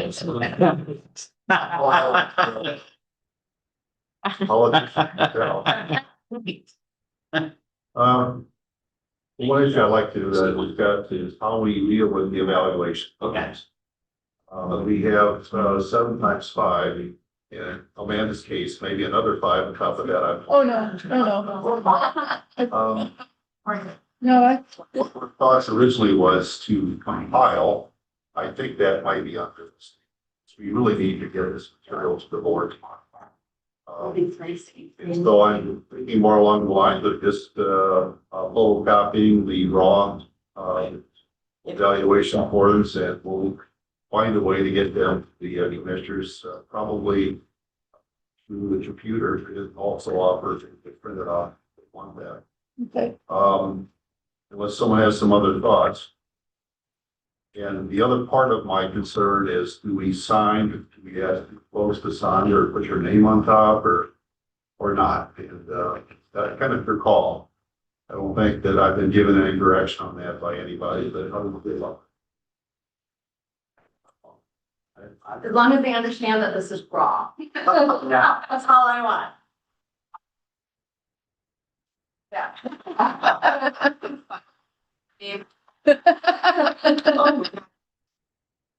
Person. Perfect. Yeah, isn't that interesting? Yeah. I'm comfortable personally, and how do you feel about us rating what's our own names? I don't want you to, Okay, that's a board administrator responsibility. that's fine. They need to ferret through the materials that you give them.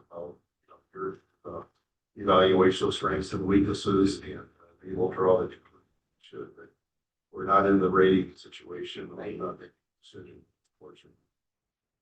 Are we allowed to ask the 3 members of the board who are here what would be helpful for them? No, you're not. Okay. We're not agreed, fortunately. Identifying it and how. Well, it's just tempting. Someone who spent a day doing this to do that. That's not, we understood from the very beginning when you signed the charge, but that's not. Where would you like us to put our names on these forms so that kind of uniformly? We don't have to. Oh, you don't have to? Oh, I thought we agreed to do it. Doesn't matter to me, but I just wanted to make sure. Just haven't really responded. Oh, I mean, is there anyone who does not want to do that out here? I have no problem. It's just that a lot of my things are in a note form to remind myself of something, thinking I'm gonna judge differently, but you'll get the gist of it, I'm sure, or what I was thinking during the conversation. yeah. Anybody concerned about putting their name? Sure. No, I'm not, but I might keep finding forms. I don't think so.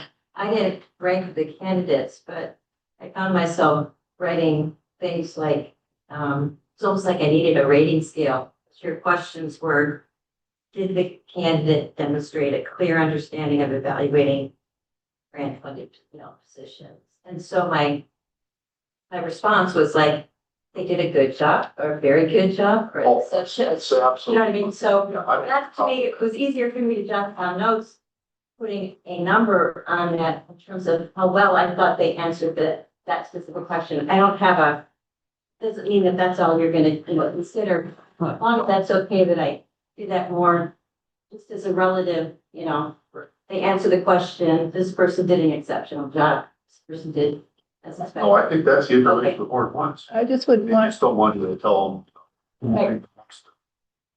Will this be subject to FOIA? Probably. So from that standpoint, I may be hesitant to put my name on it because I still know several of these people. And I don't necessarily want to, I don't want them to think bad of me or the public to think, if I don't, that's where I'm coming from is, I know That's more than that. I'm the only actual county employee.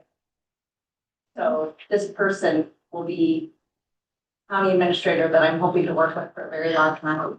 That is something to consider because what if this is the candidate that's selected? I'm trying my best to be open and honest about every candidate. So I'm not just warm and fuzzy on everything.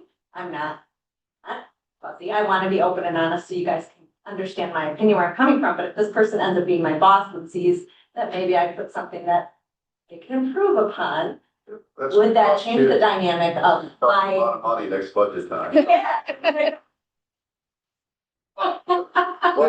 When I say FOIA, I don't know. But, Yeah. I would, and you don't really count on them not being FOIA. I guess maybe a better way to look at it. We have a department that looks at those things. So can we then, I think what I heard was not putting our names on this, except It is. because I think that might be a better solution because and you're we getting. should all do the same. Yeah, whatever. Wait a minute. That's We, fine. as part of our public comment, we have an idea from the public. Suggestion, as we did candidate numbers to protect the confidentiality of applicants. You could do something similar where you assign each one of them a number, and it protects the confidentiality of going into the entire county publicly. Or Oh, I see. So each person. So number one plus five. somebody that would FOIA the document would know what number one means. Okay, we can You do have to that. check into legalities. I'm not an expert on all of that. I'm just sharing. I recognize some of the concerns. I haven't had the opportunity to weigh out all the risks. Right, I can tell what your handwriting looks like, so, all right. That's fair. Okay. One other quick, so it's my intention to spend some time going back through to write some things. When, I know you want them as soon as possible. Is there a time, because you want to by 5 o'clock or ASAP or by midnight? I'm just asking that question, because I know much the same as we were, I know my handwriting, I want to type some things out. What do you think, Gina, if we get them by, say, like 1 o'clock tomorrow, we can get them? I would say if we have committee meetings tomorrow, so if we could get them in our inbox or to us before those end, then we could turn them around for the commissioners to see when they're done with committee. So that would be, I don't know, maybe 11:30 or 12. Well, Yeah. tomorrow? Okay. Send them to. Either Ron or myself. Is the form that you sent us electronically, can that be filled out electronically?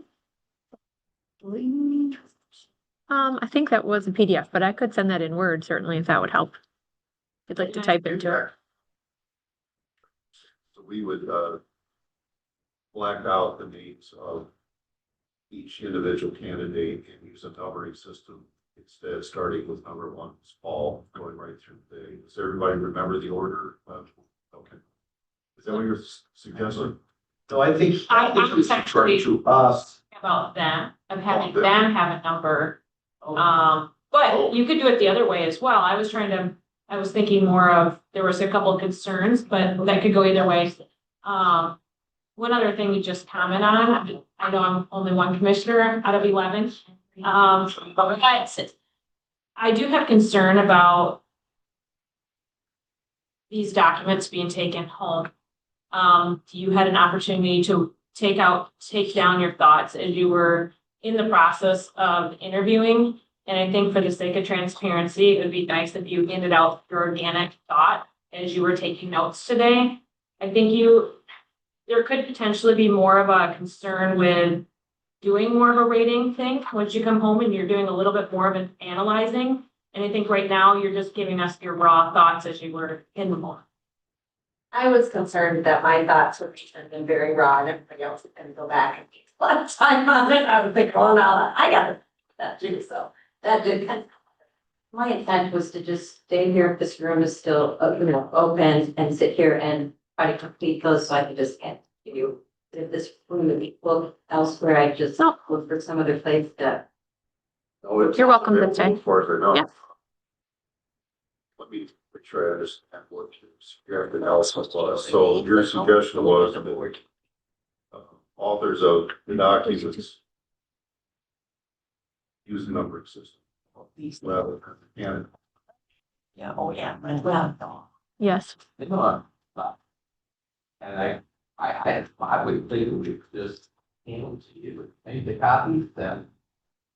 Does it matter to the commissioners who it's from? I mean, you really need I'll to have to say in some ways, like, so listening in while I heard some concerns, I would have appreciated having your names on each one of them. I think that each one of you, were put in an honorable role to sit here. It was a great responsibility to share your thoughts. And I think from my perspective, I guess if I had been in your shoes, I would have wanted to have ownership of that and saying, yes, I got to be a chance to put my thoughts in there. I do hear some of the concerns, but I think, I guess the transparency to me maybe would trump a couple of those other concerns. But again, I'm just. On the other hand, we're not a formal body, we're just giving input. And, you can, we're not, not subject to FOIA, but we fall under FOIA apparently because the county said so. Yeah. Well, no one said that. No, I just am saying to err on the side of assuming that FOIA is a possibility. I've not been told by jury that everything we produce is FOIAble, but I assume it probably is. It's the way of nature of FOIA these days. I didn't. Are we still on video? Yes, we are. Okay. I wanted to say just my, had 5 exceptional folks here today. That's what my notes are going to say, under the board. Just sharing that, my view, that we truly have 5 exceptional folks. I know that the board is responsible for making that decision. And so I think that got spirited out for the board, also in the work that was done today.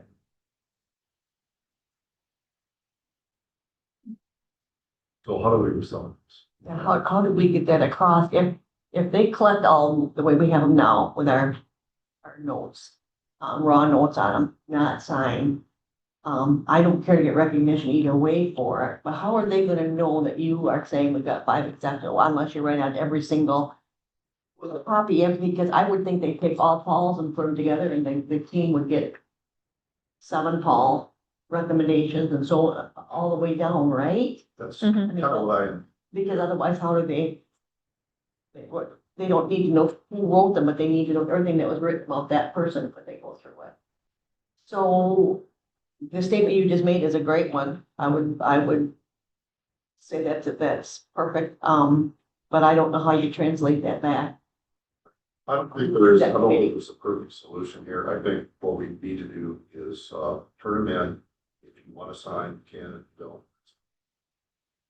Leave it up to these, that's all we do. As long as there are more than 2 people that don't sign, then you can't tell. But listen, the last one. You just told me to read my writing. Well, he's been teaching. Oh. So, I really don't care, but I just want to be. I kind of agree with the idea of taking them home and reconsidering. I think I'd rather try to turn them in today, stay here if you need to. We could probably get you some raw forms if you want to rewrite what you did more legibly, that's okay. But I'd like to kind of end the day with the evaluation forms in our hands. I have no time between now and the end of the day. Have to go to another board. Are you okay with placing yours with Regina? I guess could I just sit here and write a couple things? Sure, A sure. couple of the people I didn't finish like every question on here. I know, but I was so concentrating on hearing. It's hard to, I understand, it's hard to do it, hard to listen right at the same time. Yeah, we have Well, production can read forms, my everybody writing. needs them. Like, no, okay, I might. you might. Okay. All right, the last thing is. Anybody wish to address, our interview group? Okay, we are adjourned. And, actually, before we adjourn, I want to thank the 7 of you in particular, and also Regina and Karen for being here, and our audience as well. Very interesting day, and I think it's going to turn out to be more helpful than some people thought. I think it's actually gives us a lot of insight into these individuals. I agree with Gord that, wow, these are really good people. I think that's very helpful. Very professionally organized. Wednesday, the commission will be doing the same thing in the commission room this time, a little bit more formal setting.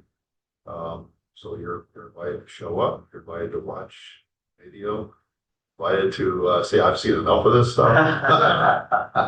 We know there were a lot of people online that signed up to watch already. We're not a ton. I think there were less than 100 people that were watching. I think 59 was the total I received earlier. Most of that's a theme.